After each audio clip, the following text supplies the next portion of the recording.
ನಮೋ ಆಂಜನೇಯಂ ನಮೋ ದಿವ್ಯಕಾಯಂ ನಮೋ ವಾಯುಪುತ್ರಂ ನಮೋ ಸೂರ್ಯಮಿತ್ರಂ ನಮೋ ನಿಖಿಲ ರಕ್ಷಾಕರಂ ರುದ್ರರೂಪಂ ನಮೋ ಮಾರುತಿಂ ರಾಮದೂತಂ ನಮಾಮಿ. ಶ್ರೀ ಗುರುಭ್ಯೋ ನಮಃ. ಹರಿ ಓಂ. ಶುಕ್ಲಾಂಬರಧರಂ ವಿಷ್ಣುಂ ಶಶಿವರ್ಣಂ ಚತುರ್ಭುಜಂ ಪ್ರಸನ್ನವದನಂ ಧ್ಯಾಯೇತ್ ಸರ್ವವಿಘ್ನೋಪಶಾಂತಯೇ. ಕೂಜಂತಂ ರಾಮ ರಾಮೇತಿ ಮಧುರಂ ಮಧುರಾಕ್ಷರಂ ಆರುಹ್ಯ ಕವಿತಾ ಶಾಖಾಂ ವಂದೇ ವಾಲ್ಮೀಕಿ ಕೋಕಿಲಂ. ಶ್ರೀರಾಘವಂ ದಶರಥಾತ್ಮಜಮಪ್ರಮೇಯಂ ಸೀತಾಪತಿಂ ರಘುಕುಲಾನ್ವಯರತ್ನದೀಪಂ ಆಜಾನುಬಾಹುಂ ಅರವಿಂದದಳಾಯತಾಕ್ಷಂ ರಾಮಂ ನಿಶಾಚರ ವಿನಾಶಕರಂ ನಮಾಮಿ. ಪೂರ್ವಂ ರಾಮ ತಪೋವನಾಧಿಗಮನಂ ಹತ್ವಾ ಮೃಗಾಃ ಕಾಂಚನಂ ವೈದೇಹೀ ಹರಣಂ ಸಮುದ್ರತರಣಂ ಲಂಕಾಪುರೀದಾಹನಂ ಪಶ್ಚಾದ್ರಾವಣ ಕುಂಭಕರ್ಣ ಹನನಂ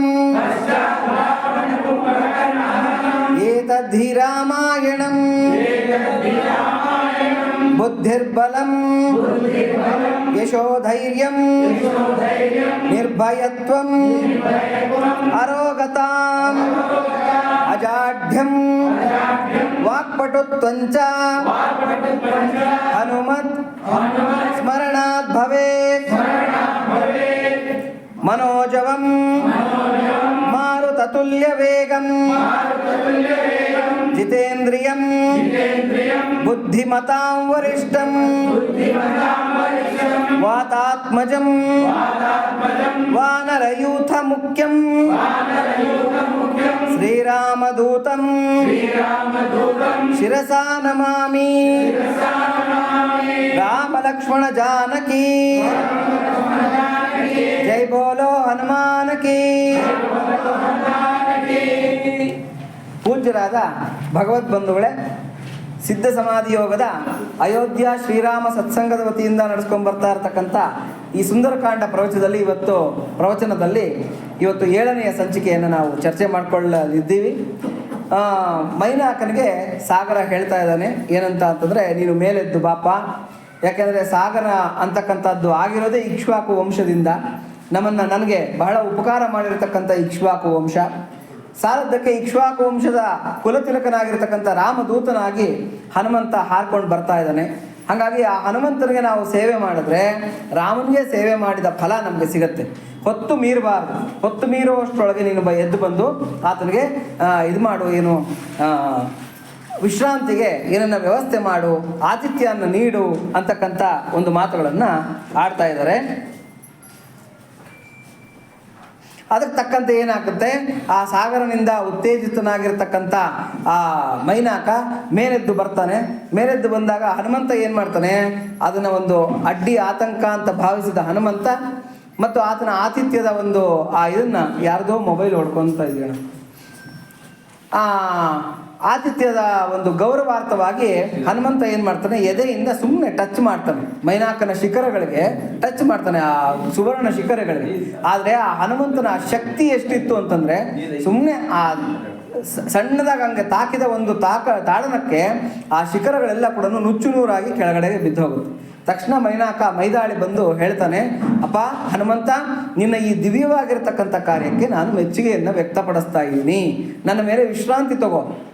ಬೇಕಾದಷ್ಟು ಜೇನಿನಿಂದ ಕೂಡಿದೆ, ಹಣ್ಣು ಹಂಪಲಗಳಿಂದ ಕೂಡಿರತಕ್ಕಂಥ ನನ್ನ ಬಂಗಾರದ ಶಿಖರಗಳ ಮೇಲೆ ನೀನು ಕೂತು ಸ್ವಲ್ಪ ಹೊತ್ತು ವಿಶ್ರಾಂತಿ ತಗೊಂಡು ಆಮೇಲೆ ನಿನ್ನ ಹಾರಾಟದ ಕಾರ್ಯವನ್ನು ಮುಂದುವರಿಸಬಹುದು ಅಂತಕ್ಕಂಥ ಮಾತನ್ನು ಹೇಳ್ತಾ ಇದ್ದಾನೆ. ಇಲ್ಲಿವರೆಗೂ ಕೂಡ ಹಿಂದಿನ ಒಂದು ಪ್ರವಚನದಲ್ಲಿ ನಾವು ಅಧ್ಯಯನ ಮಾಡ್ಕೊಂಡಿದ್ವಿ. ಆದರೆ ಹನುಮಂತ ಏನು ಹೇಳಿದ್ದಾನೆ ವಾನರರಿಗೆ, ಅಪ್ಪ ರಾಮನ ಬಿಲ್ಲಿನಿಂದ ಬಿಟ್ಟಿರತಕ್ಕಂಥ ಬಾಣದಂತೆ ನಾನು ಲಂಕೆಗೆ ಹೋಗ್ತೀನಿ ಅಂತ. ಅಂದರೆ ಹೆಂಗೆ ಹೋಗುತ್ತೆ ಬಾಣ? ಅಲ್ಲಲ್ಲಿ ರೆಸ್ಟ್ ತೊಗೊಂಡು ಅಲ್ಲಲ್ಲಿ ಕೂತ್ಕೊಂಡು ಬಾಣ ಹೆಂಗಂದ್ರೆ ಹಂಗೆ ಹೋಗುತ್ತಾ? ಇಲ್ಲ, ರಾಮನ ಬಿಲ್ಲಿನಿಂದ ಬಿಟ್ಟಿರತಕ್ಕಂಥ ಬಾಣ ಎಷ್ಟು ನೇರವಾಗಿ ಹೋಗುತ್ತೋ ಅಷ್ಟು ನೇರವಾಗಿ ನಾನು ಹೋಗ್ತೀನಿ ಅಂತ ಬಿಟ್ಟು ಹನುಮಂತ ಶಪಥ ಮಾಡಿ ವಾನರರಿಗೆ ಮಾತು ಕೊಟ್ಟು ಬರ್ತಾ ಇದ್ದಾನೆ. ಈಗ ಆ ಆತಿಥ್ಯವನ್ನು ಸ್ವೀಕಾರ ಮಾಡೋದಕ್ಕೆ ಆಗೋದಿಲ್ಲ. ಆದ್ದರಿಂದ ನಾನು ಗೌರವಾರ್ಥವಾಗಿ ನಾನು ನಿನ್ನನ್ನು ಮುಟ್ಟಿ ಮುಂದಕ್ಕೆ ಹೋಗ್ತಾ ಇದ್ದೀನಿ ಅಂತ ಹೇಳ್ತಾನೆ. ಆಮೇಲೆ ಇನ್ನೊಂದೇನು ಅಂತಂದರೆ, ಇಲ್ಲಿ ಕೆಲವು ನಾವು ಕಥೆಗಳನ್ನು ಇದನ್ನೆಲ್ಲ ಹೇಳ್ಕೋಬೇಕಾಗಿದೆ. ಏನು ಅಂತಂದರೆ, ಈ ಭಗವದ್ ಭಕ್ತರಿಗೆ ಆತಿಥ್ಯ ಅಂತಕ್ಕಂಥದ್ದು ಬಹಳ ಭಯ ಎಕ್ಸುತ್ತೆ. ಯಾಕೆಂತಂದರೆ ಅಹಂಕಾರ ಎಲ್ಲೆದ್ದು ಬಿಡುತ್ತೋ ಅಂತ ಹೇಳ್ಬಿಟ್ಟು ಅಂತ. ಪರಮಾತ್ಮ ಈಶ್ವರಶ್ಚ ಅಭಿಮಾನ ದ್ವೇಷಿತ್ವ ದೈನ್ಯ ಪ್ರಿಯತ್ವಾಚ ಅಂತ. ಎಲ್ಲಿವರೆಗೂ ಕೂಡ ಭಕ್ತರಲ್ಲಿ ದೈನ್ಯ ಇರುತ್ತೆ ಅಲ್ಲಿವರೆಗೂ ಕೂಡ ಭಗವಂತ ಅವರನ್ನು ಮಮಕಾರದಿಂದ ಕಾಣ್ತಾ ಇರ್ತಾನೆ. ಎಲ್ಲಿ ಅಹಂಕಾರ ಅಭಿಮಾನ ಅಂತಕ್ಕಂಥದ್ದು ಎದ್ದು ಬಿಡುತ್ತೆ ಆ ಕ್ಷಣ ಪರಮಾತ್ಮನ ಪಥದಿಂದ ಅಥವಾ ಪರಮಾತ್ಮನ ಸ್ಥಾನದಿಂದ ಅವರು ಏನು ಮಾಡ್ತಾರೆ, ಜಾರಿ ಹೋಗ್ತಾರೆ. ಅದಕ್ಕೆ ಜಯ ವಿಜಯರೇ ಉದಾಹರಣೆ.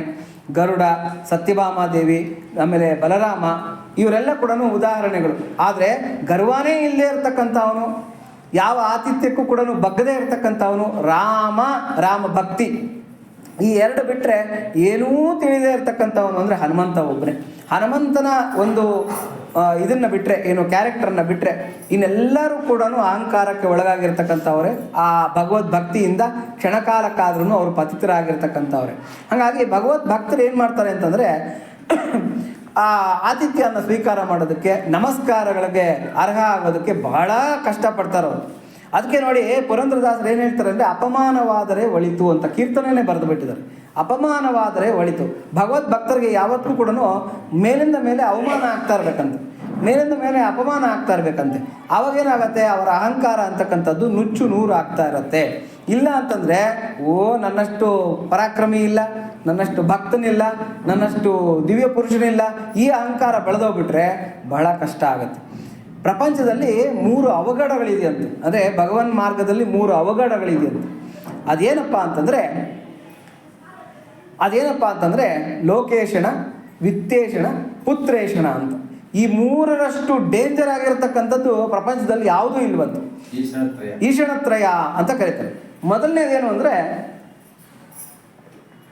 ಪುತ್ರೇಶಣ. ಮಗ ಅಂತಂದರೆ ಇಷ್ಟಪಡದೆ ಇರತಕ್ಕಂಥವ್ರು ಯಾರು ಅಲ್ವಾ? ಅವನು ಎಂಥ ಮಹಾನ್ ಭಾವನನ್ನಾಗಿರಲಿ, ಮಗ ಅಂತಂದರೆ ಪ್ರಾಣ. ಆ ಮಕ್ಕಳು ಏನನ್ನ ಮಾಡಲಿ, ಏನನ್ನ ತೊಂದರೆ ಮಾಡ್ಕೊಳ್ಳಿ, ಏನನ್ನ ಅವಘಡಗಳನ್ನು ಮಾಡಲಿ, ಆ ಮಗ ಅಂದರೆ ಪ್ರೀತಿ. ಅವನು ಏನನ್ನ ತೊಂದರೆ ಕೊಡ್ತಾ ಇಲ್ಲ, ಈಗ ನನ್ನ ಮಗ ಅಲ್ವೇನಪ್ಪ ಅಂತೇಳ್ಬಿಟ್ಟು. ಹೆತ್ತವ್ರಿಗೆ ಹೆಗ್ಗಣ ಮುದ್ದು ಅಂತ ಹೇಳ್ಬಿಟ್ಟು ಧೃತರಾಷ್ಟ್ರನೇ ಅದಕ್ಕೆ ಉದಾಹರಣೆ.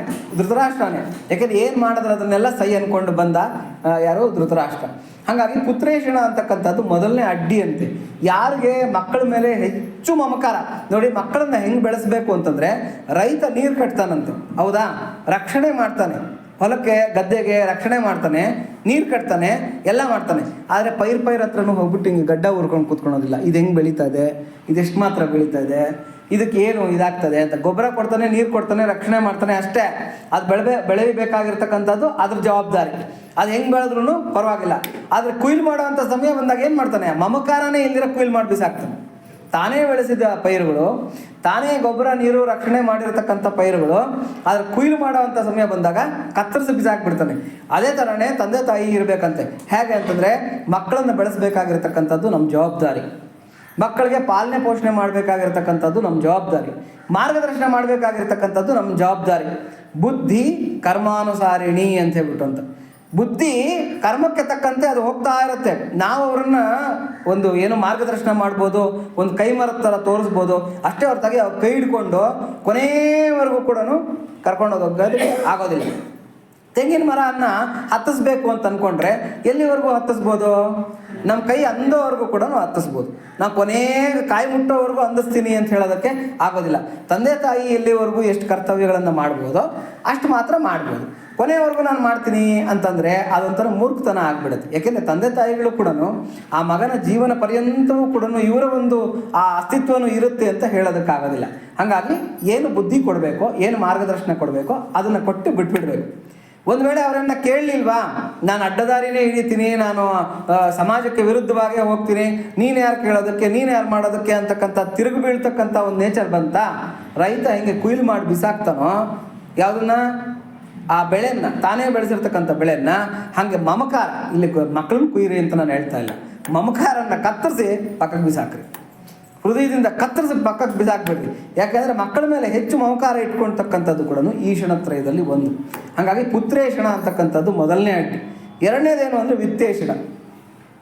8-10 ಜನ ಮಕ್ಕಳಿರುವಾಗ ಈ ಪ್ರಾಬ್ಲಮ್ ಇರಲಿಲ್ಲ, ನೀವು ಹೇಳ್ದಂಗೆ ಹಿಂಗೆ ನೋಡ್ತಾ ಇರಲಿಲ್ಲ. ಹೌದು, ಮುಂದಾಗುವಷ್ಟೊತ್ತಿಗೆ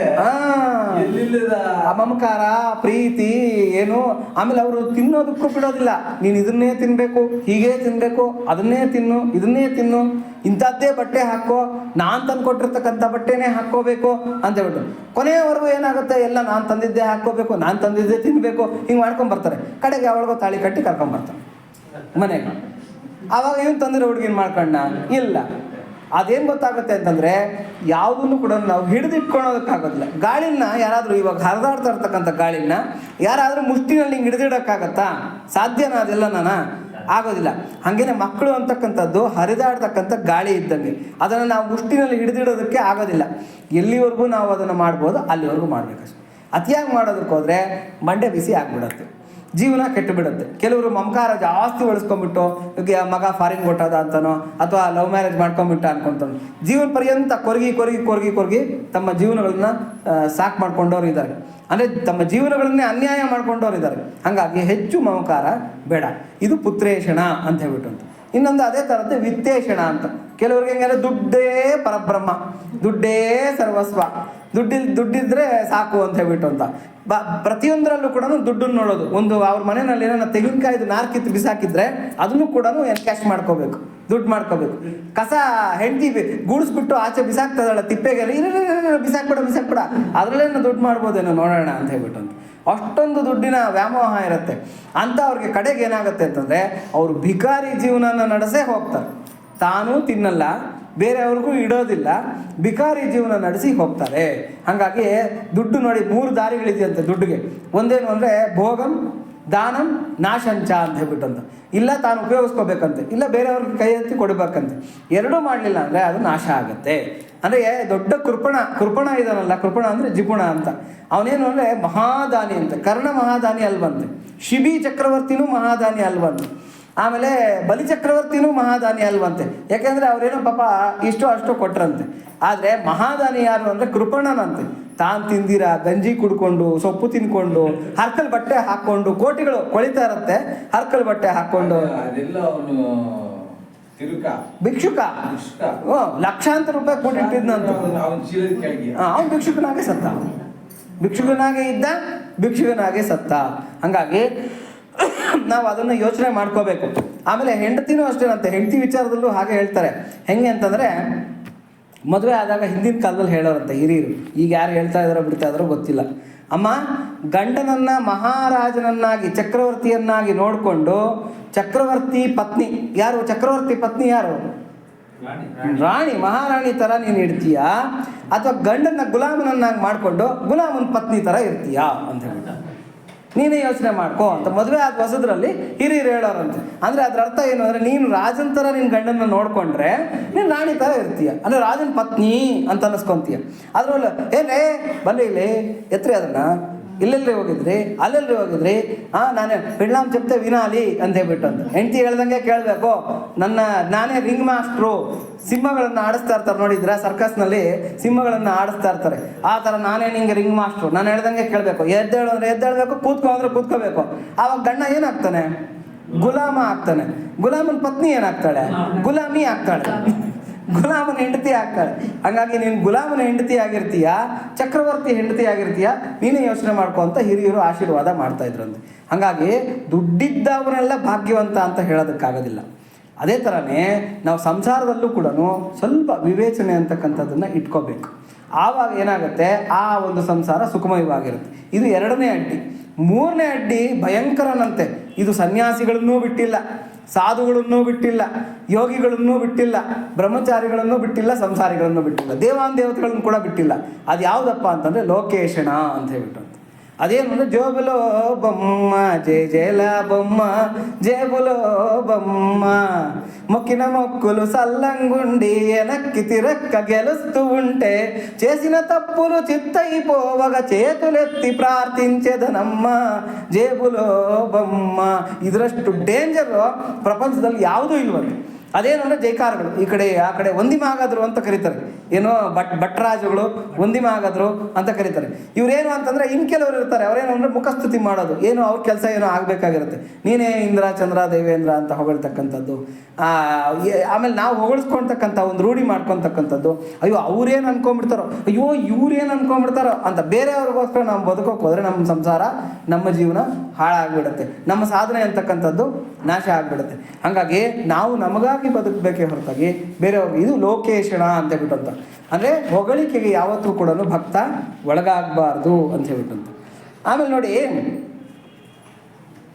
ಈ ಶಿರಡಿ ಸಾಯಿನಾಥರ ಜೀವನದಲ್ಲಿ ಒಂದು ಕತೆ ಬರುತ್ತೆ. ಶಿರಡಿ ಸಾಯಿನಾಥರ ಕಥೆಯಲ್ಲಿ ಏನು ಬರುತ್ತೆ ಅಂತಂದರೆ, ಶಿರಡಿ ಸಾಯಿನಾಥರು ಒಂದು ಅವರು ಕೂತ್ಕೊಳ್ತಾ ಇರ್ತಕ್ಕಂಥ ಒಂದು ಆಸನದ ಮೇಲೆ, ಆ ಶಿಲಾಸನದ ಮೇಲೆ ಕೂತ್ಕೊಂಡಿರ್ಬೇಕಾಗಿದ್ರೆ ಈ ನಾನಾವಳಿ ಅಂತ ಒಬ್ಬರು ಇರ್ತಾರೆ. ಅವರು ಶಿರಡಿ ಸಾಯಿಬಾಬನ ಭಕ್ತರೇ ಅವರು. ಆದರೂ ಕೂಡ ಅವ್ರೇನು ಮಾಡ್ತಾರೆ, ಒಂದ್ಸಲಿ ಬಂದುಬಿಟ್ಟು ಶಿರಡಿ ಸಾಯಿಬಾಬಾಗೆ ಇದೇ ಥರನೇ ಎಲ್ಲ ಭಕ್ತಾದಿಗಳ ಜೊತೆನಲ್ಲಿ ಕೂತ್ಕೊಂಡು ಅವರು ಏನೋ ಕೂತ್ಕೊಂಡು ಮಾತಾಡ್ತಾ ಇರಬೇಕಾಗಿದ್ರೆ ಆತ ಬಂದ್ಬಿಟ್ಟು ಹೇಳ್ತಾರೆ, ಏಯ್ ಎದ್ದೇಳ ಮೇಲಕ್ಕೆ ಅಂತ ಹೇಳ್ಬಿಟ್ಟು. ಅವ್ರು ಏನು ಬೇಜಾರು ಮಾಡ್ಕೊಂತೀರ ಎದ್ದೇಳ್ತಾರೆ, ಪಕ್ಕಕ್ಕೆ ಹೋಗೋ ಅಂತ ಹೇಳ್ತಾರೆ, ಪಕ್ಕಕ್ಕೆ ಹೋಗ್ತಾರೆ. ಅವ್ರು ಕೂತ್ಕೊತಾ ಇರ್ತಕ್ಕಂಥ ಆ ಶಿಲಾಸನದ ಮೇಲೆ ಈ ನಾನಾವಳಿ ಕೂತ್ಕೊತಾರೆ. ಅವ್ರಿಗೆ ಅಂತ ತಂದಿರ್ತಕ್ಕಂಥ ನೈವೇದ್ಯನ ಹಾಲನ್ನು ಎಲ್ಲ ತಿಂದು ಕುಡಿದು ಮಾಡಾಕ್ಬಿಡ್ತಾರೆ. ಇವರು ಎಲ್ಲ ಮಾಡಾಕ್ಬಿಟ್ಟು ಅವ್ರಿಗೆ ತಂದಿರ್ತಕ್ಕಂಥ ಪುಷ್ಪಮಾಲಿಕೆಗಳನ್ನೆಲ್ಲ ಇವರೇ ಹಾಕ್ಕೊಂಡ್ಬಿಟ್ಟು ಕೇಳ್ತಾರೆ, ಏನು ಅಮೀರ್ ಹೇಗಿದ್ದೀಯಾ ಅಂತ ಕೇಳ್ತಾರೆ. ಆವಾಗ ಶಿರಡಿ ಸಾಯಿನಾಥರು ಹೇಳ್ತಾರೆ, ಅಪ್ಪ ನಾನು ಅಮೀರ್ ಅಲ್ಲ, ನಾನು ಫಕೀರು ಅಂತ ಹೇಳ್ಬಿಟ್ಟು. ಫಕೀರು ಅಂದ್ರೇನು? ಭಿಕ್ಷುಕ ಅಂತ. ನಾನು ಅಮೀರ ಅಲ್ಲಪ್ಪ, ನಾನು ಭಿಕ್ಷುಕನೇ ಅಂತ ಹೇಳ್ತಾರೆ. ಹೇಗಿದೆ ಪ್ರಪಂಚ? ಆಮೇಲೆ ಆತ ಎದ್ದು ಅದೇ ಹೇಳ್ತಾ ಇದ್ದೀನಿ, ನಿನ್ನ ಹೇಳ್ತಾ ಇದ್ದೀನಿ. ಪ್ರಪಂಚ ಹೇಗಿದೆ ಅಂತ ಕೇಳ್ತಾನೆ. ಹೇಗಿದೆ? ಎಲ್ಲ ದಿಕ್ಕುಗಳು, ಅಷ್ಟದಿಕ್ಕುಗಳ ಜೊತೆಯಲ್ಲಿ ಎಲ್ಲ ಪಂಚಭೂತಗಳೊಡನೆ ಪ್ರಪಂಚ ಹೇಗಿದೆಯೋ ಹಾಗೇ ಇದೆ ಅಂತ ಹೇಳ್ತಾರೆ. ಆವಾಗ ಆತ ಎದ್ದು ಆವಾಗ ಶಿರಡಿ ಸಾಯಿನಾಥರನ್ನ ಆ ಶಿಲಾಸನದ ಮೇಲೆ ಕೂಡಿಸ್ಬಿಟ್ಟು ಕಾಲಕ್ಕೆ ನಮಸ್ಕಾರ ಮಾಡಿ, ನಾನು ತಪ್ಪು ಮಾಡಿಬಿಟ್ಟೆ, ನನ್ನನ್ನು ಕ್ಷಮಿಸ್ಬಿಡಿ ಅಂತ ಕೇಳಿಕೊಂಡು ಹೊರಟಾಗ್ಬಿಡ್ತಾರೆ. ಆವಾಗ ಎಲ್ಲರೂ ಭಕ್ತಾದಿಗಳು ಕೇಳ್ತಾರೆ ಶಿರಡಿ ಸಾಯಿನಾಥರನ್ನ, ಅಲ್ಲ ಇದೇನು ನಾನಾವಳಿ ಮಾಡ್ತಾ ಇರ್ತಕ್ಕಂಥ ಈ ಹುಚ್ಚುತನ ತಪ್ಪಲ್ವಾ ಅಂತ ಹೇಳ್ಬಿಟ್ಟು. ಅಪ್ಪ, ಫಸ್ಟು ನಾನು ಈ ಊರಿಗೆ ಬಂದಾಗ ಎಲ್ಲರೂ ನನ್ನನ್ನು ಫಕೀರು ಅಂತಂದರು. ಆಮೇಲೆ ಏನು ಮಾಡಿದ್ರು, ವೈದ್ಯ ಅಂತಂದರು. ಓ ಡಾಕ್ಟ್ರು ಎಲ್ಲ ಇದು ಕಾಯಿಲೆಗಳನ್ನೆಲ್ಲ ವಾಸಿ ಮಾಡ್ತಾ ಇದ್ದಾನೆ ಅಂದರು. ಆಮೇಲೆ ದೇವರು ಅಂತಂದರು. ಈಗ ಅಲ್ಲ ದೇವ ಮಾನವ ಅಂತಂದರು. ಈಗ ದೇವರು ಅಂತ ಹೇಳ್ಬಿಟ್ಟು ನನ್ನನ್ನು ಪೂಜಾದಿಗಳನ್ನು ಮಾಡ್ತಾ ಇದ್ದಾರೆ. ಈ ಇಹಬಂಧನವಾಗಿರ್ತಕ್ಕಂಥ ಐಹಿಕವಾಗಿರ್ತಕ್ಕಂಥ ಈ ಭಜನೆ, ಕೀರ್ತನೆ, ಈ ಹೊಗಳಿಕೆ, ಇದರಿಂದ ನನಗೇನನ್ನ ಅಹಂಕಾರ ನನ್ನ ಹೃದಯದಲ್ಲಿ ಉತ್ಪತ್ತಿ ಆಗ್ಬಿಟ್ಟಿದೆಯಾ, ನಾನೇನ ದಾರಿ ತಪ್ತಾ ಇದ್ದೀನಾ ಅಂತಕ್ಕಂಥ ಪರೀಕ್ಷೆಯನ್ನು ನಾನಾವಳಿ ನನಗೆ ಮಾಡ್ತಾ ಇದ್ದಾನೆ ಅಂತ ಹೇಳಿಬಿಟ್ಟು ಶಿರಡಿ ಸಾಯಿನಾಥರು ಹೇಳ್ತಾರೆ, ಅಪ್ಪ ಪರೀಕ್ಷೆಗಳು ಬರೀ ಭಕ್ತರಿಗಷ್ಟೇ ಅಲ್ಲ, ಭಗವಂತನಿಗೂ ಇರುತ್ತೆ. ಭಗವಂತನನ್ನು ಪರೀಕ್ಷೆ ಮಾಡ್ತಾರೆ, ಭಕ್ತರು ಬಿಡೋದಿಲ್ಲ. ಹಾಗಾಗಿ ಎಚ್ಚರಿಕೆಯಾಗಿರಬೇಕು. ಎಚ್ಚರಿಕೆಯ ನಡೆ ಅಂತಕ್ಕಂಥದ್ದು ತುಂಬ ಮುಖ್ಯ. ಯಾಕೆ ಹೇಳ್ತಾ ಇದ್ದೀನಿ ಅಂತಂದರೆ, ಭಕ್ತರು ಮಾಡ್ತಕ್ಕಂಥ ನಮಸ್ಕಾರಗಳು, ಭಕ್ತರು ಸಲ್ಲಿಸ್ತಕ್ಕಂಥ ಗೌರವಗಳು, ಇವೆಲ್ಲ ಕೂಡ ಭಕ್ತನಿಗೆ ಒಂದು ಥರದಲ್ಲಿ ಅಡ್ಡಿನೇ. ಹಾಗಾಗಿ ಅದನ್ನು ಸುನ್ನಿತವಾಗಿ, ಅಂದರೆ ಸೂಕ್ಷ್ಮವಾಗಿ ಅದನ್ನು ತಿರಸ್ಕರಿಸೋದೇ ಭಕ್ತನಿಗೆ ಎಲ್ಲ ಥರದಲ್ಲೂ ಒಳ್ಳೆಯದು. ಯಾಕೆ ಅಂದರೆ ಸೂಜಿ ಕಣ್ಣಿರುತ್ತೆ ನೋಡಿ, ಸೂಜಿ ಕಣ್ಣಲ್ಲಿ ದಾರ ಹೋಗಬೇಕು ಅಂತಂದರೆ ಆ ದಾರ ಹಿಂಗಿದ್ರೆ ಹೋಗುತ್ತಾ? ನಾವೇನು ಮಾಡ್ತೀವಿ, ಸೂಜಿ ಕಣ್ಣಲ್ಲಿ ತೂರಿಸ್ಬೇಕಾಗಿದ್ರೆ ಅದನ್ನು ಪೇಡಿ ಚೂಪ್ ಮಾಡ್ತೀವಿ. ಅದೇ ಥರನೇ ಅಹಂಕಾರ ಅಂತಕ್ಕಂಥ ಎಳೆಗಳೇನನ್ನ ಎದ್ದಿದೆ ಅಂತಂದರೆ ನಮ್ಮ ಮನಸ್ಸಿನಲ್ಲಿ, ಆ ಸೂಜಿ ಕಣ್ಣಲ್ಲಿ ಅಂದರೆ ಭಗವಂತ ಅಂತಕ್ಕಂಥ ಅವನ ಪರೀಕ್ಷೆ ಅಂತಕ್ಕಂಥ ಕಣ್ಣಲ್ಲಿ ನಾವು ತಪ್ಪಿಸ್ಕೊಂಡು ಹೋಗೋದಕ್ಕೆ ಆಗೋದೇ ಇಲ್ಲ, ಅಂದರೆ ಸುಳ್ಕೊಂಡು ಹೋಗೋದಕ್ಕೆ ಸಾಧ್ಯವೇ ಇಲ್ಲ. ಅದಕ್ಕೆ ನಮ್ಮ ಮನಸ್ಸು ಅಂತಕ್ಕಂಥದ್ದನ್ನು ಆವಾಗ ವಿವೇಕ ಅಂತಕ್ಕಂಥ ಕೈಗಳನ್ನಿಟ್ಟು ಪೇಡ್ತಾ ಇರಬೇಕು, ಶಾರ್ಪ್ ಮಾಡ್ತಾ ಇರಬೇಕು. ಏನನ್ನ ಆ ಕಡೆ ಈ ಕಡೆ ಎದ್ದಿದೆಯಾ ಅಂತ ಶಾರ್ಪ್ ಮಾಡ್ತಾ ಇರಬೇಕು. ಎಲ್ಲೂ ಕೂಡ ಅಹಂಕಾರ ಹೇಳ್ದಿರ ನೋಡ್ಕೋಬೇಕು ಅಂತ ಹೇಳ್ಬಿಟ್ಟು. ಅದಕ್ಕೆ ನೋಡಿ ತಾಂಡವ ಕೃಷ್ಣನ ಒಂದು ಚಿತ್ರನ ಮನೆಯಲ್ಲಿ ಎದುರುಗ ಹಾಕ್ಕೊಂಡಿರ್ಬೇಕಂತೆ. ಯಾಕೆ ಅಂತಂದರೆ ಆ ಕಾಳಿಂಗ ಸರ್ಪ ಯಾವುದು ಅಂದರೆ ನಮ್ಮ ಅಹಂಕಾರ. ಎಲ್ಲೆಲ್ಲಿ ಅಹಂಕಾರದ ಹೆಡೆಗಳು ಎದ್ದೇಳುತ್ತೆ ಅಲ್ಲೆಲ್ಲ ಏನಾಗ್ತಾ ಇರುತ್ತೆ, ಪರಮಾತ್ಮನ ಪಾದಾಘಾತ ಬೀಳ್ತಾನೆ ಇರುತ್ತೆ, ದಪ ದಪ ಅಂತ ಓದಿತಾ ಇರ್ತಾನೆ ಯಾವುದೋ ಒಂದು ಇದರಲ್ಲಿ. ಹಾಗಾಗಿ ಎಲ್ಲೂ ಕೂಡ ಅಹಂಕಾರ ಎದ್ದೇಳ್ದಿರ ನೋಡ್ಕೋಬೇಕು. ಇದು ಭಕ್ತನ ಒಂದು ಕರ್ತವ್ಯ, ಪ್ರಥಮವಾಗಿರ್ತಕ್ಕಂಥ ಕರ್ತವ್ಯ. ಅದಕ್ಕೆ ಭಕ್ತರು ಏನ್ ಮಾಡ್ತಾರೆ, ಸ್ವಾಮಿಗಳು ತುಂಬಾ ಚೆನ್ನಾಗಿ ಹೇಳ್ತಾರೆ, ಫುಟ್ಬಾಲ್ ಅಲ್ಲಿ ಗಾಳಿ ಇರೋವರೆಗೂ ಓದಿತಾ ಇರ್ತಾರೆ, ಓದಿತಾನೆ ಇರ್ತಾರೆ. ಈ ಕಡೆನೋ ಆ ಕಡೆನೋ ಯಾವ ಕಡೆನೋ ಒಂದ್ ಕಡೆ ಓದಿತಾನೆ ಇರ್ತಾರೆ. ಅದು ಯಾವಾಗ ಗಾಳಿ ಪೂರ್ತಿ ಹೋಯ್ತಾ ಇಲ್ವೋ ಅದನ್ನು ಬಿಟ್ಬಿಡ್ತಾರೆ. ಹಾಗಾಗಿ ನಾವು ಕೂಡ ಅಹಂಕಾರ ಅಂತಕ್ಕಂಥ ಗಾಳಿನ ತುಂಬ ಉಬ್ಬಬಾರ್ದು ಯಾವತ್ತಿಗೂ ಕೂಡ ಅಂತ ಹೇಳ್ಬಿಟ್ಟು ಅಂತ. ಅದಕ್ಕೆ ಭಕ್ತರನ್ನು ನೋಡಿ, ಭಕ್ತರು 3 ಅವಸ್ಥೆಗಳನ್ನು ತೋರಿಸ್ತಾ ಇರ್ತಾರಂತೆ ಪ್ರಪಂಚಕ್ಕೆ. ಏನು ಅಂದರೆ ಬಾಲೋನ್ಮತ್ತ ಪಿಶಾಚವತ್ತು. ನಾವೆಲ್ಲ ಕೇಳಿರ್ತೀವಿ, ಉಪನಿಷತ್ತುಗಳು ವೇದಗಳು ಹೇಳ್ತಾ ಇರ್ತಕ್ಕಂಥ ಮಾತಿದು ಬಾಲೋನ್ಮತ್ತ ಪಿಶಾಚವತ್ತು ಅಂತ. ಇಲ್ಲ ಅವರು ಮಕ್ಕಳ ಥರ ಆಡ್ತಾ ಇರ್ತಾರಂತೆ. ಎಕ್ಸಾಂಪಲ್ ಯಾರು ಅಂದರೆ ಶಿರ್ಡಿ ಸಾಯಿನಾಥರು 2 ಅವಸ್ಥೆಗಳನ್ನು ಪ್ರದರ್ಶನ ಮಾಡ್ತಾಯಿದ್ರು. ಏನು ಅಂತಂದರೆ ಬಾಲ ಅಂದರೆ ಮಕ್ಕಳ ಥರ ಗೋಲಿಗಳಾಡೋದು, ಬೀದಿಗಳಲ್ಲಿರೋದು, ಮಕ್ಕಳ ಜೊತೆ ಇರೋದು. ಉನ್ಮತ್ತ ಅಂದರೆ ಹುಚ್ಚಿನ ಥರ ತೋರಿಸ್ಕೊತಕ್ಕಂಥದ್ದು. ದತ್ತಾತ್ರೇಯರು ಅದೇ ಥರನೇ. ಪಿಶಾಚವತ್ತು ಅಂತಂದರೆ ಸಮಾಜದಿಂದ ಹೊರಗಾಗ್ಬಿಟ್ಟಿದ್ದಾನೇನೋ, ಇವನೊಂಥರ ಅನಾಗರಿಕ. ಪಿಶಾಚ ಅಂತಂದರೆ ಅನಾಗರಿಕ ಅಂತ. ಸ್ನಾನ ಮಾಡಿದ್ರೆ ಮಾಡ್ದ, ಇಲ್ಲದೇ ಇದ್ರೆ ಇಲ್ಲ, ತಿಂದರೆ ತಿಂದ, ಇಲ್ಲದೇ ಇದ್ರಿಲ್ಲ, ಮಲಗಿದ್ರೆ ಮಲಗ್ದ, ಇಲ್ಲದೇ ಇದ್ರಿಲ್ಲ, ಬಟ್ಟೆ ಹಾಕ್ಕೊಂಡ್ರೆ ಹಾಕ್ಕೊಂಡ, ಇಲ್ಲದೇ ಇದ್ರಿಲ್ಲ, ಅವನನ್ನು ಯಾರು ಪ್ರಶ್ನೆ ಮಾಡೋಂಗೆ ಇಲ್ಲ. ಇದನ್ನೇ ಅವಧೂತ ಸ್ಥಿತಿ ಅಂತ ಕರೀತಾರೆ. ಯಾಕೆ ಇದನ್ನೆಲ್ಲ ಭಕ್ತರು ಪ್ರದರ್ಶನ ಮಾಡ್ತಾರೆ ಅಂತಂದರೆ, ಯಾವುದೇ ಕಾರಣಕ್ಕೂ ಅವ್ರನ್ನ ಗುರ್ತಿಸ್ಬಾರ್ದು, ಜನಗಳು ಗುರ್ತಿಸ್ಬಾರ್ದು, ಹತ್ರಕ್ಕೆ ಬರಬಾರ್ದು ಅಂತ ಹೇಳ್ಬಿಟ್ಟು. ಅದಕ್ಕೆ ನೋಡಿ, ಮಹಾತ್ಮರು ಯಾರಾದರೂ ಕಾಲಕ್ಕೆ ನಮಸ್ಕಾರ ಮಾಡಿದ್ರೆ ಆಶೀರ್ವಾದ ಮಾಡಲ್ಲ, ನಾರಾಯಣ ನಾರಾಯಣ ನಾರಾಯಣ ಅಂತ ಇರ್ತಾರೆ. ಯಾಕೆ ಅಂತಂದರೆ ಅವರು ಎಲ್ಲೂ ಕೂಡ ಅವರ ಒಂದು ಇದನ್ನು ಬೂದಿ ಮುಚ್ಚಿದ ಕೆಂಡದ ಥರ ಇರ್ತಾರೆ. ಯಾವತ್ತೂ ಕೂಡ ಅವರ ಒಂದು ಪ್ರತಿಭೆಯನ್ನಾಗಲಿ ಅಥವಾ ಅವರ ಮಹಿಮೆಯನ್ನಾಗಲಿ ಹೊರಗಡೆಗೆ ತೋರ್ಕೊಳೋದಕ್ಕೆ ಅವರು ಇಷ್ಟಪಡೋದಿಲ್ಲ. ಹಾಗಾಗಿ ಇನ್ನು ಗರುಡ ಪುರಾಣದ ಪ್ರಕಾರ ಹೇಳೋದಾದರೆ, ಗರುಡ ಪುರಾಣದಲ್ಲಿ ಸಾಕಷ್ಟು ದಾನಗಳ ವಿಚಾರವಾಗಿ ಹೇಳ್ತಾರೆ. ದಶದಾನಗಳು, ಸುವರ್ಣ ದಾನ, ಆ ದಾನ ಈ ದಾನ ಅಂತೆಲ್ಲ ಹೇಳ್ತಾರೆ. ಅದ್ರ ಜೊತೆಯಲ್ಲಿ ಪ್ರಾಯಶ್ಚಿತ್ತನೂ ಹೇಳ್ತಾರೆ. ಯಾವುದೇ ಏನೇ ದಾನ ತೊಗೊಂಡ್ರು ಕೂಡ ಪ್ರಾಯಶ್ಚಿತ್ತ ಮಾಡ್ಕೋಬೇಕು. ಪ್ರಾಯಶ್ಚಿತ್ತ ಇಲ್ಲಿರೋ ದಾನ ತೊಗೊತಕ್ಕಂಥದ್ದು ಒಳ್ಳೆಯದಲ್ಲ. ಅದ್ರಲ್ಲಿ ಗರುಡ ಪುರಾಣದಲ್ಲಿ ಎಂಥ ಒಳ್ಳೆಯ ಎಕ್ಸಾಂಪಲ್ ಹೇಳ್ತಾರೆ ಅಂದರೆ, ಜೋರಾಗಿ ದಗದಗಿಸಿ ಉರಿತಾ ಇರ್ತಕ್ಕಂಥ ಬೆಂಕಿ, ಜೋರಾಗಿ ದಗದಗಿಸಿ ಉರಿತಾ ಇರ್ತಕ್ಕಂಥ ಬೆಂಕಿ, ಅದರೊಳಗೆ ಎತ್ಕೊಂಡು ಹೋಗ್ಬಿಟ್ಟು ಬಾಳೆ ಕಂದ ಹಾಕ್ಬಿಡ್ತಾರೆ. ಅಂದರೆ ಬಾಳೆ ಕಂಬವನ್ನು ಹಾಕ್ಬಿಡ್ತಾರೆ. ಬಾಳೆ ಕಂಬ ಏನಾಗುತ್ತೆ, ಸುಟ್ಟು ಬೂದಿ ಆಗೋಗುತ್ತೆ. ಅದೇ ಯಾವುದೋ ಒಂದು ಸಣ್ಣದಾಗಿ ಉರಿತಾ ಇರ್ತಕ್ಕಂಥ ಬೆಂಕಿ ಒಳಗೆ ಬಾಳೆಕಂದು ತೊಗೊಂಡೋಗಿ ಹಾಕಿದ್ರೆ ಏನಾಗುತ್ತೆ, ಬೆಂಕಿನೇ ಆರೋಗುತ್ತೆ. ಹಾಗಾಗಿ ನೀನು ಉರಿತಾ ಇರ್ತಕ್ಕಂಥ ಬೆಂಕಿ ಆಗಿದೆಯಾ, ದಗದಗಿಸಿ ನೀನು ಎಂಥ ದಾನ ತೊಗೊಂಡ್ರು ಕೂಡ ಅದು ಸುಟ್ಟೋಗುತ್ತೆ. ಅಂದರೆ ಅದನ್ನು ಜೀರೋ ಮಾಡಿಬಿಡ್ತೀಯ ನೀನು. ಅದಲ್ದಿರೋ ನೀನು ಸಾಧಕನಾಗಿದ್ದೀಯಾ, ನೀನು ಇನ್ನೂ ಸಾಧನೆ ಅವಸ್ಥೆಯಲ್ಲಿದ್ದೀಯಾ, ದಾನಗಳನ್ನು ಹೆಚ್ಚಿಗೆ ಸ್ವೀಕರಿಸಬೇಡ. ಯಾಕೆಂದರೆ ದಾನ ಕೊಡ್ತಕ್ಕಂಥ ಅವರ ಪಾಪದ ಒಂದು ಭಾಗ ದಾನ ತೊಗೊಂಡವನಿಗೆ ಬರುತ್ತೆ. ಅದೇ ಥರನೇ ಕಾಲಕ್ಕೆ ನಮಸ್ಕಾರ ಮಾಡ್ತಾರಲ್ಲ, ಕಾಲಕ್ಕೆ ನಮಸ್ಕಾರ ಮಾಡಿದ ತಕ್ಷಣ ಏನಾಗುತ್ತೆ ಅಂದರೆ ನಮ್ಮ ಪುಣ್ಯದಲ್ಲಿ ಒಂದು ಭಾಗ ಅವ್ರು ಕೊಟ್ಟಾಗುತ್ತೆ. ಯಾರು ಕಾಲಕ್ಕೆ ನಮಸ್ಕಾರ ಮಾಡ್ತಾರೋ ನಮ್ಮ ಪುಣ್ಯದಲ್ಲಿ ಒಂದು ಭಾಗ ಹೊರಟಾಗುತ್ತೆ. ಅದಕ್ಕೆ ಭಕ್ತರು ಏನು ಮಾಡ್ತಾರೆ, ನಮ್ಮ ಕಾಲಕ್ಕೆ ನಮಸ್ಕಾರ ಮಾಡೋದಕ್ಕೆ ಬಂದರೆ ಹೆದರ್ತಾರೆ, ಅಯ್ಯೋ ಬೇಡ ಬೇಡ ಅಂತ ಹೆದರ್ತಾರೆ. ಯಾಕೆ ಹೆದರ್ತಾರೆ ಅಂದರೆ ನಮ್ಮ ಪುಣ್ಯದ ಭಾಗ ಹೋಗ್ತಾ ಇದೆ ಅಂತೇಳಿ.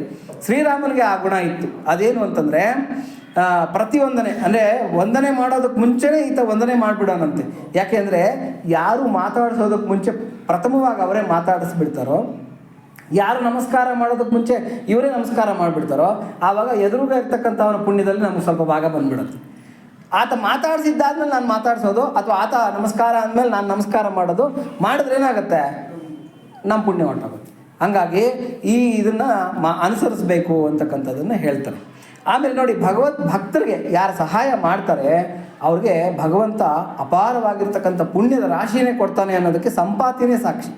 ಸಂಪಾತಿ ನೋಡಿ, ಏನು ಮಾಡಲಿಲ್ಲ, ಏನು ಮಾಡಿದ್ದು, ದೊಡ್ಡ ದಾನ ಮಾಡೋದನ್ನ, ಯಜ್ಞ ಮಾಡೋದನ್ನ, ಯಾಗ ಮಾಡೋದನ್ನ, ತಪಸ್ ಮಾಡೋದನ್ನ, ಏನೂ ಇಲ್ಲ. ಆತನ ರೆಕ್ಕೆಗಳೆರಡು ಏನಾಗಿತ್ತು, ಸೂರ್ಯನ ಪ್ರಕಾಶಕ್ಕೆ ಸುಟ್ಟು ಬೂದಿ ಆಗಿತ್ತು. ರೆಕ್ಕೆಗಳನ್ನು ಕಳ್ಕೊಂಡ್ಬಿಟ್ಟಿದ್ದ. ಆತ ಮಾಡಿದ್ದೇನು ಅಂದರೆ ಮಾತಿನ ಸಹಾಯ ಅಷ್ಟೆ. ಭಕ್ತನಿಗೆ ಏನು ಮಾಡ್ದ ಅಂದರೆ ವಾನರರು, ಭಕ್ತರಾಗಿರ್ತಕ್ಕಂಥ ವಾನರರಿಗೆ ಮಾತಿನ ಸಹಾಯನ ಮಾಡ್ದ. ಅಪ್ಪ ನಾನು ಟೆಲಿಸ್ಕೋಪಿಗೆ ಕೈಸಿದೆ, ನಾನು ನೋಡ್ತಾ ಇದ್ದೀನಿ, ಸೀತೆಯನ್ನು ಎತ್ಕೊಂಡು ಹೋಗೋವಾಗಲೂ ಕೂಡ ನಾನು ನೋಡಿದೆ. ಆತ ದಕ್ಷಿಣ ದಿಕ್ಕಿಗೆ ಹೋದ ರಾವಣ. ದಕ್ಷಿಣ ದಿಕ್ಕಿನಲ್ಲಿ ಒಂದು ಇದು ಕಾಣಿಸ್ತಾ ಇದೆ, ಏನು ಭೂಮಿ ಕಾಣಿಸ್ತಾ ಇದೆ, ಲಂಕಾಪಟ್ಟಣ, ಅಲ್ಲಿ ಸೀತೆ ಇದ್ದಾಳೆ, ನೀವು ಗ್ಯಾರಂಟಿ ಅಲ್ಲಿಗೆ ಹೋಗಿ ಸಿಗ್ತಾಳೆ ಅಂತಕ್ಕಂಥ ಆಶ್ವಾಸನೆಯನ್ನು, ಮಾತಿನ ಸಹಾಯನ ಭಕ್ತರಿಗೆ ಮಾಡಿದ ಒಂದು ಪುಣ್ಯದ ಬಲದಿಂದ ಏನಾಗೋಯ್ತೋ, ಸುಟ್ಟು ಹೋಗಿರ್ತಕ್ಕಂಥ ಆತನ ರೆಕ್ಕೆಗಳು ಚಿಗುರಿಸಿ ಚೆನ್ನಾಗಿ ಬೆಳೆದು ಬಿಡ್ತು. ಇದರಿಂದ ಗೊತ್ತಾಗ್ತಕ್ಕಂಥದ್ದೇನು ಅಂದರೆ, ನಾವು ಮಾಡ್ತಕ್ಕಂಥ ದೊಡ್ಡ ಪುಣ್ಯದ ಕೆಲಸ ಏನು ಅಂತಂದರೆ, ಒಳ್ಳೆ ಕಾರ್ಯ ಯಾರಾದರೂ ಮಾಡ್ತಾ ಇದ್ದಾರೆ, ಭಗವಂತನ ಸೇವೆ ಯಾರಾದರೂ ಮಾಡ್ತಾ ಇದ್ದಾರೆ ಅಂದರೆ ಕಾಲೆಳೆಯೋದಕ್ಕೆ ಹೋಗಬೇಡಿ. ಆಮೇಲೆ ಅವ್ರನ್ನ ಟೀಕೆ ಮಾಡೋದಕ್ಕೆ ಹೋಗಬೇಡಿ, ಟಿಪ್ಪಣಿ ಮಾಡೋದಕ್ಕೆ ಹೋಗಬೇಡಿ. ಆದರೆ ಮಾತಿನ ಸಹಾಯ ಮಾಡಿ. ಅಪ್ಪ ಒಳ್ಳೆ ಕಾರ್ಯ ನಡೀತದೆ, ನೀವು ಹೋಗ್ರಿ 4 ಜನ ಅಂತ. ಅದನ್ನು ಯಾರು ಮಾಡ್ತಾರೆ ಅವ್ರಿಗೆ ಅಷ್ಟು ಪುಣ್ಯ ಅಂತಕ್ಕಂಥದ್ದು ಸಿಗುತ್ತೆ ಅಂತಕ್ಕಂಥ ನೀತಿ ಸಂಪಾತಿಯಿಂದ ಗೊತ್ತಾಗ್ತಾ ಇರ್ತಕ್ಕಂಥದ್ದು. ಇನ್ನು ಆಂಜನೇಯನಿಗಿರ್ತಕ್ಕಂಥ ಇನ್ನೊಂದು ಅದ್ಭುತವಾಗಿರ್ತಕ್ಕಂಥ ಶಕ್ತಿ ಏನು ಅಂತಂದರೆ, ನೋಡಪ್ಪ ನೀನು ಹೋಗ್ಬಿಟ್ಟು ಸೀತೆ ಇದ್ದಾಳ ನೋಡ್ಕೊಂಬ ಅಂತ ರಾಮ ಹೇಳ್ದೆ. ನಾನು ಹೇಳಿದೆ ಲಾಸ್ಟ್ ಪ್ರವಚನದಲ್ಲೇ ಹೇಳಿದೆ, ಬುಕ್ಕಿಲ್ಪಲ್ಲಿ ವೆಂಕಟರಾಯಪ್ಪ ಚಿಕ್ಕಬಳ್ಳಾಪುರಕ್ಕೆ ಹೋಗಿ ಬಂದಂಗೆ ಅಂತ ಹೇಳ್ಬಿಟ್ಟು. ಸುಮ್ಮನೆ ಹೋದ, ಸುಮ್ಮನೆ ಬಂದ, ಏನು ಅದರಿಂದ ಪ್ರಯೋಜನ ಆಗಲಿಲ್ಲ. ಒಂದು ಕಂಪನಿ ಇತ್ತಂತೆ, ಆ ಕಂಪನಿಯಲ್ಲಿ ಸಾಕಷ್ಟು ಜನ ವರ್ಕರ್ಸ್ ಇದ್ರಂತೆ. ಅದರಲ್ಲಿ ನಾರಾಯಣಪ್ಪ ಅಂತಕ್ಕಂಥ ವರ್ಕರ್ ಇದ್ರಂತೆ. ಆ ನಾರಾಯಣಪ್ಪನ ನೋಡಿದ್ರೆ ಬಾಸ್ಗೆ ತುಂಬ ಇಷ್ಟ. ನಾರಾಯಣಪ್ಪ ನಾರಾಯಣಪ್ಪ ನಾರಾಯಣಪ್ಪ, ಎಲ್ಲದಕ್ಕೂ ನಾರಾಯಣಪ್ಪನೇ, ಪ್ರತಿಯೊಂದಕ್ಕೂ ನಾರಾಯಣಪ್ಪ ನಾರಾಯಣಪ್ಪ ಅಂತ. ಮಿಕ್ಕಿದ ಇವರೆಲ್ಲ ಇದ್ರಲ್ಲ, ಯಾರು ವರ್ಕರ್ಸ್ ಇದ್ರಲ್ಲ, ಅವ್ರಿಗೆಲ್ಲ ಹೊಟ್ಟೆ ಊರಿ ಬಂದ್ಬಿಡ್ತಂತೆ. ಏನು ಯಾವಾಗಲೂ ನಮ್ಮ ಬಾಸು ನಾರಾಯಣಪ್ಪ ನಾರಾಯಣಪ್ಪ ಅಂತ ಈತನ್ನೇ ಕರಿತಾ ಇರ್ತಾರೆ, ಎಲ್ಲದಕ್ಕೂ ಆತನ್ನೇ ಇದು ಮಾಡ್ತಾ ಇರ್ತಾರೆ, ಇದರಿಂದ ಏನು ಅಂತ ಹೇಳ್ಬಿಟ್ಟಾರೆ. ಒಂದ್ಸಲಿ ಹೋಗಿದ್ದ ಬಾಸ್ ಹತ್ರ ದಬಾಯಿಸೇ ಬಿಟ್ರಂತೆ. ಏನು ಸ್ವಾಮಿ ನೀವು ಹಿಂಗೆಲ್ಲ ಪಕ್ಷಪಾತ ಮಾಡೋದು ಸರಿಯಲ್ಲ, ಒಂದು ಕಣ್ಣಿಗೆ ಬೆಣ್ಣೆ ಒಂದು ಕಣ್ಣಿಗೆ ಸುಣ್ಣ, ಏನು ಆ ನಾರಾಯಣಪ್ಪನ ಇರತಕ್ಕಂಥ ವಿಶೇಷತೆ ಏನು, ಯಾವಾಗಲೂ ನಾರಾಯಣಪ್ಪ ನಾರಾಯಣಪ್ಪ ಅಂತ ಕಲವರಿಸ್ತಾ ಇರ್ತೀರಲ್ಲ, ಏನು ವಿಶೇಷ ಅಂತ. ತಕ್ಷಣ ಆತ ಹೇಳದಂತೆ, ಇರು ತೋರಿಸ್ತೀನಿ ಆತನಲ್ಲಿ ಇರ್ತಕ್ಕಂಥ ವಿಶೇಷತೆ ಏನು ಅಂತ ತೋರಿಸ್ತೀನಿ ಅಂತ ಹೇಳ್ಬಿಟ್ಟು. ನೋಡಪ್ಪ ಸ್ಟಾಫ್ಗೆಲ್ಲ ಹೇಳದಂತೆ, ನೋಡ್ರಪ್ಪ ಈಗೆಲ್ಲ ಬೇಸಿಗೆ ಬಂದುಬಿಟ್ಟಿದೆ, ಎಲ್ಲ ಕಡೆನೂ ಕಲ್ಲಂಗಡಿ ಹಣ್ಣುಗಳನ್ನು ಮಾರ್ತಾ ಇದ್ದಾರೆ, ಹಾಗಾಗಿ ಎಲ್ಲೆಲ್ಲಿ ಕಲ್ಲಂಗಡಿ ಹಣ್ಣುಗಳು ಮಾರ್ತಾ ಇದ್ದಾರೋ ಎಷ್ಟು ರೇಟು ಅಂತ ಕೇಳ್ಕೊಂಬನ್ನಿ ಅಂತ ಹೇಳ್ಬಿಟ್ಟು. ಆಯ್ತು ಸ್ವಾಮಿ ಅಂತ ಹೇಳ್ಬಿಟ್ಟು ಸ್ಟಾಫ್ ಎಲ್ಲ ಹೊರಟೋಗ್ಬಿಟ್ರು ಅಂತ. ಅವರೆಲ್ಲ ಸ್ಟಾಫ್ ಎಲ್ಲ ನೋಡ್ತಾ ಇದ್ದಂಗೆ ಕರೆದುಬಿಟ್ಟು ನಾರಾಯಣಪ್ಪನೂ ಕೇಳೋದಂತೆ, ನಾರಾಯಣಪ್ಪ ನಿನಗೂ ಕೊಡ್ತಾ ಇದ್ದೀನಿ ವರ್ಕು, ಎಲ್ಲೆಲ್ಲಿ ಕಲ್ಲಂಗಡಿ ಹಣ್ಣು ಮಾರ್ತಾ ಇದ್ದಾರೋ ಅಲ್ಲಿ ಹೋಗ್ಬಿಟ್ಟು ಎಷ್ಟು ರೇಟು ಅಂತ ಕೇಳ್ಕೊಂಬ. ಆಯ್ತು ಸ್ವಾಮಿ ಅಂತ ನಾರಾಯಣಪ್ಪನೂ ಹೊರಟೋಗ್ಬಿಟ್ನಂತೆ. ಎಲ್ಲ ಹೋದ್ರಂತೆ. ಮಾರನೇ ದಿವಸ ಮತ್ತೆ ಎಲ್ಲ ಆಫೀಸಿಗೆ ಬಂದ್ರಂತೆ. ಆಫೀಸಿಗೆ ಬಂದಾಗ ಫಸ್ಟ್ ಎಲ್ಲ ಸ್ಟಾಫನ್ನೆಲ್ಲ ಕೇಳಿದ್ರಂತೆ, ಏನಪ್ಪ ಏನು ವಿಚಾರಿಸಿದ್ರ, ಕಲ್ಲಂಗಡಿ ಹಣ್ಣೆಲ್ಲ ಎಷ್ಟು, ಏನು ಕೆಜಿಗೆ ಎಷ್ಟಂತೆ ಅಂತ ಬಿಡು. ಸ್ವಾಮಿ ಎಲ್ಲ ಹೇಳಿದ್ರಂತೆ 60 ರೂಪಾಯಿ 80 ರೂಪಾಯಿ, ಅಲ್ಲಿ ಹಂಗೆ ಮಾರ್ತಾಯಿದ್ರೆ ಇಲ್ಲಿ ಹಿಂಗೆ ಮಾರ್ತಾಯಿದ್ರೆ ಅಂತೆಲ್ಲ ಹೇಳಿದ್ರು. ಇಷ್ಟೇನಾ? ಅಷ್ಟೇ ಸ್ವಾಮಿ. ಇನ್ನೇನು ಇನ್ಫಾರ್ಮೇಷನ್ ಇದೆಯಾ? ಇಲ್ಲ ಸ್ವಾಮಿ ಅಂತ ಹೇಳಿದ್ರು. ಸ್ಟಾಫ್ ಎಲ್ಲ ಒಂದು ಕಡೆ ನಿಂತ್ಕೊಂಡು ನಾರಾಯಣಪ್ಪನ ಕರೆದ್ನಂತೆ. ಯಾರು? ಬಾಸ್. ಕರೆದ್ಬಿಟ್ಟು, ನಾರಾಯಣಪ್ಪ ಹೆಂಗಂತಪ್ಪ ಕಲ್ಲಂಗಡಿ ಹಣ್ಣು ಕೆಜಿ? ಸ್ವಾಮಿ ನಮ್ಮೂರಲ್ಲಿ 4 ಕಡೆ ಕಲ್ಲಂಗಡಿ ಹಣ್ಣು ಮಾರ್ತಾಯಿದ್ದಾರೆ. ಒಂದೊಂದು ಕಡೆ ಕಲ್ಲಂಗಡಿ ಹಣ್ಣು ಸರಿಯಾಗಿ ಬಲ್ತಿಲ್ಲ, ಎಲ್ಲ ಬಿಳಿ ಬಿಳಿ ತೇಲಿದೆ, ಅದನ್ನೇನು ನಾನು ತಲೆ ಕೆಡಿಸ್ಕೊಳಕ್ಕೆ ಹೋಗಲಿಲ್ಲ. ಆದರೆ 1-2 ಕಡೆ ಮಾತ್ರ ಚೆನ್ನಾಗಿರೋ ಹಣ್ಣು ಮಾರ್ತಾ ಇದ್ದಾರೆ, ಕೆಜಿಗೆ 40 ರೂಪಾಯಿ ಅಂತೆ, ಚೆನ್ನಾಗಿದೆ, ಅದ್ಭುತವಾಗಿ ಬೆಳೆದಿದ್ದಾರೆ. ಅದರಲ್ಲಿ ಒಂದು ಕಡೆ ಮಾರ್ತಾ ಇರ್ತಕ್ಕಂಥ ಹಣ್ಣು ಈ ಯೂರಿಯಾ ಗೊಬ್ಬರ ಅವೆಲ್ಲ ಹಾಕಿ ಬೆಳೆಸಿರ್ತಕ್ಕಂಥದ್ದು, ಅದು ಒಳ್ಳೇದಲ್ಲ, ಅಂದರೆ ಆರ್ಗ್ಯಾನಿಕ್ ಅಲ್ಲ. ಇನ್ನೊಬ್ರು ಯಾರು ರೈತರು ಮಾಡ್ತಾ ಇದ್ದಾರೆ, ಅಲ್ಲಿ ಚೆನ್ನಾಗಿ ಕೊಟ್ಟಿಗೆ ಗೊಬ್ಬರ ಹಾಕಿ ಬೆಳೆಸಿದ್ದಾರೆ, ಅದ್ಭುತವಾಗಿರ್ತಕ್ಕಂಥ ಕಾಯಿ. ಎಲ್ಲಿಂದ ತರ್ತೀರಪ್ಪ ನೀವು ಅಂತ ಕೇಳಿದ್ರೆ, ಪಕ್ಕದಲ್ಲಿರ್ತಕ್ಕಂಥ ಯಾವುದೋ ಹಳ್ಳಿಯಿಂದ ತರ್ತೀವಿ, ಆ ಹಳ್ಳಿ ರೈತ ಬೆಳಿತಾನೆ, ನಾವೆಲ್ಲ ಅಲ್ಲಿಂದನೇ ತರ್ತೀವಿ ಅಂತ ಹೇಳಿದ್ರು. ಅವ್ನು ನಿನ್ಗೆ ಎಷ್ಟು ಕೊಡ್ತಾನೆ ಅಂತ ಕೇಳಿದ್ವಿ. ಸ್ವಾಮಿ 20 ರೂಪಾಯಿ ಕೆಜಿಗೆ ಕೊಡ್ತಾನಾತ, ಅಲ್ಲಿಂದ ತಂದು ನಾವು ಇನ್ನು 20 ರೂಪಾಯಿ ಲಾಭಕ್ಕೆ ಮಾರ್ಕೊತೀವಿ ಅಂತ ಹೇಳ್ಬಿಟ್ಟು ಹೇಳಿದೆ. ನಾನೇನು ಮಾಡಿದೆ ಅಂತಂದರೆ, ಯಾಕೆ ನಾವು ಅವ್ರನ್ನೇ ನೇರವಾಗಿ ವಿಚಾರಿಸಬಾರ್ದು, ಅಂಗಡಿಯವ್ರ ಹತ್ರ ಯಾಕೆ ತೊಗೋಬೇಕು ಅಂತ ಹೇಳ್ಬಿಟ್ಟು ಆ ರೈತರ ಹತ್ರ ಹೋಗಿ ಕೇಳಿದೆ. ಸ್ವಾಮಿ ನೀವೇನು ಲಾಟ್ ಒಂದು 100 ಕಾಯಿಗಳು ತೊಗೊಳೋದಾದರೆ ನಾನು 15 ರೂಪಾಯಿಗೆ ಕೊಡ್ತೀನಿ ಅಂತಂದರು. ನಮ್ಗೆ ಲಾಭ ಆಗುತ್ತೆ ಅಂತ ಹೇಳ್ಬಿಟ್ಟು ಗೊತ್ತಾಯಿತು. ಏನಪ್ಪ ಯಾವಾಗ ಕೇಳಿದ್ರು ಎಷ್ಟು ಬೇಕಾದ್ರೂ ಸಿಗುತ್ತಾ ಅಂತ ಕೇಳಿದೆ. ಸ್ವಾಮಿ 3 ತಿಂಗಳಿರುತ್ತೆ ಕಾಯಿ, 3 ತಿಂಗಳಲ್ಲಿ ನೀವು ಯಾವಾಗ ಕೇಳಿದ್ರು ಕಾಯಿ ಕೊಡ್ತೀವಿ ಅಂತ ಹೇಳ್ಬಿಟ್ಟು ಹೇಳಿದ್ರು. ಆತನ ಫೋನ್ ನಂಬರ್ ಎಲ್ಲ ತೊಗೊಂಬಂದೆ. ಈಗ ನೋಡಿ ಇದು ಫೋನ್ ನಂಬರು, ಆತನ ಹೊಲ ಇಂಥ ಕಡೆ ಇದೆ, ಆತ ಏನೋ ಹಿಂಗೆ ಹೊಲದಲ್ಲಿ ಹಿಂಗೆ ಮಾಡ್ಕೊಂಡಿದ್ದಾನಂತೆ ಅಂತ ಹೇಳ್ಬಿಟ್ಟು ಎಲ್ಲ ದೊಡ್ಡ ಹಿಸ್ಟ್ರಿನೇ ಹೇಳ್ಬಿಟ್ನಂತೆ. ಯಾರು? ನಾರಾಯಣಪ್ಪ. ಆವಾಗ ಬಾಸು ಸ್ಟಾಫ್ ಕಡೆ ಎಲ್ಲ ನೋಡ್ಬಿಟ್ಟು ಹೇಳಿದ್ನಂತೆ, ಈಗ ಗೊತ್ತಾಯ್ತಾ ಯಾಕೆ ನಾರಾಯಣಪ್ಪ ನಾರಾಯಣಪ್ಪ ಅಂತ ನಾನು ಕಲವರಿಸ್ತಾ ಇರ್ತೀನಿ ಅಂತ ಹೇಳ್ಬಿಟ್ಟು. ನೀವೆಲ್ಲ ಏನು ಮಾಡಿದ್ರೆ, ಕಲ್ಲಂಗಡಿ ಹಣ್ಣು ನೋಡ್ಕೊಂಬ ಅಂತಂದರೆ ಕಲ್ಲಂಗಡಿ ಹಣ್ಣು ನೋಡ್ರಿ ರೇಟ್ ಕೇಳ್ಕೊಂಬಂದು ನನಗೆ ಹೇಳಿದ್ರಿ. ಆದರೆ ನಾರಾಯಣಪ್ಪ ಏನು ಮಾಡ್ದ, ಅದ್ರ ಆದಿ ಅಂತ್ಯಗಳೆಲ್ಲ ಪುಟ್ಟಪೂರ್ವತ್ರ ಅಂತ చెప్పేಶ. ఇప్పుడు చెప్పు వాడు రేಟ మీరు ರೇಟ ಅಂತ ಹೇಳ್ಬಿಟ್ಟು ಕೇಳಿದ್ರಂತೆ. ಹಾಗೆ ಹನುಮಂತ ನೋಡ್ಕೊಂಬ ಅಂದರೆ ಏನು ಮಾಡ್ದ, ಕಾಲ್ಚೆ ಹೋಗ್ತಿದೆ. ಈ ನೇಚರು ನಮ್ಗೆ ಇರಬೇಕು ಅಂತ ಹೇಳ್ಬಿಟ್ಟು ಅಂತ. ಹಾಗಾಗಿ ನೋಡಿ, ಅದ್ಭುತವಾಗಿರ್ತಕ್ಕಂಥ ಈ ಚರಿತ್ರೆಗಳೆಲ್ಲ, ಈ ನೀತಿ ಪಾಠಗಳೆಲ್ಲ ನಮ್ಗೆ ಎಲ್ಲಿಂದ ಗೊತ್ತಾಗುತ್ತೆ? ಸುಂದರಕಾಂಡದಿಂದ ಗೊತ್ತಾಗತ್ತೆ. ಹಾಗಾಗಿ ಸುಂದರಕಾಂಡ ಪಾರಾಯಣ ತುಂಬ ಅದ್ಭುತ. ರಾಮಾಯಣನೇ ಒಂದು ಅದ್ಭುತ ಮಹಾಕಾವ್ಯ. ಅದು ವಾಲ್ಮೀಕಿ ಮಹರ್ಷಿಗಳ ತಪಸ್ಸಿನ ಫಲ. ಅದು ಯಾವುದು ಕೂಡ ಕಲ್ಪಿತ ಅಲ್ಲ. ನೀವು ಮತ್ತೆ ತಪಸ್ಸಿನ ಫಲ ವಾಲ್ಮೀಕಿ ಮಹರ್ಷಿಗಳು ರಚಿಸಿರ್ತಕ್ಕಂಥ ಆದಿಕಾವ್ಯ ಅಂದ್ಬಿಟ್ಟು ಅದೆಲ್ಲ ಕೂಡ ಕಪೋಲ ಕಲ್ಪಿತ ಏನೋ ಕಾವ್ಯ, ಅದು ಊಹೆ ಮಾಡಿ ಬರೆದಿರ್ತಕ್ಕಂಥ ಒಂದು ಕವಿತೆ ಅಂತ ತಿಳ್ಕೊಬೇಡಿ. ಅದೆಲ್ಲ ಕೂಡ ಸತ್ಯ ಘಟನೆಗಳನ್ನು ಆಧರಿಸಿ ವಾಲ್ಮೀಕಿ ಮಹರ್ಷಿಗಳು ರಚಿಸಿರ್ತಕ್ಕಂಥ ಪುಣ್ಯಕಾವ್ಯ. ಅದನ್ನು ಹಾಡಿದ್ರೂ ಕೂಡ ಕೇಳಿದ್ರೂ ಕೂಡ ಮಹಾಪುಣ್ಯ ಅಂತಕ್ಕಂಥದ್ದು ಸಿಗುತ್ತೆ. ಅಂಥ ಅದ್ಭುತವಾಗಿರ್ತಕ್ಕಂಥ ಕಾವ್ಯ ರಾಮಾಯಣ. ಈ ರಾಮಾಯಣದಲ್ಲಿ ಸುಂದರಕಾಂಡದ ಬಗ್ಗೆ ಮುಂದಕ್ಕೆ ಹೇಳ್ಕೊಳ್ತಾ ಹೋಗೋಣ. 116ನೇ ಶ್ಲೋಕ ತೆಕ್ಕೊಳ್ಳಿ ಎಲ್ಲರೂ, ಪೇಜ್ ನಂಬರ್ 12, 116ನೇ ಶ್ಲೋಕ. ತಿಷ್ಟತ್ವಂ ಹರಿಷಾರ್ದೂಲ ಮಯಿ ವಿಶ್ರಮ್ಯ ಗಮ್ಯತಾಂ ತದಿದಂ ಗಂಧವತ್ ಸ್ವಾದು ಕಂದಮೂಲ ಫಲಂ ಬಹು ತದಾಸ್ವಾದ್ಯ ಹರಿಶ್ರೇಷ್ಠ ವಿಶ್ರಾಂತೋ ಅನುಗಮಿಷ್ಯಸಿ ಅಸ್ಮಾಕಮಪಿ ಸಂಬಂಧಃ ಕಪಿಮುಖ್ಯ ತ್ವಯಾಸ್ತಿ ವೈ ಪ್ರಖ್ಯಾತಸ್ತ್ರಿಷು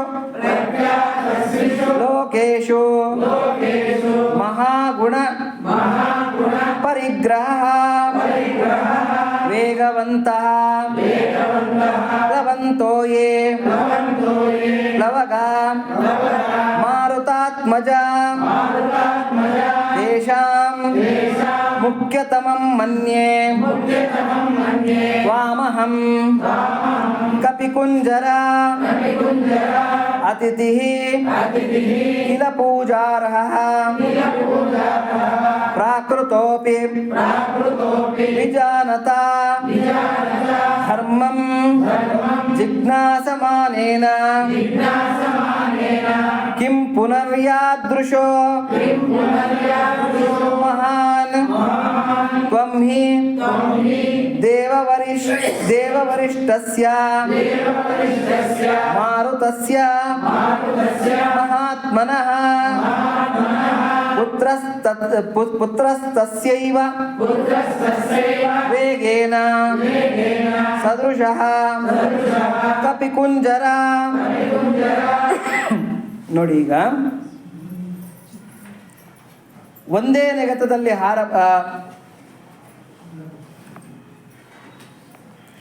ನೆಗತದಲ್ಲಿ ಹಾರಬಲ್ಲವನು, ಆದರೂ ಅವನು ನಿನ್ನ ಶಿಖರದಲ್ಲಿ ಸ್ವಲ್ಪ ಹೊತ್ತು ವಿಶ್ರಮಿಸಿಕೊಂಡು ಅನಂತರ ಉಳಿದ ಭಾಗವನ್ನು ಲಂಘಿಸಲಿ. ಓ ಕಪಿವೀರ, ನಾನು ನಿನ್ನಲ್ಲಿ ಪ್ರಾರ್ಥಿಸುತ್ತಿದ್ದೇನೆ, ಇಲ್ಲಿಯೇ ಕೊಂಚ ಹೊತ್ತು ನನ್ನ ಮೇಲೆ ವಿಶ್ರಮಿಸಿ ಮುಂದಕ್ಕೆ ಪ್ರಯಾಣ ಮಾಡು. ಅಪ್ಪ ಕಪಿವೀರ, ನೀನು ಮಾಡಿರ್ತಕ್ಕಂಥ ಅಮೋಘವಾಗಿರ್ತಕ್ಕಂಥ ಕಾರ್ಯ ಯಾವುದು, ಆ ಶಿಖರಗಳನ್ನು ದಬ್ಬಾಕದಲ್ಲ, ಅದರಿಂದ ಸಂತೋಷ ಆಗಿದ್ದೀನಿ. ಸ್ವಲ್ಪ ಹೊತ್ತು ನನ್ನ ಮೇಲೆ ವಿಶ್ರಾಂತಿ ತಗೊಂಡು ಮುಂದಕ್ಕೆ ಹೋಗು ಅಂತ ಹೇಳ್ಬಿಟ್ಟು ಪ್ರಾರ್ಥನೆ ಮಾಡ್ಕೊತಾ ಇದ್ದಾನೆ. ಆತಿಥ್ಯವನ್ನು ಸ್ವೀಕಾರ ಮಾಡು ಅಂತ ಕೇಳ್ಕೊತಾ ಇದ್ದಾನೆ. ಹೇ ಹರಿವೀರ, ಇಲ್ಲಿ ಸುಗಂಧಯುಕ್ತವಾಗಿರುವ ಗೆಡ್ಡೆ ಗೆಣಸುಗಳು ಮತ್ತು ಫಲಗಳು ಹೇರಳವಾಗಿದ್ದು ತುಂಬ ರುಚಿಕರವಾಗಿದೆ. ಮೈನಾಕ ಪರ್ವತ ಅಂತಕ್ಕಂಥವನು ಈ ಕಾಮಧೇನು ಇದ್ದಂಗೆ, ಕಲ್ಪವೃಕ್ಷ ಇದ್ದಂಗೆ. ಆತ ಬಯಸಿದ್ರೆ ತನ್ನ ಮೈ ಮೇಲೆ ಏನಾಗುತ್ತೆ, ಹಣ್ಣು ಹಂಪಲು ಜೇನು ಬೇಕಾಗಿರತಕ್ಕಂಥ ಪರಿಕರಗಳೆಲ್ಲ, ಮರ ಗಿಡ ಬಳ್ಳಿಗಳು ಹೂವುಗಳು ಎಲ್ಲ ಕೂಡ ಪ್ರತ್ಯಕ್ಷ ಆಗುತ್ತೆ. ಹಾಗಾಗಿ ಅದನ್ನೆಲ್ಲ ತಾನು ಸಿದ್ಧ ಮಾಡಿಕೊಂಡು ಆ ಕಾಮ ಸ್ವರೂಪನಾಗಿರತಕ್ಕಂಥ ಆ ಮೈನಾಕ ಕೇಳ್ಕೊತಾ ಇದ್ದಾನೆ. ಅಪ್ಪ, ನನ್ನ ಮೇಲೆ ವಿಶ್ರಾಂತಿ ತಗೊಂಡು ಈ ಹಣ್ಣು ಹಂಪಲುಗಳನ್ನು ತಗೊಂಡು ಆತಿಥ್ಯವನ್ನು ತಗೊಂಡು ಮುಂದಕ್ಕೆ ಹೋಗು. ಇವೆಲ್ಲವನ್ನು ಆಸ್ವಾದಿಸಿ ವಿಶ್ರಾಂತಿಯನ್ನು ಪಡೆದು ಅನಂತರ ಹೋಗುವಿಯಂತೆ. ಮತ್ತೆ ಮುಂದಕ್ಕೆ ಹೋಗಿ ಮಿಂತಪ್ಪ, ಫಸ್ಟ್ ವಿಶ್ರಾಂತಿಯನ್ನು ತಗೋ. ಯಾಕಂದರೆ ತುಂಬ ಕಷ್ಟಪಟ್ಟು ನೀನು ಅಲ್ಲಿಂದ ಹಾರ್ಕೊಂಡು ಬರ್ತಾ ಇದೆಯಾ. ಕಪಿಮುಖ್ಯನೇ, ನೀನು ಮಹಾಗುಣಗಳನ್ನು ಮೈಗೂಡಿಸಿಕೊಂಡಿರುವೆ. ಈ ಕಾರಣದಿಂದ 3 ಲೋಕಗಳಲ್ಲಿ ಖ್ಯಾತನಾಗಿರುವೆ. ಮೇಲಾಗಿ ನೀನು ನಮಗೆ ಸಂಬಂಧಿಯೂ ಆಗಬೇಕು. ಅಪ್ಪ, ನೀನು ನನಗೆ ಸಂಬಂಧಿನೂ ಆಗಬೇಕು ಅಂತ ಹೇಳ್ತಾ ಇದ್ದಾನೆ. ಹೇಗೆ ಹನುಮಂತ ಹೇಗೆ ಸಂಬಂಧಿ ಅಂತಂದರೆ, ವಾಯುಪುತ್ರ. ವಾಯುವಿನಿಂದ ಏನಾಗಿದೆ, ಈ ಮೈನಾಕನ ರೆಕ್ಕೆಗಳು ಉಳ್ಕೊಂಡಿದೆ. ಹಾಗಾಗಿ ನೀನು ನನಗೆ ಒಂಥರದಲ್ಲಿ ಸ್ನೇಹಿತ, ನನ್ನ ಫ್ರೆಂಡ್ ಮಗ ಅಂತಂದರೆ ನನ್ನ ಮಗನೇ ಅಂತಾನೆ ಅರ್ಥ ತಾನೆ. ಯಾಕೆಂದರೆ ಫ್ರೆಂಡ್ ಮಕ್ಕಳು ಅಂತಂದರೆ ಅಂಕಲ್ ಅಂತ ಕರೀತಾರೆ. ಹಾಗಾಗಿ ಏನಾಗುತ್ತೆ, ಒಂಥರದಲ್ಲಿ ನನಗೂ ಮಗನೇ ಇದ್ದಂಗೆ ನೀನು ಸಂಬಂಧಿನೇ ಆಗ್ತೀಯಾ, ರೆಸ್ಟ್ ಮಾಡಪ್ಪ ಅಂತಕ್ಕಂಥ ಮಾತನ್ನು ಹೇಳ್ತಾ ಇದ್ದಾರೆ. ಓ ಕಪಿಕುಂಜರ, ಬಹಳ ವೇಗವಾಗಿ ಹಾರುವ ಸಾಮರ್ಥ್ಯವಿರುವ ಕಪಿಗಳೆಲ್ಲರಿಗೂ ನೀನು ಮುಖ್ಯನಾದವನು ಎಂದು ನಾನು ಭಾವಿಸುತ್ತೇನೆ. ಎಲ್ಲ ಕಪಿವೀರರಿಗೆ ನೀನು ಮುಖ್ಯನಾಗಿರ್ತಕ್ಕಂಥವನು. ಯಾಕೆಂದರೆ ಮಹಾಪರಾಕ್ರಮಶಾಲಿ. ಯಾವ ಕಪಿಗಳು ಮಾಡದೇ ಇರತಕ್ಕಂಥ ಕರ್ತವ್ಯವನ್ನು ನೀನು ಮಾಡ್ತಾ ಇದೆಯಾ, ಸಾಹಸವನ್ನು ನೀನು ಮಾಡ್ತಾ ಇದೆಯಾ. ಹಾಗಾಗಿ ನಿನ್ನನ್ನು ನಾನು ತುಂಬ ಗೌರವದಿಂದ ಕಾಣ್ತಾ ಇದ್ದೀನಿ ಅಂತ. ಆದರೆ ಸೀತೆಯನ್ನು ಭೇಟಿ ಮಾಡ್ತಾನಲ್ಲ ಅಶೋಕವನದಲ್ಲಿ ಸೀತೆಯನ್ನು ಭೇಟಿ ಮಾಡಿದಾಗ ಸೀತೆಗೆ ಹನುಮಂತ ಹೇಳ್ತಕ್ಕಂಥ ಮಾತೇನು ಅಂದರೆ, ಅಮ್ಮ ಎಲ್ಲರೂ ಮಹಾವೀರರೇ, ಅಲ್ಲಿರ್ತಕ್ಕಂಥವರೆಲ್ಲ ಮಹಾವೀರರು, ನಾನೇ ತುಂಬ ಕನಿಷ್ಠ, ತೀರಾ ಚಿಕ್ಕೋನು. ಇವಾಗೆಲ್ಲ ನಾವು ಕೆಲಸಕ್ಕೆ ಕಳಿಸ್ಬೇಕಾದ್ರೆ ಏನು ಮಾಡ್ತಾರೆ, ಲಾಸ್ಟ್ ಅವನನ್ನು ಕಳಿಸ್ತಾರೆ. ಹೋಗಪ್ಪ ನೋಡ್ಕೊಂಬೋಗು ಅಂತೇಳ್ಬಿಟ್ಟು. ಹೌದು ತಾನೆ, ಯಾರೋ ಕನಿಷ್ಠನ ಕಳಿಸ್ತಾರೆ, ಹೋಗಪ್ಪ ಈ ಕೆಲಸ ಮಾಡ್ಕೊಂಬೋಗು ಅಂತೇಳ್ಬಿಟ್ಟು. ಹಿರಿಯರನ್ನ ಕಳಿಸ್ತಾರ ಎಲ್ಲನ್ನ? ಇಲ್ಲ, ಕಳಿಸೋದಿಲ್ಲ. ಹಾಗಾಗಿ ಎಲ್ಲರೂ ಮಹಾವೀರರೇ ಅಮ್ಮ, ನಾನೇ ತುಂಬ ಕನಿಷ್ಠ, ನನ್ನನ್ನು ಕಳಿಸಿದ್ದಾರೆ. ನಾನು ಅಶೋಕವನನ್ನೆಲ್ಲ ಧ್ವಂಸ ಮಾಡಾಕ್ಬಿಟ್ಟೆ, ಲಂಕೆನೆಲ್ಲ ಸುಟ್ಟುಬಿಟ್ಟೆ, ರಾವಣನ ಅಲ್ಲಿರ್ತಕ್ಕಂಥ ಸುಮಾರು ಸೈನ್ಯವನ್ನು ಸಾಯಿಸಿಬಿಟ್ಟೆ, ರಾವಣನಿಗೆ ಎಚ್ಚರಿಕೆ ಕೊಟ್ಟಿದ್ದೀನಿ, ನಾನೇ ಇಷ್ಟು ಮಾಡಿದ್ದೀನಿ ಅಂತಂದರೆ ಇನ್ನು ಆ ಮಹಾವೀರರೆಲ್ಲ ಬಂದರೆ ಏನು ಮಾಡ್ತಾರೆ, ಸರ್ವನಾಶ ಮಾಡಾಕ್ಬಿಡ್ತಾರೆ ಲಂಕೆಯನ್ನು. ಹಾಗಾಗಿ ಅಮ್ಮ ನಾನೇ ಕನಿಷ್ಠ ಅಮ್ಮ ಅಂತ ಹೇಳ್ಕೊಂತಾನೆ ಹನುಮಂತ. ಇದರಿಂದ ಗೊತ್ತಾಗ್ತಕ್ಕಂಥದ್ದೇನು, ಹನುಮಂತನ ತುಂಬ ವಿನಯ, ಆ ವಿನಯಶೀಲ ಇದು ಎಷ್ಟಿತ್ತು ಅಂತಂದರೆ ತನ್ನನ್ನೇ ತಾನು ತುಂಬ ಕಿರಿಯ ಅಂತ ಭಾವಿಸ್ಕೊತಾರೆ. ಅದನ್ನೇ ಬಸವಣ್ಣವರು ಒಂದು ಕಡೆ ಹೇಳ್ತಾರೆ, ನನಗಿಂತ ಕಿರಿಯರಿಲ್ಲ, ಶಿವಭಕ್ತರಿಗಿಂತ ಹಿರಿಯರಿಲ್ಲ. ಬಸವಣ್ಣವರ ಅದ್ಭುತವಾಗಿರ್ತಕ್ಕಂಥ ವಾಕ್ಯ ಇದು. ಇದನ್ನು ನಾವು ಮೈಗೂಡಿಸ್ಕೊಂಡ್ಬಿಡ್ಬೇಕು, ನಮ್ಮ ಮನಸ್ಸಿಗೆ ತೊಗೊಂಡ್ಬಿಡ್ಬೇಕು, ನಮ್ಮ ರಕ್ತಗತ ಮಾಡ್ಕೊಂಡ್ಬಿಡ್ಬೇಕು. ನನಗಿಂತ ಕಿರಿಯರಿಲ್ಲ, ನನಗಿಂತ ಕಿರಿಯರು ಯಾರೂ ಇಲ್ಲ, ನಾನೇ ಕಿರಿಯ, ಎಲ್ಲರಿಗಿಂತ ಕಿರಿಯ ನಾನೇ, ಶಿವಭಕ್ತರಿಗಿಂತ ಹಿರಿಯರಿಲ್ಲ. ನಿಜವಾಗ್ಲೂ ಹಿರಿಯರು ಅಂತಂದರೆ ಯಾರು ಪ್ರಪಂಚದಲ್ಲಿದೆ, ಭಗವದ್ಭಕ್ತರಿಗಿಂತ ಹಿರಿಯರಿಲ್ಲ, ನನಗಿಂತ ಕಿರಿಯರಿಲ್ಲ. ಇದು ಬಸವಣ್ಣವರ ವಾಕ್ಯ, ಭಕ್ತಿ ಭಂಡಾರಿ ಬಸವಣ್ಣನವರ ವಾಕ್ಯ. ಅದನ್ನು ನಾವು ಮೈಗೂಡಿಸ್ಕೊಬಿಡ್ಬೇಕು. ಅದನ್ನೇ ಇಲ್ಲಿ ಹನುಮಂತ ಪ್ರದರ್ಶಿಸ್ತಾ ಇರ್ತಕ್ಕಂಥದ್ದು. ಅದನ್ನು ಇಲ್ಲಿ ಮೈನಾಕ ಹೇಳ್ತಾ ಇದ್ದಾನೆ, ಅಪ್ಪ ಎಲ್ಲ ಕಪಿ ಶ್ರೇಷ್ಠರಲ್ಲಿ ಮಹಾನುಭಾವನಾಗಿರ್ತಕ್ಕಂಥ ನೀನೇ ಕಪಿಯಲ್ಲಿ ಶ್ರೇಷ್ಠನಾಗಿರ್ತಕ್ಕಂಥ ಅವನು ಅಂತ ನಾನು ಭಾವಿಸ್ಕೊಂಡಿದ್ದೀನಿ. ಧರ್ಮಾತ್ಮನಾದ ಬುದ್ಧಿವಂತನು ತನ್ನ ಮನೆಗೆ ಬಂದ ಅತಿಥಿಯು ಸಾಮಾನ್ಯನಾಗಿದ್ದರೂ ಅವನನ್ನು ಪೂಜಾರ್ಹನೆಂದೇ ತಿಳಿಯುತ್ತಾನೆ. ಹೀಗಿರುವಾಗ ನಿನ್ನಂತಹ ಮಹಾತ್ಮನಾದ ಅತಿಥಿಯು ಬಂದಾಗ ಪೂಜಿಸುವ ವಿಷಯದಲ್ಲಿ ಹೇಳುವುದೇನಿದೆ? ಅಪ್ಪ ಸಾಮಾನ್ಯವಾಗಿ ಯಾರಾದರೂ ಹೊಸಲು ತುಳ್ಕೊಂಡು ನಮ್ಮ ಮನೆ ಒಳಗಡೆಗೆ ಬಂದಾಗ ಏನಂತ ಕರೀತಾರೆ, ಅಭ್ಯಾಗತ ಸ್ವಯಂ ವಿಷ್ಣು, ಸಾಕ್ಷಾತ್ ಮಹಾವಿಷ್ಣುವೇ ನಮ್ಮ ಮನೆಗೆ ಬಂದಿದ್ದಾನೆ ಅಂತಕ್ಕಂಥ ಭಾವನೆಯಿಂದ ಅತಿಥಿ ಸೇವೆ ಮಾಡಬೇಕು ಅಂತಕ್ಕಂಥದ್ದು ವೇದವಾಕ್ಯ. ತೈತ್ರೇಯ ಉಪನಿಷತ್ತು ಹೇಳ್ತಾ ಇದೆ, ಮಾತೃದೇವೋ ಭವ. ತೈತ್ರೇಯ ಉಪನಿಷತ್ತು ಹೇಳ್ತಾ ಇರ್ತಕ್ಕಂಥದ್ದು ಶಿಕ್ಷಾವಲ್ಲಿ, ಮಾತೃದೇವೋ ಭವ, ಹೆತ್ತ ತಾಯಿಯನ್ನ ದೇವರು ಅಂತ ಭಾವಿಸು. ಹಾಗಾದರೆ ತಾಯಿ ಬಿಟ್ಟರೆ ಬೇರೆ ಯಾರನ್ನ ಮಾತೃದೇವಿಯರಿದ್ದಾರ ಅಂತಂದರೆ ಹೌದು, ಮಾತೃ ಸಮಾನರಿದ್ದಾರೆ. ಯಾರ್ಯಾರು ಅಂತಂದರೆ ಅಣ್ಣನ ಹೆಂಡತಿ ಅತ್ತಿಗೆ ಮಾತೃ ಸಮಾನ, ಆಮೇಲೆ ಗುರುವಿನ ಪತ್ನಿ ಮಾತೃ ಸಮಾನ, ಆಮೇಲೆ ಅನ್ನ ಇಡ್ತಾ ಇರ್ತಕ್ಕಂಥ ತಾಯಿ ಅಂದರೆ ಅನ್ನ ಇಡ್ತಾ ಇರ್ತಕ್ಕಂಥ ಮಾತೆ ಮಾತೃ ಸಮಾನ, ಆಮೇಲೆ ನಮ್ಮನ್ನು ಪ್ರಾಣ ರಕ್ಷಣೆ ಮಾಡಿರ್ತಕ್ಕಂಥ ಯಜಮಾನನ ಹೆಂಡತಿ ಮಾತೃ ಸಮಾನ. ಹೀಗೆ ಮಾತೃ ಸಮಾನವಾಗಿರ್ತಕ್ಕಂಥ ಸ್ತ್ರೀಯರು ಸಾಕಷ್ಟು ಜನ ಇದ್ದಾರೆ. ಅವರೆಲ್ಲರನ್ನೂ ಕೂಡ ನಾವು ಪ್ರತ್ಯಕ್ಷವಾಗಿ ಓಡಾಡ್ತಾ ಇರತಕ್ಕಂಥ ಪರಬ್ರಹ್ಮ ಸ್ವರೂಪ ಅಂತ ನೋಡಬೇಕು, ಲಲಿತಾ ಭಟ್ಟಾರಿಕೆ ಅಂತಕ್ಕಂಥ ದೃಷ್ಟಿಯಿಂದ ನೋಡಬೇಕು. ಹಾಗಾಗಿ ಮಾತೃದೇವೋ ಭವ, ಪಿತೃದೇವೋ ಭವ. ಪಿತೃಗಳು ಅಂದರೆ ಯಾರು ಅಂತಂದರೆ ನೋಡಿ, ಹೆತ್ತ ತಂದೆ ಮೊದಲನೇ ತಂದೆ, ವಿದ್ಯೆ ಹೇಳ್ಕೊಟ್ಟಿರ್ತಕ್ಕಂಥ ಗುರು ಎರಡನೇ ತಂದೆ, ಆಮೇಲೆ ಪ್ರಾಣದಾತ ಮೂರನೇ ತಂದೆ, ಅಣ್ಣ ನಾಲ್ಕನೇ ತಂದೆ. ಹೀಗೆ ತಂದೆಯರಲ್ಲೂ ಕೂಡ ಸಾಕಷ್ಟು ಪಂಗಡಗಳಿದೆ. ಇವರೆಲ್ಲ ಕೂಡ ಪ್ರತ್ಯಕ್ಷವಾಗಿ ಕಾಣ್ತಾ ಇರ್ತಕ್ಕಂಥ ದೇವತಾ ಸ್ವರೂಪರು. ಆಚಾರ್ಯ ದೇವೋ ಭವ, ವರ್ಣ ಮಾತ್ರಂ ಕಲಿಸಿದಾತಂ ಗುರು ಅಂತ ಹೇಳ್ಬಿಟ್ಟು ಯಾರೋ ನಮ್ಗೆ ಗೊತ್ತಿಲ್ಲದೆ ಇರೋವಾಗ ಏನೋ ಇವಾಗ ವಿದ್ಯೆ ಕಲಿತಾ ಇರ್ತಕ್ಕಂಥ ಕಾಲದಲ್ಲಿ ಏನಾಗಿರುತ್ತೆ, ಇವಾಗ ಫಾರ್ ಎಕ್ಸಾಂಪಲ್ ನಂದೇ ಹೇಳಬೇಕು ಅಂತಂದರೆ, ನಾನು ಚಿಕ್ಕ ವಯಸ್ಸಿನಲ್ಲಿ 8 ಬರೆಯೋದು ಬರ್ತಾ ಇರಲಿಲ್ಲ ನನಗೆ. 8 ಹೀಗೆ ಬರೀತಾರಲ್ಲ 8, ನಂಗೆ ಹಂಗೆ ಬರ್ತಾ ಇರಲಿಲ್ಲ. ನನ್ನ ಮೇಲೊಂದು 0 ಹಾಕ್ಬಿಟ್ಟು ಕೆಲವೊಂದು 0 ಹಾಕ್ಬಿಡ್ತಾ ಇದ್ದೆ. ಇದು 8 ಅಂತ ಹೇಳ್ಬಿಟ್ಟು ನನಗೆ ಚಿಕ್ಕ ವಯಸ್ಸಿನಲ್ಲಿ ಅಷ್ಟೇ ನಂಗೆ ಗೊತ್ತಾಗ್ತಾ ಇದ್ದಿದ್ದು.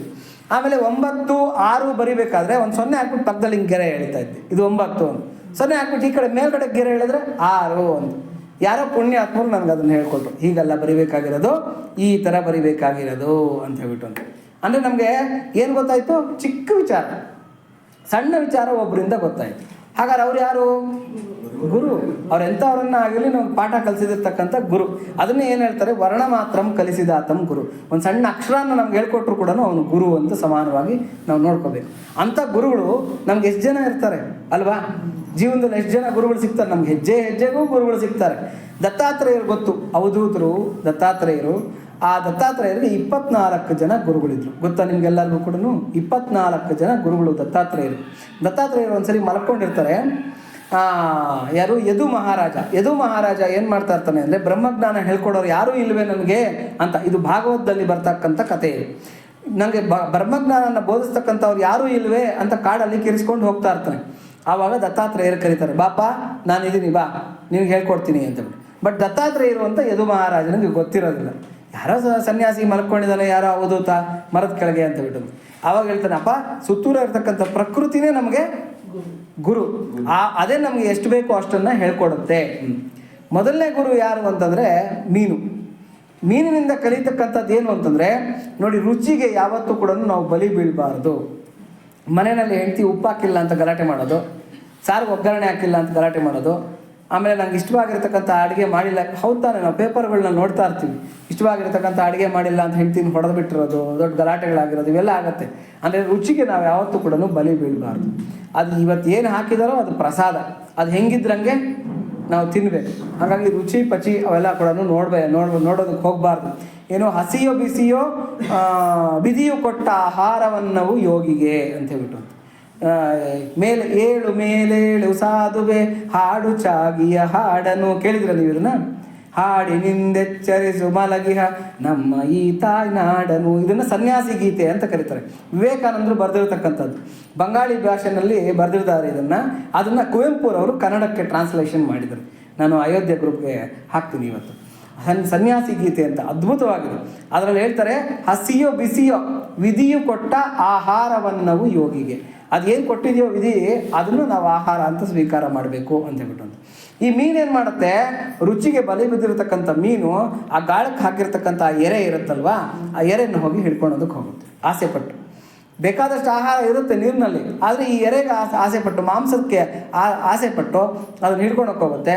ಆದರೆ ಆ ಎರೆ ಹಿಂದ್ಗಡೆ ಏನಿದೆ, ಚೂಪಾದ ಮುಳ್ಳಿದೆ, ಅದು ತಗೊಳಾಕೊಂಬಂಥದ್ದು. ಇದರಿಂದ ಏನಾಗುತ್ತೆ, ಮೀನು ತನ್ನ ಪ್ರಾಣನ ಕಳ್ಕೊಬೇಕಾಗತ್ತೆ. ಹಾಗಾಗಿ ಮೀನು ನನಗೆ ಮೊದಲನೇ ಗುರು. ಎರಡನೇ ಗುರು ಯಾರು ಅಂದರೆ ದುಂಬಿ ಏನು ಮಾಡುತ್ತೆ, ವಾಸನೆಗೆ ಬಲಿ ಬಿದ್ದು ಕಮಲದ ಮೇಲೆ ಹೋಗಿ ಕೂತ್ಕೊಳ್ಳುತ್ತೆ.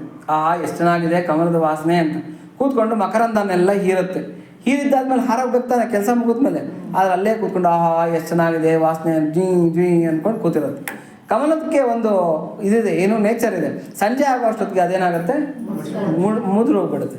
ಯಾವಾಗ ಮುದುರ್ಕೊಂಡ್ಬಿಡ್ತೋ ಇದ್ರೊಳಗೆ ಬಂಧಿತ ಆಗ್ಬಿಡ್ತು ದುಂಬಿ. ಯಾವಾಗ ಅದರೊಳಗೆ ಬಂಧಿತ ಆಯಿತು, ರಾತ್ರಿ ಏನಾಯಿತು, ಆನೆಗಳ ಹಿಂಡು ಅಲ್ಲಿಗೆ ಬಂತು, ಆ ಮುದುರಿರ್ತಕ್ಕಂಥ ಕಮಲನ್ನೊಂದನ್ನು ಕಿತ್ತು ತನ್ನ ಸೊಂಡಿಲಿಂದ ಕೆಳಗೆ ಹಾಕಿ ಕಾಲಲ್ಲಿ ಚೆನ್ನಾಗಿ ವಾಸಕ್ಕೆ ಬಿಡ್ತು. ಅವಾಗೇನಾಯಿತು, ದುಂಬಿ ಏನಾಯಿತು, ಸತ್ತೋಯ್ತು. ಇದೇ ನನಗೆ ಎರಡನೇ ಗುರುವಪ್ಪ. ಅಂದರೆ ನಾನು ವಾಸನೆಗೆ ಬಲಿ ಬೀಳಬಾರ್ದು. ಇದು ಎರಡನೇ ಇಂದ್ರಿಯ. ವಾಸನೆ ಅಂತಕ್ಕಂಥದ್ದು ಬಾಯಿ ಆದಮೇಲೆ ಮೂಗು, ಬಲಿ ಬೀಳಬಾರ್ದು ಅಂತ. ಮೂರನೇ ಗುರು ಯಾರು ಅಂತಂದರೆ ಮಿಡತೆಗಳು ಈ ಪತಂಗಗಳು ಇರುತ್ತಲ್ಲ, ಅದು ಮೂರನೇ ಗುರು. ಯಾಕೆಂದರೆ ಎಲ್ಲೋ ಬೆಂಕಿ ಉರಿತಾ ಇದೆ ಅಂತಂದರೆ, ನಿಲ್ಲೆ ಪತಂಗ ಬೇಡ ಬೆಂಕಿಯ ಸಂಘ ಅಂತ ಹೇಳ್ಬಿಟ್ಟು. ಬೆಂಕಿ ಸಂಘಕ್ಕೆ ಹೋಗೇನಾಗುತ್ತೆ, ಆ ಬೆಂಕಿಗಳು ನೋಡಿರ್ತೀವಿ ನಾವು ಇವಾಗ ಇಲ್ಲೇ ಬಿಡಿ, ಇವಾಗೆಲ್ಲ UPSಗಳು ಬಂದ್ಬಿಟ್ಟು ನಾವು ಅದನ್ನು ನೋಡೋಕ್ಕೆ ಆಗಲ್ಲ. ಮೊದಲು ಕರೆಂಟ್ ಹೊಟ್ಟೋಗ್ಬಿಟ್ರೆ ದೀಪ ಇಟ್ಟರೆ ಆ ದೀಪ ಸುತ್ತೂರ ಹಿಂಗೆ ಸುತ್ತೋ ಬಂದು ಅದು ಹಂಗೆ ಸುತ್ತಿ ಏನಾಗೋದು, ರೆಕ್ಕೆ ಸುತ್ಕೊಂಡು ಆ ಬೆಂಕಿಲೇ ಬಿದ್ದೋಗ್ಬಿಡೋದು.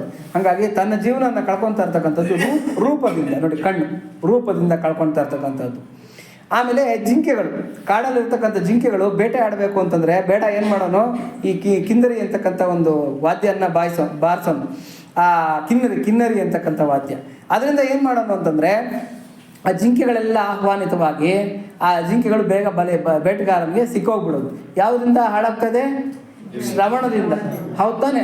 ನಾವು ನೋಡಿ ಎಲ್ಲನ ಭಗವದ್ಗೀತೆ ನಡೀತದೆ, ಅಲ್ಲೆಲ್ಲೋ ವಿಷ್ಣು ಸಹಸ್ರನಾಮ ಹೇಳ್ತಾ ಇದ್ರಂತೆ, ಲಲಿತ ಸಹಸ್ರನಾಮ ಹೇಳ್ತಾ ಇದ್ರಂತೆ, ಅಲ್ಲೆಲ್ಲೋ ಪ್ರವಚನ ನಡೀತಾ ಇದೆ ಅಂತಂದರೆ ಅಲ್ಲಿಗೆ ಹೋಗೋದಿಲ್ಲ, ಬಿಡಯ್ಯ ಇದ್ದಿದ್ದೆ ಅಂತ. ಅಲ್ಲೆಲ್ಲೋ ಸೋಮಾರಿ ಕಟ್ಟೆ ಮೇಲೆ ಅವ್ರು ಯಾರ್ದೋ ಮನೆ ವಿಚಾರ ಮಾತಾಡ್ತಾ ಇದ್ದಾರಂತೆ, ಗೊತ್ತಾ ನಿಮಗೆ? ಅವ್ರು ಯಾರೋ ಅತ್ತೆ ಸೊಸೆ ಗಲಾಟೆ ಮಾಡ್ಕೊಂಡಿದ್ದಾರಂತೆ. ನಡಿ ಅಡುಗೆ ಆಮೇಲೆ ಮಾಡ್ಕೊಂಡ್ರು ಪರವಾಗಿಲ್ಲ, ಒಗ್ಗರಣೆ ಆಮೇಲೆ ಮಾಡ್ಕೊಂಡ್ರು ಪರವಾಗಿಲ್ಲ, ನಡಿ ಫಸ್ಟ್ ಅಲ್ಲಿ ಕೂತ್ಕೊಂಡು ಕೇಳೋಣ ಅಂತ ಹೇಳ್ಬಿಟ್ಟು. ಅಂದರೆ ನಾವು ಹಾಳಾಗ್ತಾ ಇರೋದು ಯಾವುದ್ರಲ್ಲಿ, ಕಿವಿಯಿಂದ ಹಾಳಾಗ್ತಾ ಇದೆ. ಆಮೇಲೆ ಬಾಯಿ ಅಷ್ಟೇ, ಬಾಯಿ ಕೊಟ್ಟಿರ್ತಕ್ಕಂಥ ನರಜನ್ಮ ಬಂದಾಗ ನಾಲಿಗೆ ಇರುವಾಗ ಕೃಷ್ಣ ಎನ್ನಬಾರದೆ ಅಂತ ಹೇಳುದು. ನಾವೆಲ್ಲ ಅವ್ರ ಮನೆ ಹಂಗಂತೆ, ಇವ್ರ ಮನೆ ಹಿಂಗಂತೆ, ಹಿಂಗೆ ಮಾತಾಡ್ಕೊಂಡು ಹಾಳಾಗ್ತಾ ಇರ್ತಕ್ಕಂಥದ್ದು. ಆನೆಗಳನ್ನು ಕೆಡ್ಡದಲ್ಲಿ ಬೀಳಿಸ್ಬೇಕಾದ್ರೆ ಹೆಣ್ಣಾನೆಯನ್ನು ನಿಲ್ಲಿಸಿರ್ತಾರೆ. ಹೆಣ್ಣಾನೆ ಸ್ಪರ್ಶಕ್ಕೆ ಬಲಿ ಬಿದ್ದಿರ್ತಕ್ಕಂಥ ಆನೆಗಳೇನಾಗುತ್ತೆ, ಕೆಡ್ಡದಲ್ಲಿ ಬಿದ್ದೋಗುತ್ತೆ, ಅದರ ಜೀವನವನ್ನು ಹಾಳು ಮಾಡ್ಕೊಳುತ್ತೆ. ಹೇ ಯದು ಮಹಾರಾಜ, ಇದು ನನಗೆ 5ನೇ 6ನೇ ಗುರು ಅಂತ ಹೇಳ್ತಾರೆ. ಅಂದರೆ 5ನೇ ಗುರು. ಹಾಗೆ ಹೆಂಗೆ ಇಂದ್ರಿಯಗಳಿಗೆ ಅದು ಬಲಿ ಆಗಿಬಿಡುತ್ತೆ ಅಂತ ಹೇಳ್ಬಿಟ್ಟು. ಆಮೇಲೆ ಪಾರಿವಾಳ ನನಗೆ ಇನ್ನೊಂದು ಗುರು. ಪಾರಿವಾಳ ಏನು ಮಾಡ್ತಂತೆ ಅಂದರೆ, ಯಾರೋ ಬಲೆ ಹಾಕಿದ್ದಂತೆ ಬೇಟೆಗಾರ. ಪಾರಿವಾಳದ ಮಕ್ಕಳು ಆ ಬಲೆಗೆ ಬಿದ್ದೋಗ್ಬಿಡ್ತಂತೆ. ಪಾರಿವಾಳದ ಮಕ್ಕಳು ಆ ಬಲೆಗೆ ಬಿತ್ತು ಅಂತ ಹೇಳ್ಬಿಟ್ಟು ಪಾರಿವಾಳದ ಹೆಂಡತಿ ಬಿದ್ದೋಯ್ತಂತೆ ಬಲೆಗೆ ಹೋಗಿ, ಅವರನ್ನು ರಕ್ಷಣೆ ಮಾಡಬೇಕು ಅಂತ. ಅದನ್ನೆಲ್ಲ ರಕ್ಷಣೆ ಮಾಡಬೇಕು ಅಂತ ಗಂಡು ಪಾರಿವಾಳನ ಹೋಗಿ ಬಲೆಗೆ ಸಿಕ್ಕಾಕೊಂಡ್ಬಿಡ್ತಂತೆ. ಇಡೀ ಫ್ಯಾಮಿಲಿ ಏನಾಯಿತು, ಬೇಟೆಗಾರನ ಪಾಲಾಗೋಯ್ತು. ಹಾಗಾಗಿ ಯದು ಮಹಾರಾಜ ಅದು ನನಗೆ ಇನ್ನೊಂದು ಗುರು ಅಂತ ಹೇಳ್ತಾನೆ. ಯಾಕೆ ಅಂತಂದರೆ, ಸಾಮಾನ್ಯವಾಗಿ ನಾವು ನೋಡ್ತಾ ಇರ್ತೀವಿ, ಮಕ್ಕಳೆಲ್ಲ ಹೋಗ್ಬಿಟ್ಟು ಸಾಲ ಮಾಡಿಕೊಂಡು, ಇಲ್ಲ ಎಲ್ಲೋ ಒಂದು ಆಕ್ಸಿಡೆಂಟ್ ಮಾಡಿಕೊಂಡು ಒಂದು ಕೇಸ್ ಬುಕ್ ಮಾಡ್ಕೊಂಡು ಬಂದುಬಿಡ್ತಾರೆ. ಇದು ಇವ್ರನ್ನ ರಕ್ಷಣೆ ಮಾಡಬೇಕು ಅಂತ ಹೇಳ್ಬಿಟ್ಟು ಅವ್ರ ಅಪ್ಪ ಅಮ್ಮ ಹೋಗ್ತಾರೆ. ಅವ್ರ ಅಪ್ಪ ಅಮ್ಮ ಏನು ಮಾಡ್ತಾರೆ, ಅವ್ರ ಜೀವನದ ಬೆಳೆನೆಲ್ಲ ಅಲ್ಲಿ ಇಟ್ಟು ಏನೋ ಕಷ್ಟಪಟ್ಟು ಕೋರ್ಟು ಕಚೇರಿ ಸುತ್ತಿ ಅವ್ರ ಜೀವನ ಹಾಳು ಮಾಡ್ಕೊತಾರೆ. ನಾವು ಅದನ್ನೆಲ್ಲ ನೋಡ್ತಾ ಇರ್ತೀವಿ. ಹಾಗಾಗಿ ಇದು ನನಗೆ ಇನ್ನೊಂದು ಗುರು. ಆಕಾಶ ನನಗೆ ಇನ್ನೊಂದು ಗುರು. ಆಕಾಶ ನೋಡಿ ಎಲ್ಲ ಕಡೆ ವ್ಯಾಪಿಸ್ಕೊಂಡಿದ್ರು ಕೂಡ ಯಾವುದ್ರ ಟಚ್ಚು ಕೂಡ ಆಕಾಶಕ್ಕೆ ಇರೋದಿಲ್ಲ. ಸರ್ವವ್ಯಾಪಿ. ಯಥಾ ಏನು ಭಗವದ್ಗೀತೆಯಲ್ಲೂ ಒಂದು ಶ್ಲೋಕ ಬರುತ್ತೆ, ಯಥಾ ಸರ್ವಗತಂ ಸೂಕ್ಷ್ಮಾತ್ ಆಕಾಶಂ ಲೋಪಲಿಪ್ಯತೆ ತಥಾ ಸರ್ವ ಗತಂ ದೇಹೆ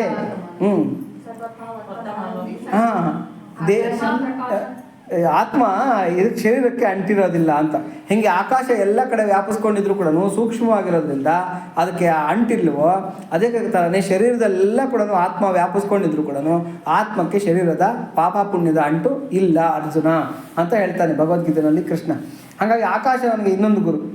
ಆಮೇಲಿಂದ ಬಾಣ ಮಾಡ್ತಾ ಇರ್ತಕ್ಕಂಥವನು ಇನ್ನೊಂದು ಗುರು. ಬಾಣ ಮಾಡೋನು ಏನು ಮಾಡ್ತಾನೆ ಅಂತಂದರೆ, ಬಾಣನ ಚೂಪಾಗಿ ಶಾರ್ಪಾಗಿ ಮಾಡ್ತಾ ಕೂತ್ಕೊಂಡಿರ್ತಾನಂತ. ಕೂತ್ಕೊಂಡಿರ್ಬೇಕಾದ್ರೆ ಪಕ್ಕದಲ್ಲಿ ಬಂದು ಯಾರೋ ಕೇಳ್ತಾರೆ, ಅಪ್ಪ ಈ ಊರು ಈ ದಾರಿ ಯಾವ ಕಡೆ ಹೋಗುತ್ತೆ, ಈ ದಾರಿ ಯಾವ ಕಡೆಗೆ ಹೋಗುತ್ತೆ ಅಂತ ಎಷ್ಟು ಕೇಳಿದ್ರು ಕೂಡ ಅವನ ಗಮನ ಎಲ್ಲಿರುತ್ತೆ, ಆ ಶಾರ್ಪ್, ಆ ಬಾಣನ ಶಾರ್ಪ್ ಮಾಡೋದ್ರಲ್ಲೇ ಇರ್ತಾರೆ. ಸ್ವಲ್ಪ ಗಮನ ಆ ಕಡೆ ಈ ಕಡೆ ಹೋದರೆ ಶಾರ್ಪ್ ಮಾಡೋದಕ್ಕಾಗೋದಿಲ್ಲ. ಹಂಗೆ ಅವ್ನು ನನಗೆ ಇನ್ನೊಂದು ಗುರು ಅಂತ. ಈ ಥರ ದತ್ತಾತ್ರೇಯರು 24 ಗುರುಗಳನ್ನು ಹೇಳ್ತಾರೆ.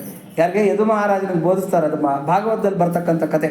ಹಾಗಾಗಿ 24 ಗುರುಗಳಿದ್ದಾರೆ. ವರ್ಣ ಮಾತ್ರಂ ಕಲಿಸಿದಾತಂ ಗುರು, ಆಚಾರ್ಯ ದೇವೋಭವ, ಅತಿಥಿ ದೇವೋಭವ ಅಂತ. ಸಾಕ್ಷಾತ್ ಮನೆಗೆ ಹೊಸದು ತಿಳ್ಕೊಂಡು ಬಂದಿರತಕ್ಕಂಥವನು ಅಭ್ಯಾಗತ ಸ್ವಯಂ ವಿಷ್ಣು ಅಂತ. ಸಾಮಾನ್ಯಕ್ಕೆ ಮನೆ ಒಳಗೆ ಬಂದಿರತಕ್ಕಂಥವ್ರು ಎಂಥವ್ರನ್ನ ಆಗಲಿ ನಾವು ವಿಷ್ಣು ಅಂತ ಆಧರಿಸ್ತಾ ಇರಬೇಕಾದ್ರೆ, ಯಾರೋ ಮಹಾನ್ ಭಾವರು, ಭಕ್ತರು, ಪುಣ್ಯಾತ್ಮರು ಬಂದೇ ಬಿಟ್ಟರು ಅಂತ ಇಟ್ಕೊಳ್ಳಿ, ಆವಾಗ ನಮ್ಗೇನಾಗುತ್ತೆ, ಇನ್ನೂ ರೋಮಾಂಚಿತವಾಗ್ತೀವಿ, ಇನ್ನೂ ಅವರನ್ನು ಆಧರಿಸಬೇಕು, ಪ್ರೀತಿಸಬೇಕು ಅಂತಕ್ಕಂಥ ಮನಸ್ಸು ಬರುತ್ತೆ. ಹಾಗಾಗಿ ಹೇ ಹನುಮಂತ, ನಿನ್ನನ್ನು ಆಧರಿಸಬೇಕು, ಪ್ರೀತಿಸಬೇಕು ಅಂತಕ್ಕಂಥದ್ದೇ ನನ್ನ ಒಂದು ಮುಖ್ಯ ಉದ್ದೇಶ ಆಗಿದೆ. ಓ ಕಪಿಕುಂಜರ, ಬಹಳ ವೇಗವಾಗಿ ಹಾರುವ ಸಾಮರ್ಥ್ಯವಿರುವ ಕಪಿಗಳೆಲ್ಲರಿಗೂ ನೀನು ಮುಖ್ಯನಾದವನು ಎಂದು ನಾನು ಭಾವಿಸುತ್ತೇನೆ. ಧರ್ಮಾತ್ಮನಾದ ಬುದ್ಧಿವಂತನು ತನ್ನ ಮನೆಗೆ ಬಂದ ಅತಿಥಿಯು ಸಾಮಾನ್ಯನಾಗಿದ್ದರೂ ಅವನನ್ನು ಪೂಜಾರ್ಹನೆಂದೇ ತಿಳಿಯುತ್ತಾನೆ. ಹೀಗಿರುವಾಗ ನಿನ್ನಂತಹ ಮಹಾತ್ಮನಾದ ಅತಿಥಿಯು ಬಂದಾಗ ಪೂಜಿಸುವ ವಿಷಯದಲ್ಲಿ ಹೇಳುವುದೇನಿದೆ? ಓ ಕಪೀಶ್ವರ, ನೀನಾದರೂ ದೇವಶ್ರೇಷ್ಠನಾದ ಮಹಾತ್ಮನಾದ ವಾಯುದೇವರ ಪುತ್ರನು. ವೇಗದಲ್ಲಿಯೂ ಅವನಿಗೆ ಸಮಾನವಾಗಿಯೇ ಇರುವೆ. ವಾಯುದೇವರ ಪುತ್ರ ನೀನು. ವೇಗದಲ್ಲಿ ಕೂಡ ಅಂದರೆ ಸ್ಪೀಡಲ್ಲೂ ಕೂಡ ವಾಯುವಿಗೆ ಸಮಾನವಾಗಿರ್ತಕ್ಕಂಥ ಸ್ಪೀಡು ನಿನ್ನದಾಗಿದೆ. ಹಾಗಾಗಿ ಹೇ ಕಪಿಕುಂಜರ, ನನ್ನ ಮೇಲೆ ನೀನು ವಿಶ್ರಾಂತಿಯನ್ನು ತಗೋ. ಅಂದರೆ ಅನುನಯಿಸ್ತಾ ಇದ್ದಾನೆ ಯಾರು, ಮೈನಾಕ ಅನುನಯಿಸ್ತಾ ಇದ್ದಾನೆ, ಓಲೈಸ್ತಾ ಇದ್ದಾನೆ ಹನುಮಂತನ, ಏನನ್ನ ಮಾಡಿದ್ರೆ ಎಷ್ಟು ಮಾಡಬೇಕು ಅಂತ ಹೇಳ್ಬಿಟ್ಟು. ಹಾಗಾಗಿ ಆದರೆ ಹನುಮಂತನ ಉದ್ದೇಶನೇ ಬೇರೆ ಆಗಿದೆ. ಹನುಮಂತನ ಉದ್ದೇಶ ಗಮನ ಎಲ್ಲ ಎಲ್ಲಿದೆ? ತನ್ನ ಗುರಿ ಏನು? ಸೀತಾನ್ವೇಷಣೆಯೇ ತನ್ನ ಗುರಿ. ಅದರ ಮೇಲೆ ತನ್ನ ಗುರಿಯನ್ನು ನೆಟ್ಟಿರ್ತಕ್ಕಂಥ ದೃಢ ಇದರಿಂದ ಯಾವುದರಿಂದ ಸಂಕಲ್ಪದಿಂದ ಹೊರಟಿರ್ತಕ್ಕಂಥವನು ಆ ಹನುಮಂತ. ಮುಂದೆ 121ನೇ ಶ್ಲೋಕದಿಂದ ಹೇಳ್ಕೊಳ್ಳೋಣ. ಪೂಜಿತೆ ತ್ವಯಿ ಧರ್ಮಜ್ಞ ಪೂಜಾಂ ಪ್ರಾಪ್ನೋತಿ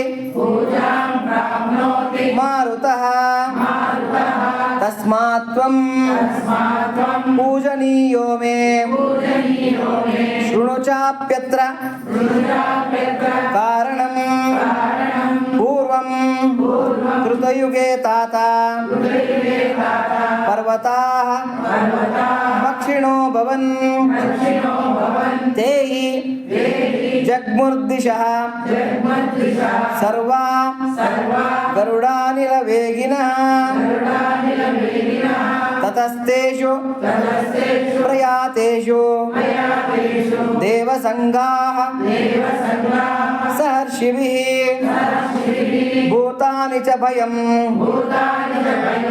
ಜಗ್ಮುಸ್ತೇಷಾಂ ಪತನಶಂಕಯಾ ತತಃ ಕ್ರುದ್ಧಃ ಸಹಸ್ರಾಕ್ಷಃ ಪರ್ವತಾನಾಂ ಶತಕ್ರತೋ ಪಕ್ಷ್ಮಾಂಶ್ಚಿ ಛೇದವಜ್ರೇಣ ತತ್ರ ತತ್ರ ಸಹಸ್ರಶಃ ಸಮಾ ಮುಪಗತಃ ಕ್ರುದ್ಧೋ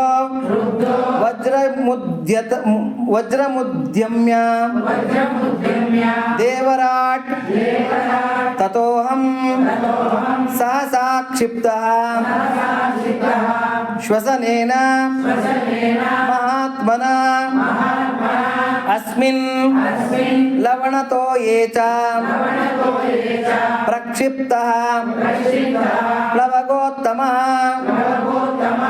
ಗುಪ್ತಪಕ್ಷ ಸಮಗ್ರಶ್ಚ ತವ ಪಿತ್ರ ಅಭಿರಕ್ಷಿತಃ ತತೋಹಂ ಮಾನಯಾಮಿ ತ್ವಾಂ ಮಾನ್ಯೋ ಹಿ ಮಮ ಮಾರುತಃ ತ್ವಯಾ ಮೇ ಕೇಶ ಸಂಬಂಧಃ ಕಪಿಮುಖ್ಯ ಮಹಾಗುಣಃ ಅಸ್ಮಿನ್ನೇವಂ ಗತೆ ಕಾರ್ಯೇ ಸಾಗರಸ್ಯ ಮಮೈವ ಚ ಪ್ರೀತಿಂ ಪ್ರೀತಮಾನಾ ಕರ್ತುಂ ತ್ವಮರ್ಹಸಿ ಮಹಾಕಪೇ ಶ್ರಮಂ ಮೋಕ್ಷಯ ಪೂಜಾಂ ಚ ಗೃಹಾಣ ಕಪಿಸತ್ತಮ ಪ್ರೀತಿಂ ಚ ಬಹುಮಾನ್ಯಸ್ವ ಪ್ರೀತೋಸ್ಮಿ ತವ ದರ್ಶನಾತ್ ಏವ ಮುಕ್ತಃ ಕಪಿಶ್ರೇಷ್ಠ ಸ್ತಂ ನಗೋತ್ತಮ ಅಬ್ರವೀತ್ ಪ್ರೀತೋಸಿ ಕೃತಮಾತಿಥ್ಯಂ ಮನ್ಯುರೇಶೋ ಅಪನೀಯತಾಂ. ಇಲ್ಲಿ ಇವಾಗ ನೋಡಿ ಏನು ಹೇಳ್ತಾ ಇದ್ದಾರೆ ಅಂತಂದ್ರೆ, ಭಗವಂತ ನಮ್ಮ ಕಣ್ಣಿಗೆ ಕಾಣೋದಿಲ್ಲ, ಹೌದಾ? ಅವ್ಯಕ್ತನಾಗಿರ್ತಾನೆ. ಯಾರೋ ಪುಣ್ಯಾತ್ಮರಿಗೆ ಯೋಗಿಗಳಿಗೆ ದರ್ಶನ ಕೊಡ್ಬೋದು, ಆದರೆ ಸಾಮಾನ್ಯರಿಗೆ ಭಗವಂತ ಅಷ್ಟು ಈಸಿಯಾಗಿ ಅವನ ದರ್ಶನ ಅಂತಕ್ಕಂಥದ್ದು ಸಿಗೋದಿಲ್ಲ. ಆದರೆ ಶಾಸ್ತ್ರಗಳು ಏನು ಹೇಳುತ್ತೆ ಅಂತಂದರೆ, ಭಗವಂತನ ದರ್ಶನಕ್ಕೆ ಅಂತ ಹೇಳ್ಬಿಟ್ಟು ದೇವಸ್ಥಾನಕ್ಕೆ ಹೋಗ್ತೀವಿ. ದೇವಸ್ಥಾನದಲ್ಲಿರ್ತಕ್ಕಂಥ ಗೋಪುರದ ದರ್ಶನ ಆದರೆ ಶ್ರೀಶೈಲ ಶಿಖರಂ ದೃಷ್ಟ್ವಾ ಪುನರ್ಜನ್ಮನ ವಿದ್ಯತೆ ಅಂತ ಹೇಳ್ತಾರೆ. ಹಾಗಾಗಿ ಆ ಗೋಪುರದ ದರ್ಶನ ಆದರೆ ಭಗವಂತನ ದರ್ಶನ ಆದಂಗೇನಂತ ಇದು ಶಾಸ್ತ್ರ ಹೇಳ್ತಾ ಇರ್ತಕ್ಕಂಥ ಮಾತು. ಮತ್ತು ಗರುಡ ಧ್ವಜ ಅಂತ ಇರುತ್ತೆ ಮುಂದ್ಗಡೆ, ನಂದಿ ಧ್ವಜ, ಗರುಡ ಧ್ವಜ ಅಂತ, ಅದರ ದರ್ಶನ ಆದರೆ ಭಗವಂತನ ದರ್ಶನ ಆದಂಗೇನಂತ. ಒಳಗೆ ಉರಿತಾ ಇರ್ತಕ್ಕಂಥ ದೀಪದ ದರ್ಶನ ಆದರೆ, ಅಂದರೆ ಗರ್ಭಗುಡಿಯಲ್ಲಿ ಒಂದೊಂದ್ಸರಿ ನಾವು ಬಸ್ಸಲ್ಲಿ ಹೋಗುವಾಗ ನೋಡ್ತೀವಿ, ಗರ್ಭಗುಡಿನಲ್ಲಿ ದೇವರೇ ಕಾಣಲ್ಲ, ಆದರೆ ಒಳಗೆ ನಿಧಾನ ಕುರಿತಾ ಇರ್ತಕ್ಕಂಥ ದೀಪದ ಜ್ವಾಲೆ ಕಾಣುತ್ತೆ, ಅಲ್ಲಿಗೆ ಭಗವಂತನ ದರ್ಶನ ಆದಂಗೆ. ಆ ಪುಣ್ಯನ ನಮ್ಮ ಅಕೌಂಟ್ಗೆ ಹಾಕ್ತಾರಂತೆ.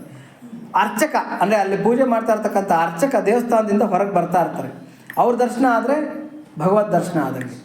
ವಿಶೇಷವಾಗಿ ಪುರಾಣಗಳು ಏನು ಹೇಳುತ್ತೆ ಅಂತಂದರೆ, ಭಗವದ್ ಭಕ್ತರು ಅವ್ರ ದರ್ಶನ ಆದರೆ ಭಗವಂತನ ಸಾಕ್ಷಾತ್ ದರ್ಶನ ಆದಂಗೆ. ಇವೆಲ್ಲ ಕೂಡ ಒಂದೊಂದು ಫಲಾನ್ನ ಕೊಡ್ಬೋದು, ಆದರೆ ಭಗವಂತನ ಭಕ್ತರ ದರ್ಶನ ಆದರೆ ಸಾಕ್ಷಾತ್ ಭಗವಂತನ ದರ್ಶನ ಆದಂಗೆ. ಹಾಗಾಗಿ ನಾವು ವಿಶೇಷವಾಗಿ ನಮ್ಮ ಜೀವನನ ಯಾವುದಕ್ಕೆ ಮುಡುಪಾಗಿಟ್ಕೋಬೇಕು? ಭಕ್ತರ ದರ್ಶನಕ್ಕೆ ಮುಡುಪಾಗಿಟ್ಕೋಬೇಕು. 10 ಹೆಜ್ಜೆ ಭಾಗವತದಲ್ಲಿ ಶುಕಮಹರ್ಷಿಗಳು ಹೇಳ್ತಾರೆ, 10 ಹೆಜ್ಜೆ ದೂರನಾದರೂ ಕೂಡ ಭಕ್ತರ ಜೊತೆಯಲ್ಲಿ ಹೋಗ್ಬೇಕಂತ. ಭಗವದ್ ಭಕ್ತರಿದ್ದಾರೆ ಅಂದರೆ ಒಂದು 10 ಹೆಜ್ಜೆನಾದರೂ ನಡಿಬೇಕಂತ. ಆ 10 ಹೆಜ್ಜೆ ನಡೆಯೋಷ್ಟ್ರೊಳಗೆ ಭಗವದ್ ಭಕ್ತರು ನಮ್ಗೇನು ಬೀಜ ಬಿತ್ತಬೇಕು ಅದನ್ನು ಬಿತ್ಬಿಡ್ತಾರೆ. ಯಾಕೆಂದರೆ ನಾರದನೇ ಉದಾಹರಣೆ, ಧ್ರುವನಿಗೆ ಪ್ರಹ್ಲಾದನಿಗೆ ಏನು ಕೊಡಬೇಕೋ ಆ ಪಾಠನ್ನು ಕಲಿಸ್ಬಿಟ್ರು. ಒಂದ್ಸರಿ ಭಾಗವತದಲ್ಲಿ ಒಂದು ಸಂದರ್ಭ ನಡೆಯುತ್ತೆ, ಭಗವದ್ ಭಕ್ತರು ಎಷ್ಟು ದೊಡ್ಡವರು ಅನ್ನೋದಕ್ಕೆ. ಅದೇನು ಅಂತಂದರೆ ಪುಷ್ಕರಗಳು ನಡೀತಾ ಇರುತ್ತೆ, ಗಂಗಾ ಪುಷ್ಕರಗಳು ನಡೀತಾ ಇರುತ್ತೆ. ಪುಷ್ಕರ ಅಂದರೆ ಗೊತ್ತಲ್ವ, ಅವಾಗೆಲ್ಲ ಎಲ್ಲೆಲ್ಲ ಮೂಲೆನಲ್ಲಿರೋರೆಲ್ಲ ಸ್ನಾನಕ್ಕೆ ಅಂತ ಬರೋರು. ಅರ್ಜುನನಿಗೆ ಏನು ಆಸೆ ಅಂತಂದರೆ, ಕೌರವರೆಲ್ಲ ಕೂಡ ಪುಷ್ಕರ ಸ್ನಾನಕ್ಕೆ ಬಂದಿದ್ದಾರೆ, ಪಾಂಡವರೆಲ್ಲ ಕೂಡ ಪುಷ್ಕರ ಸ್ನಾನಕ್ಕೆ ಬಂದಿದ್ದಾರೆ, ಎಲ್ಲೆಲ್ಲಿಂದನೋ ಎಲ್ಲರೂ ಕೂಡ ಗಂಗಾ ಪುಷ್ಕರ ಸ್ನಾನಕ್ಕೆ ಬಂದಿದ್ದಾರೆ. ಪುಷ್ಕರದ ಗಳಿಗೆಗಳು ಮೀರೋಗ್ತಾ ಇದೆ. ಅರ್ಜುನನಿಗೆ ಪ್ರೀತಿ ಪಾತ್ರನಾಗಿರ್ತಕ್ಕಂಥವನು ಯಾರು? ಶ್ರೀಕೃಷ್ಣ ಪರಮಾತ್ಮ. ಶ್ರೀಕೃಷ್ಣನು ಪುಷ್ಕರ ಸ್ನಾನಕ್ಕೆ ಬಂದಿರ್ತಾನೆ, ಕೃಷ್ಣನ ದರ್ಶನ ಮಾಡ್ಬೋದು ಅಂತಕ್ಕಂಥ ಆಸೆ ಅರ್ಜುನನಿಗೆ. ಪುಷ್ಕರ ಸ್ನಾನಕ್ಕೆ ಬರ್ತಾನೆ, ಗಂಗಾ ತೀರದಲ್ಲೆಲ್ಲ ಹುಡುಕಾಡ್ಬಿಡ್ತಾನೆ, ಎಲ್ಲಿ ಕೃಷ್ಣ ಎಲ್ಲಿ ಕೃಷ್ಣ ಅಂತೇಳ್ಬಿಟ್ಟು. ಬಲರಾಮ ಕಾಣ್ತಾನೆ, ಬೇರೆ ಎಲ್ಲ ಯಾದವರೆಲ್ಲ ಕಾಣ್ತಾರೆ, ಆದರೆ ಶ್ರೀಕೃಷ್ಣನ ದರ್ಶನ ಆಗಲ್ಲ. ಭಾಗವತದಲ್ಲಿ ಬರ್ತಕ್ಕಂಥ ಕಥೆ ಇದು. ಎಲ್ಲೋದ ನಮ್ಮ ಪ್ರೀತಿ ಪಾತ್ರನಾಗಿರ್ತಕ್ಕಂಥ ಕೃಷ್ಣ, ನಮ್ಮ ಭಾವ ಎಲ್ಲೋದ ಅಂತಬಿಟ್ಟು ಗಂಗಾ ತೀರ ಎಲ್ಲ ಹುಡುಕ್ಬಿಡ್ತಾನೆ. ಎಲ್ಲಿ ಹುಡುಕಿದ್ರು ಕೂಡ ಕೃಷ್ಣನ ದರ್ಶನ ಆಗೋದಿಲ್ಲ. ಕಡೆ ಎಲ್ಲೋದ ಎಲ್ಲೋದ ಎಲ್ಲೋದ ಅಂತೆಲ್ಲ ಹುಡುಕೊಂಡು ಬಂದರೆ ಎಲ್ಲೋ ದೂರದಲ್ಲಿ ಒಂದು ಮರದ ಕೆಳಗೆ ಯಾರೋ ಒಂದು 8-10 ಜನ ಕೂತ್ಕೊಂಡಿದ್ದಂಗೆ ಅಲ್ಲಿ ಕಾಣುತ್ತೆ. ಯಾರು ಇವ್ರು? ಯಾರು ಪುಷ್ಕರ ಸ್ನಾನ ಮಾಡಿದ್ರೆ ಇಲ್ಲಿ ಕೂತ್ಕೊಂಡಿದ್ದಾರಲ್ಲ, ಇಲ್ಲೇನೋ ನಮ್ಮ ಶ್ರೀಕೃಷ್ಣ ಇರ್ಬೋದಾ ಅಂತೇಳ್ಬಿಟ್ಟು ನಿಧಾನಕ್ಕೆ ಹುಡ್ಕೊಂಡು ಅಲ್ಲಿ ಬರ್ತಾನೆ ಅರ್ಜುನ. ಬಂದು ನೋಡಿದ್ರೆ ಅಲ್ಲೊಂದು ಮರದ ಕೆಳಗೆ ಒಂದು 8-10 ಜನ ಸಾಧು ಪುಂಗವರು, ಸಾಧುಗಳು ಸನ್ಯಾಸಿಗಳು ಕೂತ್ಕೊಂಡಿದ್ದಾರೆ. ಅವ್ರ ಮಧ್ಯದಲ್ಲಿ ಶ್ರೀಕೃಷ್ಣ ಕೂತ್ಕೊಂಡು ಹರಟೆ ಹೊಡಿತಾ ಇದ್ದಾನೆ. ಯಾವ ಹರಟೆ? ಭಗವದ್ ಹರಟೆ ಹೊಡಿತಾ ಇದ್ದಾನೆ. ತನ್ಮಯನಾಗಿ ಮೈ ಮರೆತು ಆ ಸನ್ಯಾಸಿಗಳು ಹೇಳ್ತಾ ಇರ್ತಕ್ಕಂಥ ಭಗವದ್ ವಿಚಾರನ ಕೇಳ್ತಾ ಕೂತ್ಕೊಂಡಿದ್ದಾನೆ. ಆವಾಗ ಅರ್ಜುನ ಬಂದು ಹೇಳ್ತಾನೆ, ಬಾವಾ ಶ್ರೀಕೃಷ್ಣ, ಪುಷ್ಕರದ ಗಳಿಗೆಗಳು ಮೀರೋಗ್ತಾ ಇದೆ, ನೀನು ಪುಷ್ಕರ ಸ್ನಾನ ಮಾಡ್ದಿರಾ ಈ ಮರದ ಕೆಳಗೆ ಕೂತ್ಕೊಂಡು ಏನು ಮಾಡ್ತಾ ಇದೀಯಾ? ಬಾ ನಾವಿಬ್ರು ಪುಷ್ಕರ ಸ್ನಾನ ಮಾಡೋಣ ಅಂತೇಳ್ಬಿಟ್ಟು.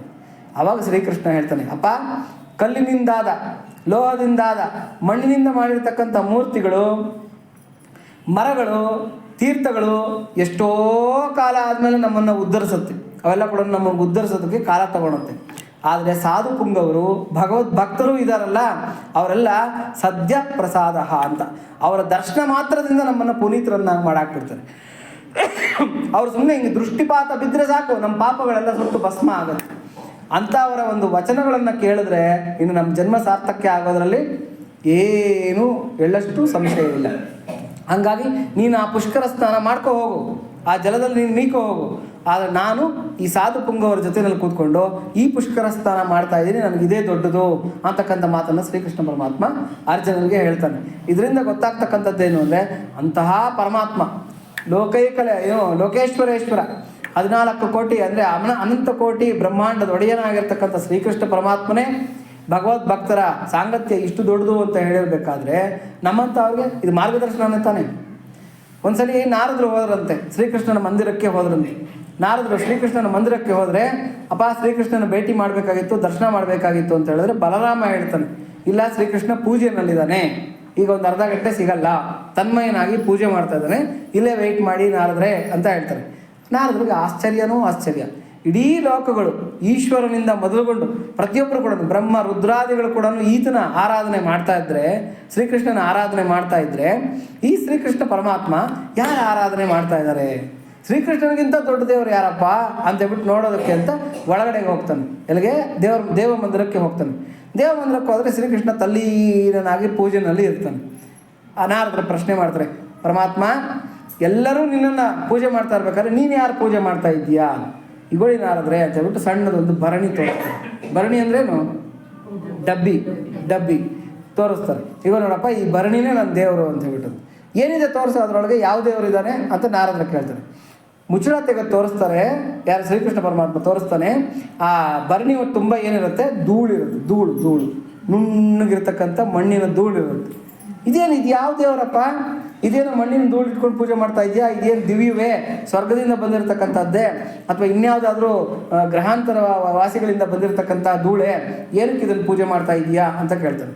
ಆವಾಗ ಶ್ರೀಕೃಷ್ಣ ಒಂದು ಚಿಟಿಕೆ ಆ ಧೂಳನ್ನು ತೊಗೊಂಡು ಹಣೆಗೆ ಬೆಳ್ಕೊಂತ ಹೇಳ್ತಾನೆ, ಅಪ್ಪ ಇದೇನು ಅಂದ್ಕೊಂಡಿದ್ಯಾ? ನನ್ನ ಭಕ್ತರ ಪಾದದ ಧೂಳು.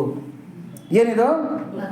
ಭಕ್ತರ ಪಾದದ ಧೂಳು, ಇದೇ ನನ್ನ ಆರಾಧ್ಯ ದೈವ ಅಂತ ಹೇಳ್ತಾರೆ. ಅಂದರೆ ಶ್ರೀಕೃಷ್ಣ ಪರಮಾತ್ಮ ನಿತ್ಯ ಆರಾಧನೆ ಮಾಡ್ತಾ ಇರ್ತಕ್ಕಂಥ ಪರಮಾತ್ಮ ಯಾರು ಅಂತಂದರೆ ಭಕ್ತರ ಪಾದದ ಧೂಳು. ಅದನ್ನು ಪೂಜೆ ಮಾಡ್ತಾ ಕೂತ್ಕೊಂಡಿರ್ತಾನೆ. ಅಂದರೆ ಇದ್ರ ಅರ್ಥ ಏನು ಅಂತಂದರೆ, ಭಕ್ತ ದೊಡ್ಡೋನ, ಭಗವಂತ ದೊಡ್ಡೋನ? ಭಕ್ತಾನೇ ದೊಡ್ಡವನು, ಭಗವಂತನೇ ಚಿಕ್ಕವನು. ಹಾಗಾಗಿ ಭಕ್ತರು ಭಗವಂತನಿಗಿಂತ ದೊಡ್ಡವರು. ಅದನ್ನೇ ಆಳ್ವಾರರು ಏನು ಹೇಳ್ತಾರೆ ಅಂತಂದರೆ, ಆ ಆಳ್ವಾರರು ಪಾಶಗಳಲ್ಲಿ ಹೇಳ್ತಾರೆ, ನಾವು ಹಾಕಿರ್ತಕ್ಕಂಥ ಪಾದರಕ್ಷೆ ದೊಡ್ಡದ, ನಾವು ದೊಡ್ಡದ? ನಾವು ದೊಡ್ಡವರ, ನಾವು ಹಾಕಿರ್ತಕ್ಕಂಥ ಪಾದರಕ್ಷೆ ದೊಡ್ಡವರ? ಪಾದರಕ್ಷೆನೇ ದೊಡ್ಡವರು. ಯಾಕೆ ಅಂತಂದರೆ ಇಡೀ ನಮ್ಮ ಬಾಡಿ ವೆಯ್ಟ್ ಎಲ್ಲ ಯಾವುದ್ರ ಮೇಲೆ ಬಿದ್ದಿರುತ್ತೆ? ಇಡೀ ನಮ್ಮ ಬಾಡಿ ಎಲ್ಲ ಯಾವುದ್ರ ಮೇಲೆ ಹೊಂದಾಣಿಕೆ ಆಗಿರುತ್ತೆ? ಪಾದರಕ್ಷೆ ಮೇಲೆ ಹೊಂದಾಣಿಕೆ ಆಗಿರುತ್ತೆ. ರಾಮಕೃಷ್ಣ ಪರಮಹಂಸರು ಹೇಳ್ತಾರೆ, ಇದಂ ವಿಷ್ಣು ವಿಚಕ್ರಮೇ ತ್ರೇದಾ ನಿಧದೆ ಪದಂ ಅಂತ ಹೇಳ್ಬಿಟ್ಟಂತೆ. ವಿಷ್ಣು 3 ಪಾದಗಳಿಂದ ಇಡೀ ಬ್ರಹ್ಮಾಂಡಗಳನ್ನು ಅಳೆದು ಬಿಟ್ಟನಂತೆ. ಭಕ್ತ ಆ ಇಡೀ ಬ್ರಹ್ಮಾಂಡನ ಅಳೆದಿರ್ತಕ್ಕಂಥ 2 ಪಾದಗಳನ್ನು ತನ್ನ ಹೃದಯದಲ್ಲಿ ಇಟ್ಕೊಂಡು ಯಾವಾಗಲೂ ಓಡಾಡ್ತಾ ಇರ್ತಾನಂತೆ ಹಾಯಾಗಿ. ಯಾವಾಗಲೂ ಆ ಪಾದಗಳನ್ನು ಧ್ಯಾನ ಮಾಡ್ಕೊಂತ ಅವ್ನು ಹೋದ ಕಡೆ ಎಲ್ಲ ಅದನ್ನು ಕರ್ಕೊಂಡು ಹೋಗ್ತಾ ಬಂದ ಕಡೆ ಎಲ್ಲ ಅದನ್ನು ಕರ್ಕೊಂಬತ್ತಾ ಆರಾಮಾಗಿರ್ತಾನಂತೆ. ಹಾಗಾಗಿ ಯಾರು ದೊಡ್ಡವರು? ಭಕ್ತನು ತುಂಬ ದೊಡ್ಡವನು. ಯಾಕೆಂತಂದರೆ ಇಡೀ ಬ್ರಹ್ಮಾಂಡಗಳನ್ನು, ಅಖಿಲಾಂಡ ಕೋಟಿ ಬ್ರಹ್ಮಾಂಡಗಳನ್ನು ಅಳೆದಿರ್ತಕ್ಕಂಥ ಭಗವಂತನ ಪಾದಗಳನ್ನು ಏನು ಮಾಡಿರ್ತಾನೆ? ಭಕ್ತ ತನ್ನ ಹೃದಯದಲ್ಲಿ ಇಟ್ಕೊಂಡಿರ್ತಾನೆ. ಹಾಗಾಗಿ ಭಕ್ತನೇ ದೊಡ್ಡವನು. ಅದನ್ನೇ ಇಲ್ಲಿ ವಾಲ್ಮೀಕಿ ರಾಮಾಯಣನೂ ಹೇಳ್ತಾ ಇದೆ. ಈಗ ನೋಡಿ, ಇಲ್ಲಿ ಬರುತ್ತೆ ಶ್ಲೋಕ. ವಾಲ್ಮೀಕಿ ರಾಮಾಯಣನು ಅದನ್ನೇ ಹೇಳ್ತಾ ಇದೆ. ಇಲ್ಲಿ ಸುಂದರಕಾಂಡದಲ್ಲಿ ಹೇಳ್ತಾ ಇದ್ದಾರೆ, ಓ ಧರ್ಮಾತ್ಮನೇ, ನಿನ್ನನ್ನು ಸತ್ಕರಿಸಿದರೆ ವಾಯುದೇವರನ್ನೇ ಸತ್ಕರಿಸಿದಂತಾಗುತ್ತದೆ. ಅಪ್ಪ ಇವಾಗ ಹೆಂಗೆ ಅಂತಂದರೆ ಆತ್ಮ ಏನು ಆತ್ಮೋ ವೈ ಪುತ್ರನಾಮಾಸಿ ಅಂತ ಹೇಳ್ಬಿಟ್ಟು ಅಂತ ವೇದಗಳು ಹೇಳ್ತಾ ಇರ್ತಕ್ಕಂಥದ್ದು. ಆತ್ಮೋ ವೈ ಪುತ್ರನಾಮಾಸಿ ಅಂತ ಹೇಳ್ಬಿಟ್ಟು ಅಂತ ಅಂದರೆ ತಂದೆನಲ್ಲಿ ಏನಿರ್ತಕ್ಕಂಥ ಜೀನ್ಸ್ ಇದೆಯೋ ಅದೇ ಜೀನ್ಸ್ ಯಾರಲ್ಲಿರುತ್ತೆ? ಮಗನಲ್ಲಿ ಇರುತ್ತೆ. ಹಾಗಾಗಿ ಮಗನನ್ನು ಗೌರವಿಸಿದರೆ ತಂದೆಯನ್ನು ಗೌರವಿಸಿದಂಗೆ ಅಂತಕ್ಕಂಥದ್ದು ವೇದದ ಒಂದು ನುಡಿ. ಅಂದರೆ ಒಂದು ನುಡಿ ಅದು. ಅಂದರೆ ಸಾಕ್ಷಾತ್ ತಾನೇ ಮಗನ ರೂಪದಲ್ಲಿ ಬಂದಿರ್ತಾನೆ ಅಂತಕ್ಕಂಥದ್ದು. ಹಾಗಾಗಿ ಆತ್ಮವೈ ಪುತ್ರನಾಮಾಸಿ ಅಂತ ಮಗನ ಹೆಸರಿನಲ್ಲಿ ತಾನೇ ಬಂದಿರ್ತಾನೆ ಅಂತ ಹೇಳ್ಬಿಟ್ಟಂತ, ತನ್ನದೇ ಇನ್ನೊಂದು ರೂಪ ಅಂತ ಹೇಳ್ಬಿಟ್ಟಂತ. ಹಾಗಾಗಿ ವಾಯುದೇವನ ಮಗನು ನೀನಾಗಿರೋದ್ರಿಂದ ನಿನ್ನನ್ನು ಗೌರವಿಸಿದ್ರೆ ಯಾರನ್ನು ಗೌರವಿಸಿದಂಗೆ? ವಾಯುದೇವರನ್ನೇ ಗೌರವಿಸಿದಂಗೆ. ನಿನಗೆ ಮಾಡಿದ ಸತ್ಕಾರವನ್ನು ವಾಯುದೇವರು ಪಡೆದುಕೊಳ್ಳುತ್ತಾನೆ. ಆದುದರಿಂದ ನೀನು ನನಗೆ ಪೂಜನೀಯನಾಗಿರುವೆ. ಇದರ ಕಾರಣವನ್ನು ಹೇಳುತ್ತೇನೆ, ಆಲಿಸು. ನಾನು ಬರೀ ಸುಮ್ಮನೆ ಹೇಳ್ತಾ ಇಲ್ಲ, ಅದಕ್ಕೆ ನಾನು ಕೋರ್ಸನ್ನೆಲ್ಲ ಮಾಡ್ತೀನಿ, ಶಾಸ್ತ್ರಾಧಾರವನ್ನು ಕೊಡ್ತೀನಿ, ಕೇಳ್ಕೊಪ್ಪ. ಓ ಪೂಜ್ಯನೇ, ಹಿಂದೆ ಕೃತಯುಗದಲ್ಲಿ ಪರ್ವತಗಳಿಗೆ ರೆಕ್ಕೆಗಳಿದ್ದವು. ಮೊದಲೆಲ್ಲ ಕೃತಯುಗದಲ್ಲಿ ಏನಾಗಿತ್ತು? ಪರ್ವತಗಳಿಗೆಲ್ಲ ರೆಕ್ಕೆಗಳಿದ್ದವು. ಅವು ಗರುಡ ಪಕ್ಷಿಯಂತೆ ವೇಗಶಾಲಿಗಳಾಗಿ ಎಲ್ಲ ದಿಕ್ಕುಗಳಿಗೂ ಹಾರಿಕೊಂಡು ಹೋಗುತ್ತಿದ್ದವು. ಎಲ್ಲ ಕಡೆ ಹಾರ್ತಾ ಇತ್ತು ಪರ್ವತಗಳೆಲ್ಲ, ಎಲ್ಲದರಲ್ಲೇ ಕೂತ್ಕೊಂಡ್ಬಿಡ್ತಾ ಇತ್ತು. ಕೆಳಗಡೆ ಇರ್ತಕ್ಕಂಥ ಗ್ರಾಮಗಳು, ಜೀವಿಗಳು ಎಲ್ಲ ಏನಾಗೋದು? ನಾಶ ಆಗಿಬಿಡ್ತಕ್ಕಂಥದ್ದು. ಅವು ಗರುಡ ಪಕ್ಷಿಯಂತೆ ವೇಗಶಾಲಿಗಳಾಗಿ ಎಲ್ಲ ದಿಕ್ಕುಗಳಿಗೂ ಹಾರಿಕೊಂಡು ಹೋಗುತ್ತಿದ್ದವು. ಹಾಗೆ ಸ್ವೇಚ್ಛೆಯಿಂದ ಹಾರಿಕೊಂಡು ಹೋಗುತ್ತಿರುವಾಗ ಎಂದಾದರೂ ಇವು ನಮ್ಮ ಮೇಲೆ ಬೀಳಬಹುದೆಂಬ ಸಂದೇಹದಿಂದ ದೇವತೆಗಳು, ಋಷಿಗಳು, ಸಕಲ ಪ್ರಾಣಿಗಳು ಭಯಪೀಡಿತರಾದರು. ಯಾವತ್ತಾದರೂ ಬಿದ್ದುಬಿಡ್ಬೋದಲ್ಲ, ಹಾರಡ ಕೋರು ಇವೆಲ್ಲ ಕೂಡ ಹೆಂಗೆ ಅಂತಂದರೆ ಸ್ಮೂತಾಗಿರುತ್ತೆ. ಏನೋ ಹತ್ತಿ ಪರ್ವತನ ಬಂದು ಬೀಳಿ ಬಿಡು ಮೇಲೆ ಪರವಾಗಿಲ್ಲ ಅಂತ ಅಂದ್ಕೊಳೋದಕ್ಕೆ ಎಲ್ಲ ಇದು ಏನು ಹಾರ್ಡ್ ಕಲ್ಲುಗಳಿಂದ ಬಂಡೆಗಳಿಂದ ಕೂಡಿರ್ತಕ್ಕಂಥ ಪರ್ವತಗಳು ಬಿದ್ದುಬಿಟ್ರೆ ಗತಿ ಏನು? ಕೆಳಗಿರೋರ ಕಥೆ ನೆಲಸಮಾನೆ. ಹಾಗಾಗಿ ಅವೆಲ್ಲ ಕೂಡ ಭಯಪೀಡಿತರಾದರಂತೆ. ಎಲ್ಲ ಪ್ರಾಣಿಗಳು, ಋಷಿಗಳು, ದೇವತೆಗಳು ಎಲ್ಲರೂ ಕೂಡ ಭಯಪೀಡಿತರಾದರಂತೆ. ಪರ್ವತಗಳ ಈ ಹಾರಾಟವನ್ನು ಕಂಡ ಇಂದ್ರನು ಕ್ರುದ್ಧನಾಗಿ ಅವುಗಳ ರೆಕ್ಕೆಗಳನ್ನು ವಜ್ರಾಯುಧದಿಂದ ಅವುಗಳಿದ್ದಲ್ಲೇ ಸಾವಿರಾರು ಸಂಖ್ಯೆಯಲ್ಲಿ ಕತ್ತರಿಸಿ ಹಾಕಿದನು. ಅದನ್ನೇನು ಮಾಡಿದಂತೆ? ತುಂಡು ತುಂಡಾಗಿ ಕತ್ತರಿಸ್ಬಿಟ್ಟನಂತೆ ವಜ್ರಾಯುಧದಿಂದ. ಕ್ರುದ್ಧನಾದ ದೇವೇಂದ್ರನು ವಜ್ರಾಯುಧವನ್ನೆತ್ತಿಕೊಂಡು ನನ್ನ ರೆಕ್ಕೆಗಳನ್ನು ಕತ್ತರಿಸಲು ಬಳಿಗೆ ಬಂದನು. ನಮ್ಮ ಮೈನಾಕನಿಗೂ ರೆಕ್ಕೆಯನ್ನು ಕತ್ತರಿಸ್ಬಿಡ್ಬೇಕು ಅಂತ ಬಂದಂತೆ ಇಂದ್ರ. ತಕ್ಷಣ ಏನು ಮಾಡಿದಂತೆ ವಾಯುದೇವ ದೂರ ದಕ್ಷಿಣ ತೀರದ ಸಾಗರಕ್ಕೆ ತೊಗೊಂಬಂದ್ಬಿಟ್ಟು ದಬಾಕ್ಬಿಟ್ಟ. ಬಿದ್ದೋನೆ ಏನಾದ ಈ ಮೈನಾಕ ಅಂತಂದರೆ, ಈ ರಾಕ್ಷಸರು ಪಾತಾಳ ಲೋಕದಲ್ಲಿರ್ತಕ್ಕಂಥ ರಾಕ್ಷಸರು ಹೊರಗೆ ಬಂದು ಒಳಗೋಗೋದಕ್ಕೆ ಒಂದು ಬಿಲದ್ವಾರ ಇತ್ತಂತೆ. ಬಿಲದ್ವಾರ ಅಂದರೆ ಒಂದು ಬಾಗಿಲು ಥರ, ಆ ಬಾಗಿಲಿಗೆ ಮುಚ್ಕೊಳ್ಳೋ ಥರ ಬಾಗಿಲು ಥರ ಹೋಗಿ ದಮ್ ಅಂತ ಅದ್ರ ಮೇಲೆ ಬಿದ್ದೋಗ್ಬಿಟ್ನಂತೆ. ಯಾರೋ ಮೈನಾಕ ಹೊರಗೆ ಬಂದರೆ ಏನು ಮಾಡ್ತಾನೆ? ಇಂದ್ರ ರೆಕ್ಕೆ ಕತ್ತರಿಸ್ಬಿಡ್ತಾನೆ, ಬರೋದಕ್ಕಾಗೋದಿಲ್ಲ. ಹಂಗಾಗಿ ತೆಪ್ಪಗಲ್ಲೇ ಇದ್ಬಿಟ್ನಂತೆ. ಅಲ್ಲಿಗೆ ರಾಕ್ಷಸರು ಹೊರಗೆ ಬರೋಕ್ಕಾಗತ್ತಾ? ಆಗೋದಿಲ್ಲ. ಹಂಗಾಗಿ ಆ ರಾಕ್ಷಸರು ಹೊರಗೆ ಬರ್ತಕ್ಕಂಥ ಬಿಲದ್ವಾರಕ್ಕೆ ಇವನು ಬಾಗಿಲು ಥರ ಬಿದ್ದೋಗ್ಬಿಟ್ಟ. ಅಲ್ಲಿ ಹೋಗ್ಬಿಟ್ಟು ಇಂದ್ರನೂ ಅಂದ್ಕೊಂಡಂತೆ, ಹೆಂಗಾದ್ರೆ ಹಂಗಾಗಲಿ ನೀನು ಆಚೆಗೆ ಬರೋದಿಲ್ಲ, ನೀನು ಬರೋವರೆಗೂ ರಾಕ್ಷಸರು ಬರೋದಕ್ಕಾಗೋದಿಲ್ಲ, ಹಂಗಾಗಿ ಅಲ್ಲೇ ಇರು ಅಂತ ಹೇಳ್ಬಿಟ್ಟು ಹೊರಟೋಗ್ಬಿಟ್ನಂತೆ. ಯಾವತ್ತಾದರೂ ಹೊರಗಡೆಗೆ ಬರ್ದಿರೋ ಇರ್ತೀಯಾ, ನಿನ್ನ ರೆಕ್ಕೆಯನ್ನು ನಾನು ಕತ್ತರಿಸ್ದಿರ ಇರ್ತೀನ ಅಂದ್ಕೊಂಡು ಹೊರಟೋಗ್ಬಿಟ್ನಂತೆ ವಾಯುದೇವ. ಈಗ ಆಸೆ ಬಂದ ತಾನೆ, ಹನುಮಂತನಿಗೆ ಆತಿಥ್ಯ ಕೊಡ್ತಾ ಇದ್ದೀನಿ ಅಂತ ಆಸೆ ಬಂದ ತಾನೆ. ವಾಯುದೇವ ರೆಕ್ಕೆ ಕತ್ತರಿಸ್ಲಿಲ್ಲ ಮೈನಾಕನಿಗೆ. ಯಾಕೆ ಕತ್ತರಿಸ್ಲಿಲ್ಲ? ಅಲ್ಲ, ಭಗವದ್ ಭಕ್ತರಿಗೆ ಸೇವೆ ಮಾಡ್ತಾ ಇದ್ದಾನೆ ಅಂತಕ್ಕಂಥ ಒಂದು ಕೃಪೆಯಿಂದ ಅವನ ರೆಕ್ಕೆಗಳನ್ನು ಕತ್ತರಿಸಲಿಲ್ಲ. ಆ ಸಮಯಕ್ಕೆ ಸರಿಯಾಗಿ ಮಹಾತ್ಮನಾದ ನಿನ್ನ ತಂದೆ ವಾಯುದೇವರು ನನ್ನನ್ನು ಹಾರಿಸಿಕೊಂಡು ಹೋಗಿ ಸಮುದ್ರದಲ್ಲಿ ದಬ್ಬಿಬಿಟ್ಟನು. ಓ ವಾನರೋತ್ತಮ, ನಿನ್ನ ತಂದೆಯಾದ ವಾಯುದೇವರು ನನ್ನನ್ನು ಸಮುದ್ರದಲ್ಲಿರಿಸಿ ನನ್ನನ್ನು ಮಾತ್ರವಲ್ಲದೆ ನನ್ನ ಸಮಗ್ರವಾದ ರೆಕ್ಕೆಗಳನ್ನು ಸಂರಕ್ಷಿಸಿದನು. ಅವನಿಂದಾಗಿ ನಾನು ಈ ಲವಣ ಸಮುದ್ರದಲ್ಲಿ ಭದ್ರವಾಗಿದ್ದೇನೆ. ವಾಯುದೇವನಿಂದ ಇವತ್ತು ನಾನು ರೆಕ್ಕೆಗಳನ್ನು ಉಳಿಸ್ಕೊಂಡು ಭದ್ರವಾಗಿದ್ದೀನಪ್ಪ. ಇಲ್ಲಿರೋ ನಾನು ಆವತ್ತೇ ರೆಕ್ಕೆಗಳನ್ನು ಕಳ್ಕೊಂಡ್ಬಿಡಬೇಕಾಗಿತ್ತು. ಓ ಕಪಿಮುಖ್ಯನಾದ ಮಾರುತಿಯೇ, ನಿನ್ನೊಡನೆ ನನಗೆ ನಿನ್ನ ತಂದೆಯ ಉಪಕಾರ ರೂಪವಾದ ಮಹಾಗುಣಯುಕ್ತವಾದ ಈ ಸಂಬಂಧ ಇದೆ. ಆದುದರಿಂದಲೇ ನಾನು ನಿನ್ನನ್ನು ಸನ್ಮಾನಿಸುತ್ತಿದ್ದೇನೆ. ನಿನ್ನ ತಂದೆಯಂತೆ ನೀನೂ ನನಗೆ ಮಾನ್ಯನಾಗಿರುವೆ. ಓ ಮಹಾಮತಿಯಾದ ಕಪೀಶ್ವರ, ಇಂತಹ ಸುವರ್ಣಾವಕಾಶ ಸುವರ್ಣಾವಕಾಶದಿಂದ ನೀನು ಸಂತೋಷ ಮನಸ್ಸಿನಿಂದ ಆತಿಥ್ಯವನ್ನು ಸ್ವೀಕರಿಸಿ ನನಗೂ ಸಮುದ್ರನಿಗೂ ಆನಂದಗೊಳಿಸು. ನೀನು ನನ್ನ ಹತ್ರ ಏನು ಆತಿಥ್ಯ ಸ್ವೀಕಾರ ಮಾಡಿದ್ರೆ ನನಗೂ ಸಂತೋಷ ಆಗುತ್ತೆ, ನನಗೆ ಆಶ್ರಯದಾತನಾಗಿರ್ತಕ್ಕಂಥ ಸಾಗರನಿಗೂ ಸಂತೋಷ ಆಗುತ್ತೆ. ಹಾಗಾಗಿ ದಯಮಾಡಿ ಈ ಆತಿಥ್ಯವನ್ನು ಸ್ವೀಕರಿಸಪ್ಪ ಅಂತ ಕೇಳ್ಕೊತಿದ್ದೀನಿ. ಓ ಕಪಿಸತ್ತಮ, ನಿನ್ನ ದರ್ಶನದಿಂದಲೇ ನಾನು ಪರಮಪ್ರೀತನಾಗಿದ್ದೇನೆ. ಇಲ್ಲಿ ಸ್ವಲ್ಪ ವಿಶ್ರಮಿಸಿಕೊಂಡು ಶ್ರಮವನ್ನು ಪರಿಹರಿಸಿಕೊ. ನಮ್ಮ ಸತ್ಕಾರವನ್ನು ಸ್ವೀಕರಿಸು. ನಿನ್ನ ಮೇಲೆ ನನಗುಂಟಾಗಿರುವ ವಿಶ್ವಾಸವನ್ನು ಪುರಸ್ಕರಿಸು. ನಿನ್ನ ಮೇಲೆ ತುಂಬ ವಿಶ್ವಾಸ ಇಟ್ಟಿದ್ದೀನಪ್ಪ, ಪ್ರೀತಿ ಇಟ್ಟಿದ್ದೀನಿ, ಅದನ್ನು ಪುರಸ್ಕರಿಸು, ದಯವಿಟ್ಟು ಸ್ವೀಕಾರ ಮಾಡು ಅಂತ ಕೇಳ್ಕೊತಾ ಇದ್ದಾನೆ. ಹೀಗೆ ಮೈನಾಕನು ವಿನೀತನಾಗಿ ಹೇಳಲು ಕಪಿಶ್ರೇಷ್ಠನಾದ ಹನುಮಂತನು ಯಥೋಚಿತವಾಗಿ ಹೀಗೆ ನುಡಿದನು. ಎಲೈ ಮೈನಾಕನೇ, ನಿನ್ನ ಮಾತುಗಳಿಂದಲೇ ನಾನು ಸಂಪ್ರೀತನಾಗಿರುವೆ. ಅಪ್ಪ ಊಟ ಮಾಡ್ರಪ್ಪ ಅಂತ ಯಾರನ್ನ ಹೇಳಿದ್ರೆ ನಾವೇನು ಹೇಳ್ತೀವಿ?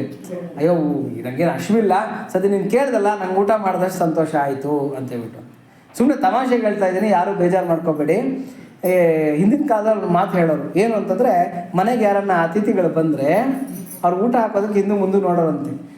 ನೆಂಟರಿಷ್ಟರು ಬಂದು ಮನೆ ಮುಂದೆ ಕುಳಿತಿರಲು ತುಂಟ ಸುದ್ದಿ ನೀನಾಡಿದೆಲ್ಲೋ ಪ್ರಾಣಿ, ಕಂಟಕ ಯಮನವರು ಕುಂಟಿಸುತ್ತ ಎಳೆವಾಗ ನೆಂಟ ಪುರಂದರ ವಿಠಲೆನ್ನೋ ಪ್ರಾಣಿ ಅಂತ. ಹಿಂದಿನ ಕಾಲದಲ್ಲಿ ಯಾರಾದರೂ ಪಾಪ ನೆಂಟರು ಮನೆಗಳಿಗೆ ಬಂದರೆ ಅವ್ರು ಹೇಳೋರಂತ, ಅಯ್ಯೋ ನಮ್ಮ ದೂರ ಸಂಬಂಧಿಗಳು ಹೋಗ್ಬಿಟ್ಟಿದ್ದಾರೆ, ನಮ್ಗೆ 10 ದಿವಸ ಮೈಲ್ಗೆ ನಾವೇ ಹೊರಗಡೆ ಬತ್ತಿ ಸ್ಟವ್ ಇಟ್ಕೊಂಡು ಏನೋ ಅಡುಗೆ ಮಾಡ್ಕೊತಾ ಇದ್ದೀವಿ, ಪಾಪ ನೀವು ಎಲ್ಲಿ ಮೈಲ್ಗೆ ಊಟ ಹಾಕೋಕ್ಕಾಗತ್ತೆ, ನಿಮಗೆ ಬೇರೆ ಎಲ್ಲನ ಹೋಗಿ ಅಂತ ಹೇಳೋರಂತೆ.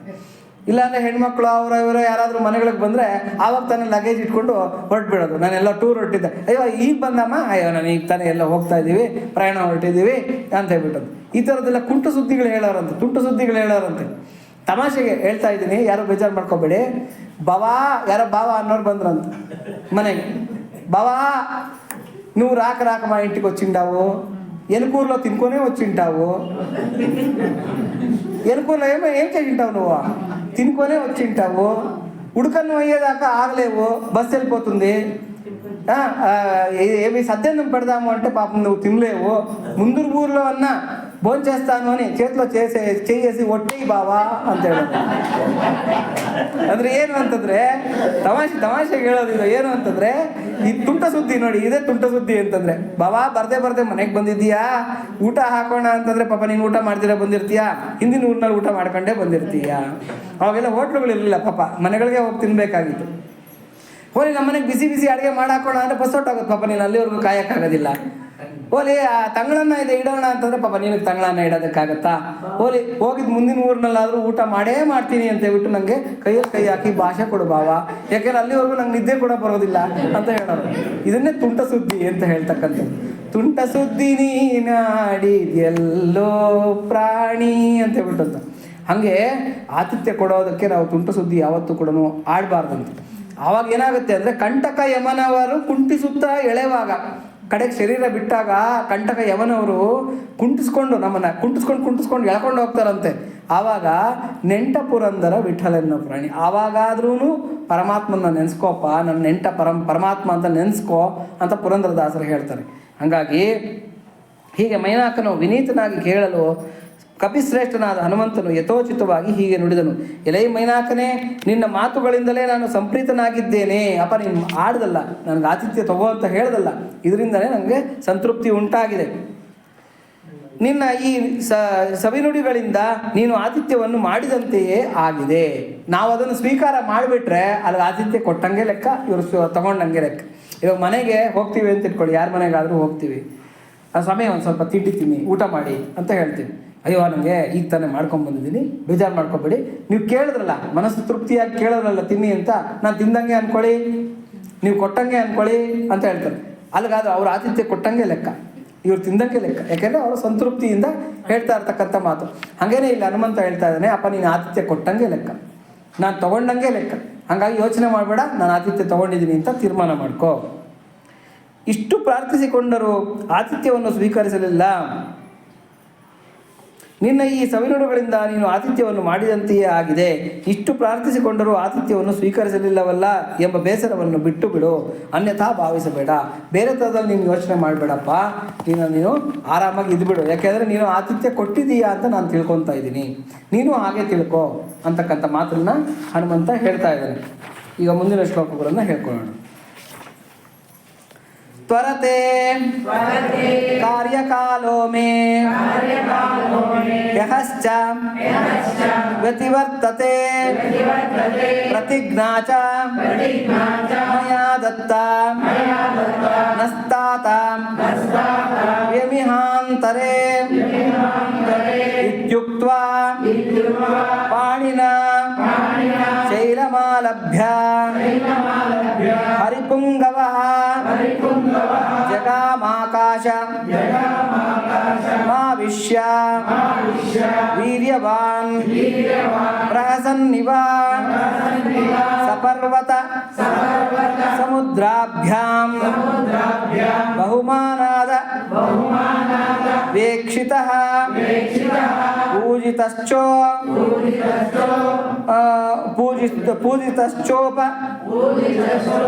ಪನ್ನಾಭಿ ರಾಶೀರ್ಭಿರ ನೀಲಾತ್ಮಜಃ ಅಥೋರ್ಧ್ವಂ ದೂರಮುತ್ಪತ್ಯ ಹಿತ್ವಾ ಶೈಲಮಹಾರ್ಣವೌ ಪಿತುಃ ಪಂಥಾನಮಾಸ್ಥಾಯ ಜಗಾಮ ವಿಮಲೇಂಬರೆ ತತಶ್ಚೋರ್ಧ್ವಗತಿಂ ಪ್ರಾಪ್ಯ ಗಿರಿಂ ತಮವಲೋಕಯನ್ ವಾಯುಸೂನೋ ಅನಿಲಾರಂಭೆ ಜಗಾಮ ವಿಮಲೇಂಬರೆ ತದ್ವಿತೀಯಂ ಹನುಮತೋ ದೃಷ್ಟ್ವಾ ಕರ್ಮ ಸದುಷ್ಕರಂ ಪ್ರಶಂಸು ಸುರಾಃ ಸರ್ವೇ ಸಿದ್ಧಾಶ್ಚ ಪರಮರ್ಷಯಃ ದೇವತಾಶ್ಚ ಭವನ್ ದೃಷ್ಟ್ಯಾ ತತ್ರಸ್ತಾಸ್ತಸ್ಯ ಕರ್ಮಣ ಕಾಂಚನಸ್ಯ ಸುನಾಭಸ್ಯ ಸಹಸ್ರಾಕ್ಷಶ್ಚ ವಾಸವಃ ಉವಾಚ ವಚನಂ ಶ್ರೀಮಾನ್ ಪರಿತೋಷಾತ್ ಸಗದ್ಗದಂ ಸುನಾಭಂ ಪರ್ವತಶ್ರೇಷ್ಠಂ ಸ್ವಯಮೇವ ಶಚೀಪತಿಃ ಹಿರಣ್ಯನಾಭ ಶೈಲೇಂದ್ರ ಪರಿತುಷ್ಟೋಸ್ಮಿ ತೇ ಭೃಶಂ ಅಭಯಂ ತೇ ಪ್ರಯಚ್ಛಾಮಿ ಇಷ್ಟ ಸೌಮ್ಯ ಯಥಾ ಸುಖಂ. ನೋಡಿ, ಸಂಸ್ಕೃತ ಅಂತಕ್ಕಂಥದ್ದೇ ಸಂಸ್ಕೃತ. ಅದಕ್ಕೆ ಸಂಸ್ಕೃತ ಅಂತಂದರೆ ರೀಫೈನ್ಡ್ ಅಂತ. ಸಂಸ್ಕೃತ ಭಾಷೆನೇ ಅದ್ಭುತವಾಗಿರತಕ್ಕಂಥ ಭಾಷೆ.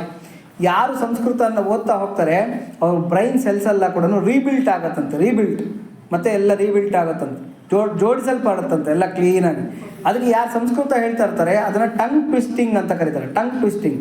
ಯಾರು ಸಂಸ್ಕೃತ ಹೇಳ್ತಾ ಇರ್ತಾರೋ ಅವ್ರಿಗೆ ಬಾಯಲ್ಲಿ ಸುಲಲಿತವಾಗಿರ್ತಕ್ಕಂಥ ಮಾತುಗಳು ಬರುತ್ತೆ. ಯಾಕೆಂದರೆ ಅದನ್ನು ಹಾಡಿ ನಾಲ್ಗೆಗೂ ಒಂದು ಸಂಸ್ಕಾರ ಬಂದ್ಬಿಡುತ್ತೆ. ಹಾಗಾಗಿ ಅದ್ಭುತ. ಈ ವಾಲ್ಮೀಕಿ ಮಹರ್ಷಿಗಳು ಈ ಬೀಜಾಕ್ಷರಗಳನ್ನೆಲ್ಲ ತೆಗೆದು ಮಂತ್ರಾಕ್ಷರಗಳನ್ನ ಬೀಜಾಕ್ಷರಗಳನ್ನು ಎಲ್ಲ ಸೇರಿಸಿ ಈ ಶ್ಲೋಕಗಳನ್ನು ನಿರ್ಮಾಣ ಮಾಡಿದ್ದಾರೆ. ಈ ಶ್ಲೋಕಗಳನ್ನು ಹೇಳ್ತಾ ಇದ್ದೀವಿ ಅಂದರೆ ಅದ್ಭುತವಾಗಿರ್ತಕ್ಕಂಥ ನಾವು ಒಂದು ದಿವ್ಯವಾಗಿರ್ತಕ್ಕಂಥ ತಪಸ್ ಮಾಡ್ತಾ ಇದ್ದಂಗೆ ಲೆಕ್ಕ. ವೇದಾಧ್ಯಯನಗಳ ಫಲ ನಮಗೆ ಸಿಗುತ್ತೆ ಅಂತಕ್ಕಂಥದ್ದು. ನೋಡಿ, ಇಲ್ಲಿ ಅರ್ಥ ಏನು ಹೇಳ್ತಾ ಇದ್ದಾರೆ ಅಂದರೆ, ಕಾರ್ಯದ ಸಮಯವು ನನ್ನನ್ನು ಆತುರಗೊಳಿಸುತ್ತದೆ, ಹಗಲು ಕಳೆದು ಹೋಗುತ್ತಿದೆ, ಮಾರ್ಗ ಮಧ್ಯದಲ್ಲಿ ಎಲ್ಲಿಯೂ ನಿಲ್ಲುವುದಿಲ್ಲ ಎಂದು ಮಿತ್ರರ ಮುಂದೆ ಪ್ರತಿಜ್ಞೆ ಮಾಡಿರುವೆನು. ನೋಡಪ್ಪ, ನಾನು ಹೊರಟಿರೋದೇ ಸಂಜೆ, ನಾನು ಡೇ ಜರ್ನಿ ಮಾಡ್ತಾ ಇಲ್ಲ. ನಾನು ಮಾಡ್ತಾ ಇರ್ತಕ್ಕಂಥದ್ದೇನು ನೈಟ್ ಜರ್ನಿ, ಈವ್ನಿಂಗ್ ಹೊರಟಿದ್ದೀನಿ. ನಾನು ಏನು ಮಾಡಬೇಕು ಅಂತಂದರೆ ಬೆಳಗ್ಗೆ ಸೂರ್ಯೋದಯ ಆಗುವಷ್ಟರೊಳಗೆ ನಾನು ಸೀತಾನ್ವೇಷಣೆ ಮಾಡಿಬಿಡ್ಬೇಕು. ನನಗೆ ಟೈಮ್ ಇಲ್ಲ. ಯಾಕೆ ಅಂತಂದರೆ ನನಗೆ ಕತ್ಲಾಗಿದ್ದಾಗಲೇ ನನಗೆ ಸೀತಾನ್ವೇಷಣೆಗೆ ಸರಿಯಾಗಿರ್ತಕ್ಕಂಥ ಸಮಯ. ಹಾಗಾಗಿ ಬೇಗ ನಾನು ಹೋಗಿ ಲಂಕೆಯನ್ನು ಸೇರಬೇಕಾಗಿದೆ. ಆಮೇಲೆ ನಾನು ಎಲ್ಲ ವಾನರ ವೀರರಿಗೆ ಏನು ಹೇಳಿದ್ದೀನಿ ಅಂತಂದರೆ, ರಾಮನ ಬಿಲ್ಲಿನಿಂದ ಬಿಟ್ಟಿರ್ತಕ್ಕಂಥ ಬಾಣದ ಥರ ನಾನು ಹೋಗ್ತೀನಿ ಅಂತ ಹೇಳ್ಬಿಟ್ಟಿದ್ದೀನಿ. ಹಾಗಾಗಿ ರಾಮನ ಬಿಲ್ಲಿನಿಂದ ಬಿಟ್ಟಿರ್ತಕ್ಕಂಥ ಬಾಣ ಹೆಂಗೆ ಹೋಗುತ್ತೆ? ನೆಟ್ಟಾಗಿ ಹೋಗುತ್ತೆ. ಹಾಗಾಗಿ ಆ ಥರ ನಾನು ಹೋಗಬೇಕಾಗಿದೆ. ಇಲ್ಲ ಅಂತಂದರೆ ನಾನು ಕೊಟ್ಟಿರ್ತಕ್ಕಂಥ ಮಾತಿಗೆ ತಪ್ಪಿದವನಾಗ್ತೀನಿ. ಹಾಗಾಗಿ ಬೇಜಾರು ಮಾಡ್ಕೋಬೇಡ, ಅನ್ಯತಾ ಭಾವಿಸ್ಬೇಡ, ನನ್ನನ್ನು ಬಲವಂತ ಮಾಡಬೇಡ, ಆತಿಥ್ಯ ತಗೋ ಅಂತ ಬಿಟ್ಟು ಬಲವಂತ ಮಾಡಬೇಡ, ಈಗ ಹೋಗ್ತಾ ಇದ್ದೀನಿ ಅಂತಕ್ಕಂಥ ಮಾತು ಹೇಳ್ತಾ ಇದ್ದಾನೆ. ಕಪಿಶ್ರೇಷ್ಠನಾದ ವೀರ್ಯವಂತನಾದ ಹನುಮಂತನು ಮೈನಾಕನಿಗೆ ಹೀಗೆ ಸಮಾಧಾನ ಹೇಳಿ ಅವನ ಮೈದಳವಿ ಅವನ ಆತಿಥ್ಯವನ್ನು ಸ್ವೀಕರಿಸಿ ನಗುನಗುತ್ತಲೇ ಆಕಾಶ ಮಾರ್ಗವಾಗಿ ಮುಂದಕ್ಕೆ ಹೊರಟನು. ಆತಿಥ್ಯವನ್ನು ಸ್ವೀಕರಿಸಿ ಅಂದರೆ ಅಲ್ಲಿ ಹಣ್ಣು ತಿಂದ, ನೀರು ಕುಡ್ದ, ಕೂತ್ಕೊಂಡ ಅಂತಲ್ಲ ಅರ್ಥ. ಟಚ್ ಮಾಡ್ತಾನೆ, ಹಿಂಗೆ ಕೈಯಿಂದ ಮುಟ್ತಾನೆ. ಕೈಯಿಂದ ಮುಟ್ಟಿದ್ರೆ ಅದರ ಅರ್ಥ ಏನು? ಆತಿಥ್ಯ ಸ್ವೀಕಾರ ಮಾಡ್ದಂಗೆ ಅಂತ ಹೇಳ್ಬಿಟ್ಟು ಅಂತ. ನಮ್ಮನೆಗೆ ಯಾರಾದರೂ ಬಂದರೆ, ಮನೆಗಳಿಗೆ ಯಾರಾದರೂ ಬಂದಾಗ ನಾವು ತಿಂಡಿ ಊಟ ಆಫರ್ ಮಾಡಿದಾಗ ಅವ್ರೇನು ಮಾಡ್ತಾರೆ? ಅವ್ರು ನಮ್ಗೆ ಬೇಡ ಅಂತ ಹೇಳಿದ್ರು ಕೂಡ ಕೈಯಲ್ಲಿ ಹಿಂಗೆ ಮುಟ್ತಾರೆ, ಅದನ್ನು ತಟ್ಟೆಯಲ್ಲಿ ಮುಟ್ಟಿದ್ರೆ ಏನರ್ಥ? ಸ್ವೀಕಾರ ಮಾಡ್ದಂಗೆ ಲೆಕ್ಕ.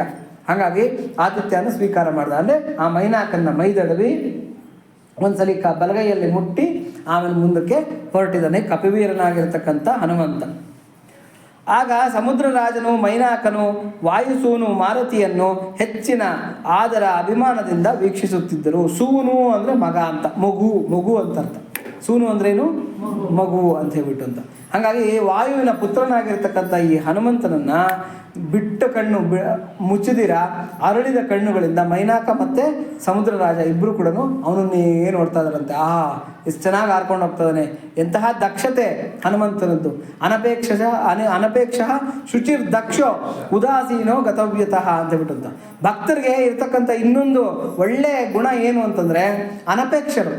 ಅವರೇನು ಬಯಸಲ್ಲ, ಯಾರಿಂದ ಏನು ಬಯಸಲ್ಲ. ಭಕ್ತರಿಗೆ ಏನು ಕೊಟ್ಟು ಸಂತೋಷ ಪಡಿಸೋದಕ್ಕಾಗತ್ತೆ? ಏನು ಕೊಟ್ಟರು ಸಂತೋಷ ಆಗಲ್ಲ. ಆದರೆ ಭಕ್ತರು ಸಂತೋಷ ಪಡೋದು ಯಾವಾಗ ಅಂದರೆ, ನೀವು ಭಗವಂತನ ವಿಚಾರವನ್ನು ಮಾತಾಡಿದಾಗ, ಭಗವಂತನ ಕಥೆಗಳನ್ನು ಕೇಳಿದಾಗ, ಭಗವತ್ ಸ್ಮರಣೆ ಮಾಡಿದಾಗ ಅವಾಗೇನಾಗುತ್ತೆ? ಅವ್ರಿಗೆ ಆನಂದನೋ ಆನಂದ, ಆನಂದನೋ ಆನಂದ. ಹಂಗೆ ನೋಡಿ, ಹನುಮಂತನಿಗೆ ರಾಮ ಅಂದ್ಬಿಟ್ರೆ ಆನಂದ. ಆದರೆ ಯಾವುದನ್ನು ಕೂಡ ಅವನು ಬಯಸ್ತಕ್ಕಂಥವನಲ್ಲ. ಅನಪೇಕ್ಷ ಶುಚಿ, ಯಾವಾಗಲೂ ಕ್ಲೀನಾಗಿರ್ತಾರೆ. ಆಂತರ್ಯದಲ್ಲಿ ದೈಹಿಕವಾಗಿ ಅವ್ರು ಯಾವಾಗಲೂ ಕೂಡ ಶುದ್ಧರಾಗಿರ್ತಾರೆ. ದಕ್ಷ ಅಂತಂದರೆ ಏನು ಅಂತಂದರೆ, ಅವ್ರಿಗೆ ಒಪ್ಸಿರ್ತಕ್ಕಂಥ ಕೆಲಸ ಏನು ಯಾವ ಥರ ಮಾಡ್ತಾರೆ? ಕರ್ತವ್ಯ ದೃಷ್ಟಿಯಿಂದ ಪೂಜಾ ಕಾಯಕವೇ ಕೈಲಾಸ ಅನ್ನೋ ಮಾರ್ಗದಲ್ಲಿ ಅವರು ಮಾಡ್ಕೊಂಡು ಹೋಗ್ತಕ್ಕಂಥವ್ರು. ಹಾಗಾಗಿ ಭಕ್ತರಿಗಿರ್ತಕ್ಕಂಥ ಗುಣಗಳು. ಈ ಹನುಮಂತನೂ ಕೂಡ ತಾನು ಒಪ್ಕೊಂಡಿರ್ತಕ್ಕಂಥ ಕಾರ್ಯವನ್ನು ನೆರವೇರಿಸಬೇಕು ಅಂತಕ್ಕಂಥ ನಿಷ್ಠೆಯಿಂದ ಹಾರ್ಕೊಂಡು ಹೋಗ್ತಾ ಇರ್ತಕ್ಕಂಥದ್ದನ್ನು ನೋಡಿ ಅವ್ರಿಗೆ ಮುಚ್ಚಟೆ ಆಗ್ತದೆ. ಯಾರಿಗೆ? ಆ ಮೈನಾಕನಿಗೆ ಮತ್ತು ವಾಯುದೇವರಿಗೆ. ಆ ಬಿಟ್ಟ ಕಣ್ಣಲ್ಲಿ ಅರಳಿದ ಕಣ್ಣುಗಳಿಂದ ಹನುಮಂತನ ನೋಡ್ತಾ ಇದ್ದಾರೆ. ಎಂಥ ಪುಣ್ಯಾತ್ಮನಪ್ಪ, ಎಂಥ ಧರ್ಮಾತ್ಮನಪ್ಪ ನೀನು ಅಂತ ನೋಡ್ತಾ ಇದ್ದಾರಂತೆ. ಭಕ್ತಿ ತತ್ಪರರಾಗಿ ಪೂಜಿಸಿದರು. ರಾಮ ಕಾರ್ಯ ಸಿದ್ಧಿಗಾಗಿ ಕಾಲೋಚಿತವಾದ ಆಶೀರ್ವಾದಗಳಿಂದ ಕಾರ್ಯಸಿದ್ಧಿಯಾಗುವಂತೆ ಹರಸಿದರು. ನೋಡಿ ಏನು ಮಾಡ್ತಾ ಇದ್ದಾರಂತೆ ಅಂತಂದರೆ, ಇದು ಮುಖ್ಯ, ನಾವು ಇದನ್ನು ಅಂಡರ್ಲೈನ್ ಮಾಡ್ಕೋಬೇಕು. ರಾಮ ಕಾರ್ಯ ಸಿದ್ಧಿಗಾಗಿ, ಭಗವಂತನ ಕಾರ್ಯ, ನಾವು ಮಾಡ್ತಾ ಇರ್ತಕ್ಕಂಥದ್ದೆಲ್ಲ ಭಗವಂತನ ಕಾರ್ಯ. ನೋಡಿ, ಇವತ್ತಿನಿಂದ ನಾವೆಲ್ಲ ಕೂಡ ಡಿಸೈಡ್ ಮಾಡ್ಕೋಬೇಕು ಮನಸ್ಸಿನಲ್ಲಿ. ಏನಂತ ಅಂದರೆ, ಬೆಳಗ್ಗೆ ಎದ್ದರೆ ಆಯ್ತಾ, ಬೆಳಗ್ಗೆ ಎದ್ದ ತಕ್ಷಣ ಕೃತಜ್ಞತೆ ಹೇಳಬೇಕಂತೆ ಭಗವಂತನಿಗೆ.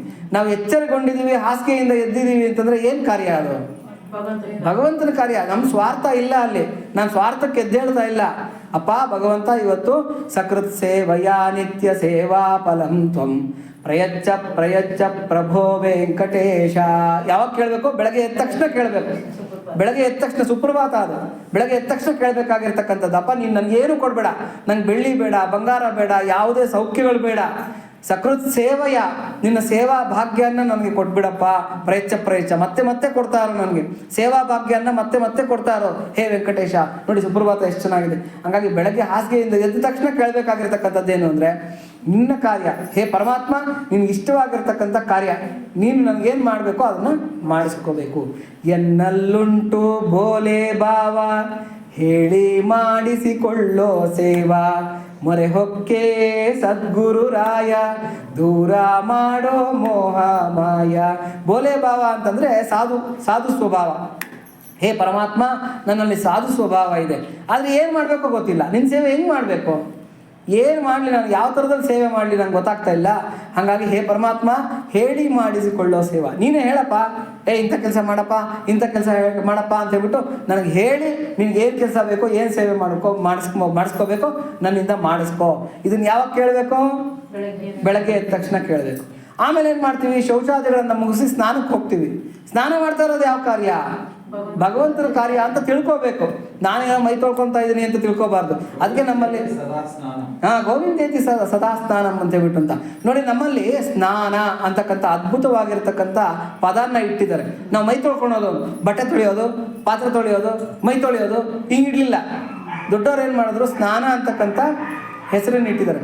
ಸ್ನಾನ ಅಂತಂದ್ರೆ ಏನು ಅಂತಂದ್ರೆ ಆಂತರ್ಯದಲ್ಲಿ, ಅಂದರೆ ಮನಸ್ಸಿನಿಂದ ಹೊರಗಡೆ ಶರೀರದಿಂದ ನಾನು ಶುದ್ಧನಾಗ್ತಕ್ಕಂಥದ್ದನ್ನು ಸ್ನಾನ ಅಂತ ಕರೀತಾರೆ. ಹಾಗಾಗಿ ಮಂತ್ರೋಕ್ತವಾಗಿರ್ತಕ್ಕಂಥ ಸ್ನಾನ ಮಾಡಬೇಕು.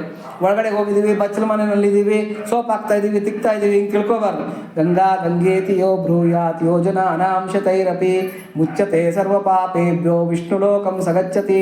ಗಂಗೆ ಚೇಮುನೆ ಚೈವ ಗೋದಾವರಿ ಸರಸ್ವತಿ ನರ್ಮದೆ ಸಿಂಧು ಕಾವೇರಿ ಜಲೈಸ್ಮಿನ್ ಸನ್ನಿಧಿಂ ಕುರು. ಹೆಂಗೆ ಸ್ನಾನ ಮಾಡ್ತಾ ಇದ್ದೀವಿ ಅಂತಂದರೆ ನೋಡಿ, ಮಂತ್ರ ಹೇಳ್ತಾ ಇರ್ತಕ್ಕಂಥದ್ದು ಏನು? ಈ ಗಂಗಾ ಗಂಗೇತಿ ಯೋ ಬ್ರೂಯಾತ್ ಇದೆಯಲ್ಲ, ಇದು ಗರುಡ ಪುರಾಣದ ಶ್ಲೋಕ. ಇದು ಗರುಡ ಪುರಾಣದಲ್ಲಿ ಬರ್ತಾ ಇರ್ತಕ್ಕಂಥ ಶ್ಲೋಕ. ಗಂಗಾ ಗಂಗೇತಿ ಯೋ ಬ್ರೂಯಾತ್, ಯಾರು ಯಾವಾಗಲೂ ಕೂಡ ಗಂಗಾ ಗಂಗಾ ಗಂಗಾ ಅಂತ ಸ್ಮರಣೆ ಮಾಡ್ತಾ ಇದ್ದಾರೋ, ಗಂಗಾ ಗಂಗಾ ಅಂತಕ್ಕಂಥ ಪದಾನ್ನ ಹೇಳ್ತಾ ಇದ್ದಾರೋ, ಯೋಜನಾನಾಂ ಶತೈರಪಿ, 100 ಕಿಲೋಮೀಟರ್ಗಳು ದೂರದಲ್ಲಿದ್ದರೂ ಕೂಡ ಅವರ ಪಾಪಗಳೆಲ್ಲ ತೊಳೆಯಲ್ಪಡುತ್ತೆ. ಮುಚ್ಚತೆ ಸರ್ವ ಪಾಪೇಭ್ಯೋ ವಿಷ್ಣು ಲೋಕಂ ಸಗಚ್ಚತಿ, ಅವ್ರು ವಿಷ್ಣು ಲೋಕಕ್ಕೆ ಹೋಗ್ತಾರೆ, ಬೇರೆ ಎಲ್ಲೂ ಹೋಗಲ್ಲ ಶರೀರ ನಂತರ. ಹಾಗಾಗಿ ಗಂಗೆ ಯಮುನೆ ಚೈವ ಗೋದಾವರಿ ಸಪ್ತ ಇದು ಜಲಗಳು ಅಂತ ಇದೆ ನಮ್ಮಲ್ಲಿ, ಮಹಾನದಿಗಳು. ಆ ಮಹಾನದಿಗಳನ್ನು ಆ ಗಂಗೆನಲ್ಲಿ ಸ್ನಾನ ಮಾಡ್ತಾ ಇರ್ತಕ್ಕಂಥ ನೀರಿನಲ್ಲಿ ಆಹ್ವಾನಿಸಬೇಕು. ಏಕೆಂದರೆ ಅದು ದಿವ್ಯ ಜಲ ಆಗುತ್ತೆ. ಆ ಥರ ಮಂತ್ರೋಕ್ತ ಸ್ನಾನ ಮಾಡಿದಾಗ ಆಂತರ್ಯದಲ್ಲಿ ಶಾರೀರಿಕವಾಗಿ ನಾವು ಶುದ್ಧರಾಗ್ತೀವಿ. ಅದನ್ನು ಸ್ನಾನ ಅಂತ ಕರಿತಾರೆ. ಸ್ನಾನ ಯಾರಿಗೋಸ್ಕರ ಮಾಡ್ತಾ ಇದ್ದೀವಿ? ಭಗವಂತನಿಗೋಸ್ಕರ ಮಾಡ್ತಾ ಇದ್ದೀವಿ. ಆಮೇಲೆ ಹೆಂಡತಿ ಏನೋ ತಟ್ಟೆಗೆ ತಿಂಡಿ ಹಾಕ್ಕೊಡ್ತಾರೆ, ಕೂತ್ಕೊಳ್ತೀವಿ, ತಟ್ಟೆ ಮುಂದೆ ಕೂತ್ಕೊತೀವಿ, ಗಪ ಗಪ ಅಂತ ತಿಂದ್ಬಿಡೋದಲ್ಲ, ಏನಿಟ್ಟಿದ್ದಾರೋ ಅಂತ ಹೇಳ್ಬಿಟ್ಟು ಅಂತ. ಕನಿಷ್ಠ ಪಕ್ಷ ಪರಮಾತ್ಮನ ಕಡೆ ಆದರೂ ನೋಡಬೇಕಪ್ಪ, ನೀನು ಕೊಟ್ಟಿರ್ತಕ್ಕಂಥ ಪ್ರಸಾದ ಇದು, ನೀನು ಕೊಟ್ಟಿರ್ತಕ್ಕಂಥ ಭಿಕ್ಷೆ ಇದು. ಯೋಗಾನಂದಕರಿ ರಿಪುಕ್ಷಯಕರಿ ಧರ್ಮೈಕ ರಕ್ಷಾಕರಿ ನಿರ್ಧೂತ ಅಖಿಲ ಘೋರ ಪಾವನಕರಿ ಪ್ರತ್ಯಕ್ಷ ಮಾಹೇಶ್ವರಿ ಕಾಲೇಯಾಚಲ ಕಂದರಾಲಯಕರಿ ಗೌರಿ ಉಮಾಶಂಕರಿ ಅಲ್ವಾ? ಎಷ್ಟೆಲ್ಲ ಕೇಳ್ಕೊತೀವಿ ನಾವು. ಭಿಕ್ಷಾ ಅಂದೇಹಿ ಕೃಪಾವಲಂಬನಕರಿ ಮಾತಾನ್ನ ಪೂರ್ಣೇಶ್ವರಿ. ಏನಕ್ಕೋಸ್ಕರ ಕೇಳ್ಕೊತಾ ಇದ್ದೀವಿ? ಈ ಭಿಕ್ಷೆನೂ ಕೂಡ ನೀನು ಕೊಡ್ತಾ ಇರ್ತಕ್ಕಂಥ ಈ ಆಹಾರದ ಭಿಕ್ಷೆ ನನಗೆ ಮೈ ಪುಷ್ಟಿ ಆಗಲಿ, ನನಗೆ ಬೇಕಾದ್ದೆಲ್ಲ ಸಾಧನೆ ಮಾಡೋ ಹಂಗಾಗಲಿ ಹಂಗಲ್ಲ ನಾನು ಕೇಳ್ತಾ ಇರೋದು. ಜ್ಞಾನ ವೈರಾಗ್ಯ ಸಿದ್ಧ್ಯರ್ಥಂ, ನನಗೆ ಜ್ಞಾನ ಮತ್ತು ವೈರಾಗ್ಯ, ಭಗವದ್ ಜ್ಞಾನ ಮತ್ತು ವೈರಾಗ್ಯನ ಕೊಡಮ್ಮ ಅಂತಕ್ಕಂಥ ಭಿಕ್ಷೆಯನ್ನು ನಾವು ಕೇಳ್ಕೊತಾ ಇದ್ದೀವಿ. ಹಾಗೆ ನಾವು ತಿಂಡಿಯನ್ನು ತಿಂದಾಗ ಅದೇನಾಗುತ್ತೆ? ಭಗವಂತನ ಕಾರ್ಯ ಆಗುತ್ತೆ, ಭಗವಂತನ ಕಾರ್ಯ ಆಗುತ್ತೆ. ಆಮೇಲೆ ನಮ್ಮ ನಿತ್ಯ ಕಾರ್ಯಗಳೇನೋ ಮಾಡ್ಕೊತಾ ಇರ್ತೀವಿ. ಹೆಣ್ಮಕ್ಳುಗಳು ಮನೆ ತೊಳ್ಕೊಳೋದು, ಮನೆ ಕೆಲಸಗಳು ಮಾಡ್ಕೊಳ್ತಕ್ಕಂಥದ್ದು, ಗಂಡು ಮಕ್ಕಳು ಹೊರಗೋಗಿ ದುಡಿತಕ್ಕಂಥದ್ದು, ಇವೆಲ್ಲ ಏನಾಗುತ್ತೆ? ಕರ್ಮಯೋಗ. ಇದೆಲ್ಲ ಕೂಡ ಭಗವಂತನ ಪೂಜೆನೇ, ಕಾಯಕವೇ ಕೈಲಾಸ. ಆಮೇಲೆ ಮನೆಗೆ ಬರ್ತೀವಿ, ಏನೋ ಸಾಕಾಗಿರುತ್ತೆ, ಏನೋ ಹಾಕಿ ತಿಂತೀವಿ, ರಾತ್ರಿಗೆ ಏನು ಮಾಡ್ತೀವಿ? ಮಲಕ್ಕೊಂತೀವಿ.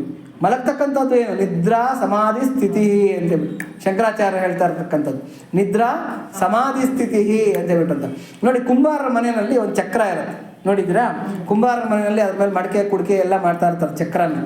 ಈ ಚಕ್ರನ ಒಂದು ಕಟ್ಗೆ ಇಟ್ಟು ಹಿಂಗೆ ತಿರುಗಿಸ್ತಾ ಇರ್ತಾರೆ, ಹಿಂಗೆ ಜೋರಾಗಿ ತಿರುಗುತ್ತೆ. ಅದ್ರ ಮೇಲೆ ಕುಡಿಕೆ ಮಡಕೆ ಎಲ್ಲ ಮಾಡ್ತಾ ಇರ್ತಾರೆ. ಸ್ವಲ್ಪ ಹೊತ್ತಾಗೋ ಅಷ್ಟೊತ್ತಿಗೆ ಆ ಚಕ್ರ ಏನಾಗುತ್ತೆ? ನಿಧಾನಕ್ಕೆ ತಿರುಗೋದನ್ನು ನಿಲ್ಲಿಸ್ತಾ ಬರುತ್ತೆ. ಆವಾಗ ಕುಂಬಾರರು ಏನು ಮಾಡ್ತಾರೆ ಅಂದರೆ ಮತ್ತೆ ಕಟ್ಗೆ ತೊಗೊಂಡು ಹಿಂಗೆ ತಿರುಗಿಸ್ತಾರೆ. ಅದೇ ಥರನೇ ಬೆಳಗ್ಗೆ ಕಟ್ಗೆ ಇಟ್ಟು ತಿರುಗಿಸ್ಬಿಟ್ಟಿದ್ದೀವಿ, ಸಾಯಂಕಾಲದವರೆಗೂ ತಿರುಗಿದೆ ನಮ್ಮ ಮನಸ್ಸು ಅನ್ನೋ ಚಕ್ರ ಪರಮಾತ್ಮನ ಕಡೆಗೆ ಹಿಂಗೆ ತಿರುಗಿದೆ. ಸಾಯಂಕಾಲ ಇನ್ನೇನು ಮಲಗ್ತಾ ಇದ್ದೀವಿ ಅನ್ನೋ ಅಷ್ಟೊತ್ತಿಗೆ ಅದು ನಿಲ್ತಾ ಬರುತ್ತಂತೆ. ಅವಾಗ ನಾವು ಸುಮ್ಮನೆ ಮಲ್ಕೊಂಡ್ಬಿಡ್ಬಾರ್ದು. ಏನೋ ಟಿ ವಿ ಸೀರಿಯಲ್ ನೋಡ್ಬಿಟ್ಟು, ಯಾವುದೋ ಕ್ರೈಮ್ ಸ್ಟೋರಿಗಳು ನೋಡ್ಬಿಟ್ಟು ರಾತ್ರಿ 10:30 ಮಲ್ಕೊಂಡ್ಬಿಟ್ರೆ ರಾತ್ರಿ ಎಲ್ಲ ಕೆಟ್ಟ ಕನಸುಗಳು ಬರುತ್ತೆ, ರಾತ್ರಿ ಎಲ್ಲ ಕ್ರೈಮ್ ಸ್ಟೋರಿಗಳೇ ಬರುತ್ತೆ. ಹಾಗಾಗಿ ಮಲಗೋವರೆಗೂ ಕೂಡ ಏನು ಮಾಡಬೇಕು? ಭಗವಂತನ ಸ್ಮರಣೆ ಮಾಡ್ತಾನೆ ಮಲ್ಕೋಬೇಕು. ಆವಾಗ ಕಟ್ಗೆ ಇಟ್ಟು ತಿಪ್ಪದಂಗೆ ರಾತ್ರಿ ಎಲ್ಲ ನಿದ್ರಾ ಸಮಾಧಿ ಸ್ಥಿತಿ. ಆವಾಗ ಏನಾಗುತ್ತೆ? ನಮ್ಮ ಸುಪ್ತ ಮನಸ್ಸು, ಜಾಗೃತ ಮನಸ್ಸು, ಸುಪ್ತ ಮನಸ್ಸು ಅಂತಿರುತ್ತೆ. ಆ ಸುಪ್ತ ಮನಸ್ಸು ಏನು ಮಾಡುತ್ತೆ? ಭಗವಂತನ ಕುರಿತೇ ಚಿಂತನೆ ಮಾಡ್ತಾ ಇರ್ತಕ್ಕಂಥದ್ದು. ನೋಡಿ, ಹೀಗೆ ನಿತ್ಯ ಜೀವನ ಅಂದರೆ ನಾನು ಮಾಡ್ತಾ ಇರ್ತಕ್ಕಂಥ ಎಲ್ಲ ಕಾರ್ಯನೂ ಪರಮಾತ್ಮನ ಪರವಾಗಿರತಕ್ಕಂಥದ್ದು, ಪರಮಾತ್ಮನ ಕಾರ್ಯ.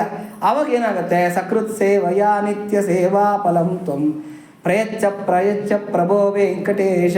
ನಿನ್ನೆ ನೀನು ಸೇವೆ ಮಾಡಿದ್ದೆ, ಇವತ್ತು ಇನ್ನು ಸ್ವಲ್ಪ ಚೆನ್ನಾಗಿ ನೀನು ಸೇವೆ ಮಾಡೋ ಥರ ಮಾಡಪ್ಪ, ನಾಳೆ ಇನ್ನೂ ಚೆನ್ನಾಗಿ ನೀನು ಸೇವೆ ಮಾಡೋ ಥರ ಮಾಡಪ್ಪ ಅಂತ ಹೇಳ್ಬಿಟ್ಟು ಅಂತ. ಇದನ್ನು ನಾವೇನು ಮಾಡಬೇಕು? ಅವಾಗ ಭಗವಂತನ ಕೇಳ್ಕೊತಾ ಇರಬೇಕು. ಆಗ ಸಮುದ್ರರಾಜನು ಮೈನಾಕನು ಮಹಾಸೂನು ಮಾರುತಿಯನ್ನು ಹೆಚ್ಚಿನ ಆದರ ಅಭಿಮಾನದಿಂದ ವೀಕ್ಷಿಸುತ್ತಿದ್ದರು. ಭಕ್ತಿಪರರಾಗಿ ಪೂಜಿಸಿದರು.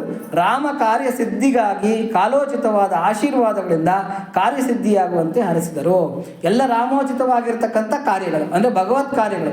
ನಾವು ಮಾಡ್ತಕ್ಕಂಥದ್ದೆಲ್ಲ ಭಗವತ್ ಕಾರ್ಯಗಳಾದಾಗ ಎಲ್ಲ ದೇವಾನುದೇವತೆಗಳು ಕೂಡ ನಮಗೆ ಆಶೀರ್ವಾದ ರಕ್ಷಣೆಯನ್ನು ಒದಗಿಸ್ತಾರೆ.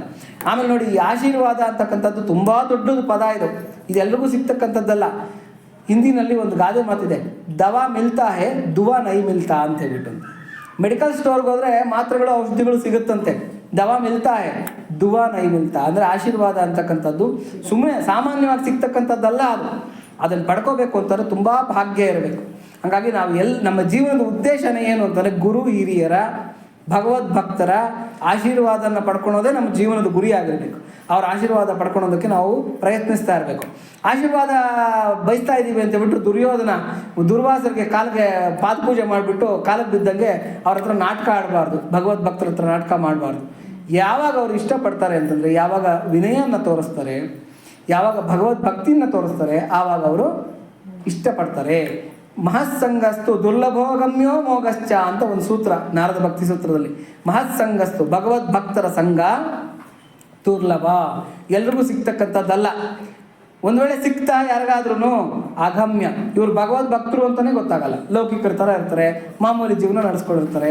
ಭಗವದ್ಭಕ್ತರು ಅಂತ ಗೊತ್ತಾಗೋದು ಹೆಂಗೆ? ಒಂದು ವೇಳೆ ಭಗವದ್ಭಕ್ತರು ಸಿಕ್ಕಿ ಅವ್ರು ಭಗವದ್ಭಕ್ತರು ಅಂತಕ್ಕಂಥದ್ದು ಗೊತ್ತಾಗಿ ಅವ್ರನ್ನೆನ್ನ ಆಶ್ರಯಿಸಿಬಿಟ್ವಿ ಅಂತಂದರೆ ಅಮೋಘಶ್ಚ.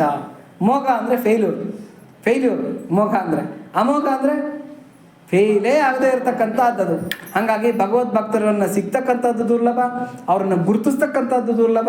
ಸಿಕ್ಕಿ ಗುರುತಿಸಿದೀವಿ ಅಂತಂದರೆ, ಅವ್ರ ಆಶ್ರಯ ಸಿಕ್ತು ಅಂತಂದರೆ ಅದು ಅಮೋಘ, ಫೇಲೇ ಇಲ್ಲದೆ ಇರತಕ್ಕಂಥ ಒಂದು ಫಲನ ಕೊಡ್ತಕ್ಕಂಥದ್ದು. ಹಾಗಾಗಿ ಈ ಆಶೀರ್ವಚನಗಳು ಅಂತಕ್ಕಂಥದ್ದು ದವಾ ಮಿಲ್ತಾಯೇ ದುವಾ ನೈ ಮಿಲ್ತಾ ಅಂತ ಆಶೀರ್ವಾದ ಪಡ್ಕೊಳೋದಕ್ಕೆ ಭಾಳ ಕಷ್ಟಪಡಬೇಕು.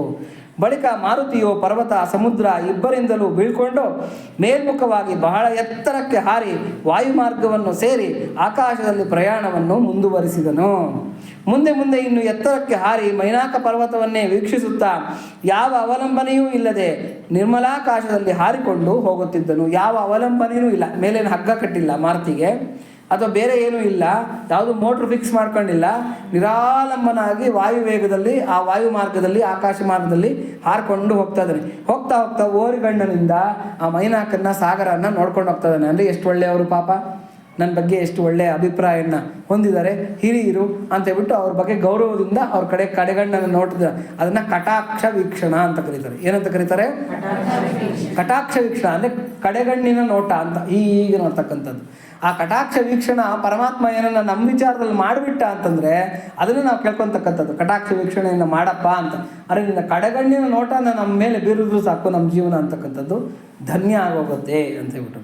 ಹನುಮಂತನ ಅತಿ ದುಷ್ಕರವಾದ ಎರಡನೆಯ ಆ ಕಾರ್ಯವನ್ನು ನೋಡಿ ದೇವತೆಗಳು, ಮಹರ್ಷಿಗಳು ಮತ್ತು ಸಿದ್ಧರು ಮಾರುತಿಯನ್ನು ಬಹಳವಾಗಿ ಶ್ಲಾಘಿಸಿದರು. ಮೊದಲನೇದೇನು ಅಂದರೆ ಹಾರೋದೇ ಒಂದು ದೊಡ್ಡ ದುಷ್ಕರವಾಗಿರ್ತಕ್ಕಂಥ ಕಾರ್ಯ. ಆ ಮಹೇಂದ್ರ ಪರ್ವತನ ಹತ್ತಿ ಅದನ್ನೆಲ್ಲ ತುಳಿದು ಅಪಚ್ಚಿ ಮಾಡಿ ಪಾತಾಳಕ್ಕೆ ತುಳಿದುಬಿಟ್ಟು ಹಾರಿರ್ತಕ್ಕಂಥದ್ದೇ ಒಂದು ದೊಡ್ಡ ಕಾರ್ಯ.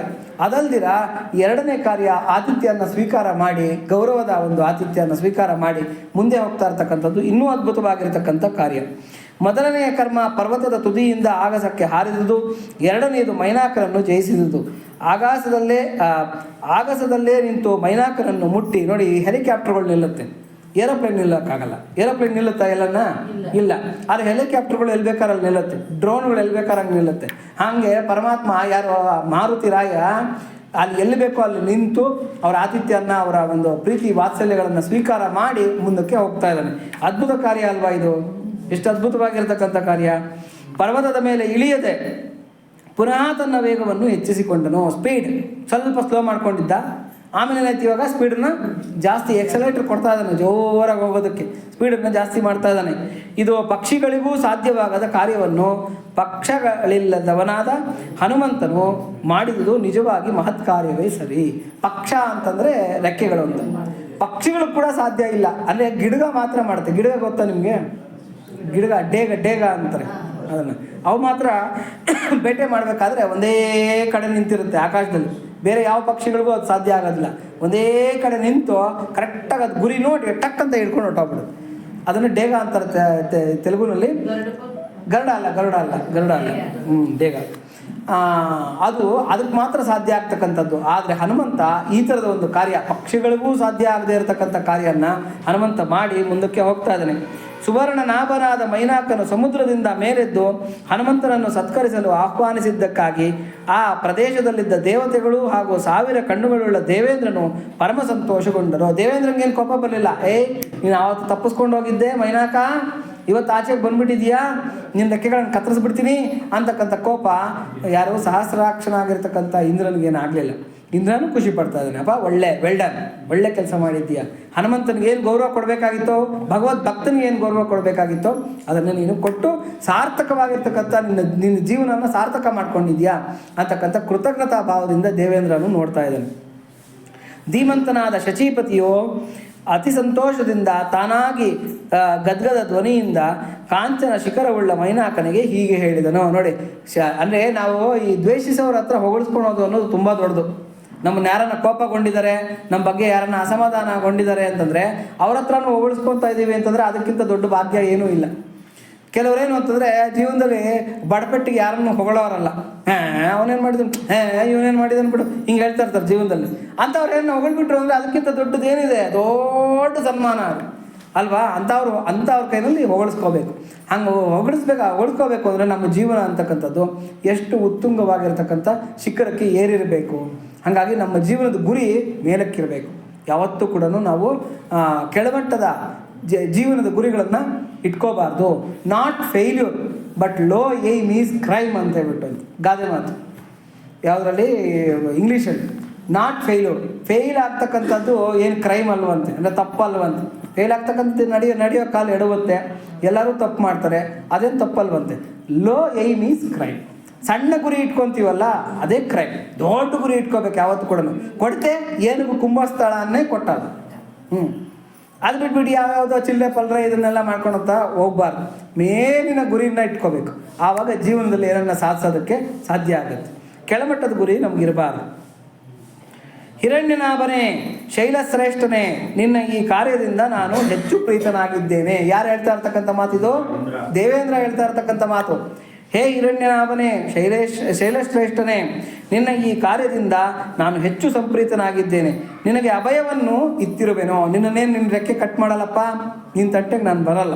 ನೀನು ಆನಂದವಾಗಿರು, ಧೈರ್ಯವಾಗಿರು. ಯಾಕೆಂದರೆ ನೀನು ಭಗವತ್ ಸೇವೆಯನ್ನು ಮಾಡಿದ್ದೀಯ, ಭಾಗವತ ಸೇವೆ ಮಾಡಿದ್ದೀಯ. ಹಾಗಾಗಿ ನಿನ್ನ ವಿಚಾರದಲ್ಲಿ ನಾನು ಸಂತೃಪ್ತನಾಗಿದ್ದೀನಿ. ನನ್ನಿಂದ ನಿನಗೆ ಮುಂದೆ ಯಾವ ಭಯವೂ ಇರದು. ಈ ಸ್ಥಾನದಲ್ಲೇ ನೀನು ಸುಖವಾಗಿರು. ನೀನು ಎಲ್ಲಿ ಬೇಕೋ ಅಲ್ಲೇ ಆರಾಮಾಗಿರು. ಇದೇ ಜಾಗದಲ್ಲಿ ನೀನಿರು, ನಿನ್ನ ತಂಟೆಗೆ ನಾನು ಬರೋದಿಲ್ಲ. ಭಯಪಡುವ ಸಂದರ್ಭವಿದ್ದರೂ ಭಯವಿಲ್ಲದೆ 100 ಯೋಜನೆಗಳನ್ನು ಹಾರಲು ಹೊರಟಿರುವ ಭಯರಹಿತನಾದ ಮಹಾಪರಾಕ್ರಮಿಯಾದ ಹನುಮಂತನಿಗೆ ನೀನು ಸಹಾಯವನ್ನು ಎಸಗಲು ಮುಂದೆ ಬಂದಿರುವೆ. ಎಂಥ ಧೈರ್ಯಶಾಲಿ ಹನುಮಂತ! 100 ಯೋಜನ ಸಮುದ್ರನ ಒಂದೇ ಒಂದು ಲಂಘನದಲ್ಲಿ ಹಾರೋದಕ್ಕೆ ಹೊರಟುಬಿಟ್ಟಿದ್ದಾನೆ. ಅಂಥ ಅವನಿಗೆ ನೀನು ಸಹಾಯ ಮಾಡೋದಕ್ಕೆ ನೀನು ಮುಂದಾಗಿರೋದ್ರಿಂದ ನಿನ್ನ ವಿಚಾರದಲ್ಲಿ ನಾನು ಸಂತೋಷಪಟ್ಟಿದ್ದೀನಿ. ದಶರಥ ನಂದನನಾದ ಶ್ರೀರಾಮನ ಹಿತಕ್ಕಾಗಿಯೇ ಈ ಮಾರುತಿಯು ಲಂಕೆಗೆ ಹೋಗುತ್ತಿದ್ದಾನೆ. ರಾಮ ಕಾರ್ಯಾರ್ಥವಾಗಿ ಲಂಕೆಗೆ ಹೊರಟಿರ್ತಕ್ಕಂಥವನು ಮಾರುತಿ. ಅಂತಹವನನ್ನು ನೀನು ಸತ್ಕರಿಸಲು ಮುಂದೆ ಬಂದುದಕ್ಕಾಗಿ ನಾನು ಪರಮ ಸಂತುಷ್ಟನಾಗಿರುವೆ. ನೀನು ಭಾಗವತ ಸೇವೆ ಭಗವತ್ ಸೇವೆಗೆ ನೀನು ಟೊಂಕ ಕಟ್ಟಿ ನಿಂತಿರೋದ್ರಿಂದ ನಿನ್ನ ವಿಚಾರದಲ್ಲಿ ನಾನು ತುಂಬ ಸಂತೃಪ್ತಿ ಪಟ್ಟಿದ್ದೀನಿ. ನಿನ್ನನ್ನು ನಾನೇನು ಮಾಡೋದಕ್ಕೆ ಬರೋದಿಲ್ಲ ಅಂತ ಹೇಳ್ಬಿಟ್ಟು ಮಹಾಭಾರತ ಅನುಶಾಸನ ಪರ್ವದಲ್ಲಿ ಭೀಷ್ಮಾಚಾರ್ಯರು ಹೇಳ್ತಾರೆ ಯುಧಿಷ್ಠಿರನಿಗೆ, ಯಾರು ಭಗವದ್ ಭಕ್ತರೋ ಅವ್ರ ವಿಚಾರದಲ್ಲಿ ನವಗ್ರಹಗಳು ಕೈ ಕಟ್ಟಿ ನಿಲ್ಲುತ್ತೆ ಅಂತ ವ್ಯಾಸರು ಹೇಳಿರ್ತಕ್ಕಂಥ ಮಾತು. ಭೀಷ್ಮ ಯುಧಿಷ್ಠಿರಿಗೆ ಸಂವಾದ ನಡೆಯುವಾಗ ಭೀಷ್ಮಾಚಾರ್ಯರು ಉಪದೇಶ ಮಾಡಿರ್ತಕ್ಕಂಥ ಮಾತು ಅರ್ಥ ಮಾಡ್ಕೊಳ್ಳಿ ಚೆನ್ನಾಗಿ. ನಮಗೇನೋ ಆ ಗ್ರಹದ ಬಲ ಇಲ್ಲ, ಈ ಗ್ರಹದ ಬಲ ಇಲ್ಲ. ಕೆಲವರೆಲ್ಲ ಕೇಳ್ತಾ ಇರ್ತಾರೆ, ಸ್ವಾಮಿ ನಮ್ಗೆ ಸಾಡೆ ಸಾತಿ ಏನು ಪ್ರಾಯಶ್ಚಿತ್ತ ಮಾಡ್ಕೋಬೇಕು, ಈ ಥರದ್ದೆಲ್ಲ ಕೇಳ್ತಾ ಇರ್ತಾರೆ. ಅದನ್ನೇ ಪುರಂದರದಾಸರು ಹೇಳ್ತಾರೆ, ಸಕಲ ಗ್ರಹ ಬಲ ನೀನೇ ಸರಸಿಜಾಕ್ಷ ಅಂತ ಹೇಳ್ಬಿಟ್ಟು. ಅಪ್ಪ ಎಲ್ಲ ಗ್ರಹಗಳ ಬಲನೂ ನೀನೇನಪ್ಪ, ನಿಖಿಲ ರಕ್ಷಕ ನೀನೇ,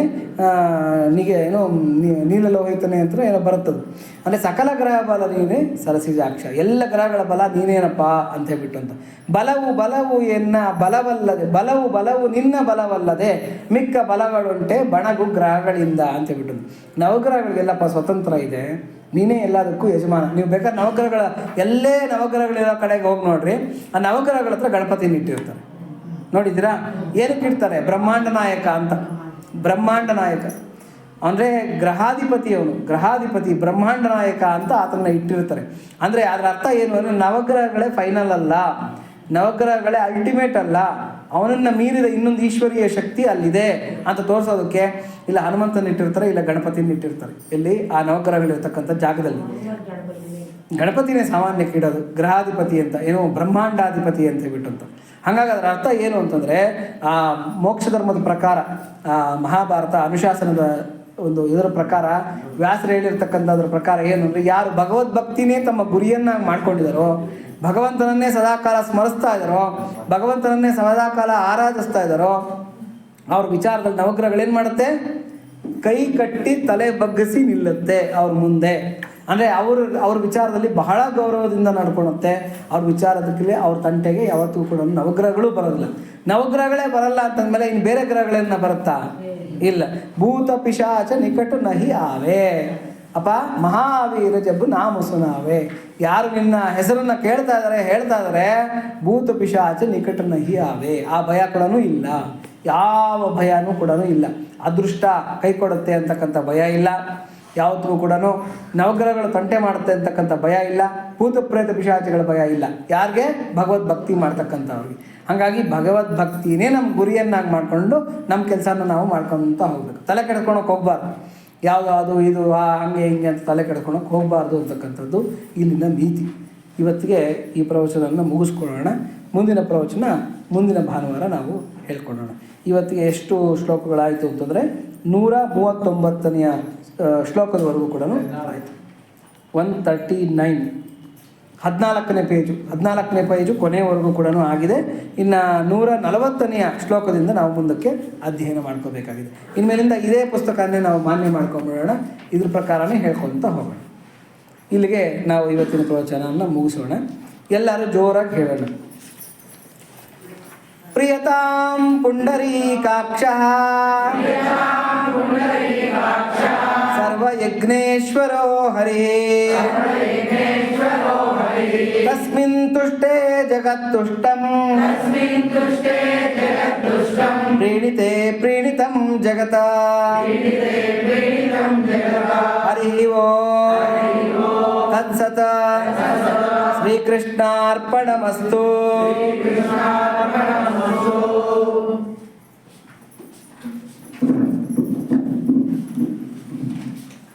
ಸುಂದರಕಾಂಡ ಪ್ರವಚನ ಮಾಲಿಕೆಯಲ್ಲಿ ಇವತ್ತು 7ನೇ ವಾರ. ಮೊನ್ನೆ ಹಿಂದಿನ ಭಾನುವಾರ ಶಿವರಾತ್ರಿ ಪ್ರಯುಕ್ತ ವಿಶೇಷವಾಗಿ ನಾವು ಶಿವರಾತ್ರಿ ಮಹಾತ್ಮೆಯನ್ನು ನಮ್ಮ ಶೇಷಕುಮಾರ್ ಅವರಿಂದ ನಾವು ಕೇಳಿದೆವು. ಅದನ್ನು ಬಿಟ್ಟರೆ ಇವತ್ತು 7ನೇ ವಾರದ್ದು. ಆದ್ದರಿಂದ ಇವತ್ತು ಸಂಖ್ಯೆ 50% ಎಲ್ಲ ಬಂದವರು ಅಷ್ಟೇ. 35-40 ಒಂದು 30 ಜನ ಕಮ್ಮಿ. ಯಾಕಂದರೆ ಗೊತ್ತಾಗಲಿಲ್ಲ ಇವತ್ತೇನಾಗಿದೆ ಗೊತ್ತಾಗಲಿಲ್ಲ. 50% ಕಡಿಮೆ ಆಗಿದೆ. ಸಂತೋಷ. ಮುಂದಿನ ವಾರ ಅವ್ರು ಬರ್ತಾರೆ ಅಂತ ನಾವು ನಂಬಿಕೆ ಇಟ್ಕೊಂಡು ಈಗ ಈ ಸುಂದರಕಾಂಡ ಪ್ರವಚನ ನಮಗೆ ಅತ್ಯಂತ ಸುಂದರವಾಗಿ ನೀಡಿರ್ತಕ್ಕಂಥ ನಮ್ಮ ಶ್ರೀ ಶೇಷಕುಮಾರ್ ಅವರಿಗೆ ವಂದನೆಗಳನ್ನು ಅರ್ಪಿಸುತ್ತೇವೆ. ಅದೇ ರೀತಿ ಪ್ರತಿ ಕಾರ್ಯಕ್ರಮಕ್ಕೂ ನಮ್ಮ ಶ್ರೀ ನರೋತ್ತಮ ಸ್ವಾಮಿಗಳು ಬಂದು ನಮಗೆ ಆಶೀರ್ವಾದ ನೀಡ್ತಾ ಇದ್ದಾರೆ. ಅವರು ಹೀಗೆ ಪ್ರತಿಯೊಂದು ನಮ್ಮ ಪ್ರವಚನ ಕಾರ್ಯಕ್ರಮ ಬರಬೇಕು ಅಂತ ಹೇಳ್ಕೊಳ್ಳುತ್ತಾ ಅವ್ರಿಗೂ ಸಹ ನಮ್ಮ ಎಲ್ಲರ ಪರವಾಗಿ ವಂದನೆಗಳನ್ನು ನಾವು ಅರ್ಪಿಸುತ್ತೇವೆ. ಮುಂದಿನ ಬುಧವಾರ ಭಗವದ್ಗೀತೆ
ವಾಯುಪುತ್ರ ಜಯ ಹನುಮಾನ್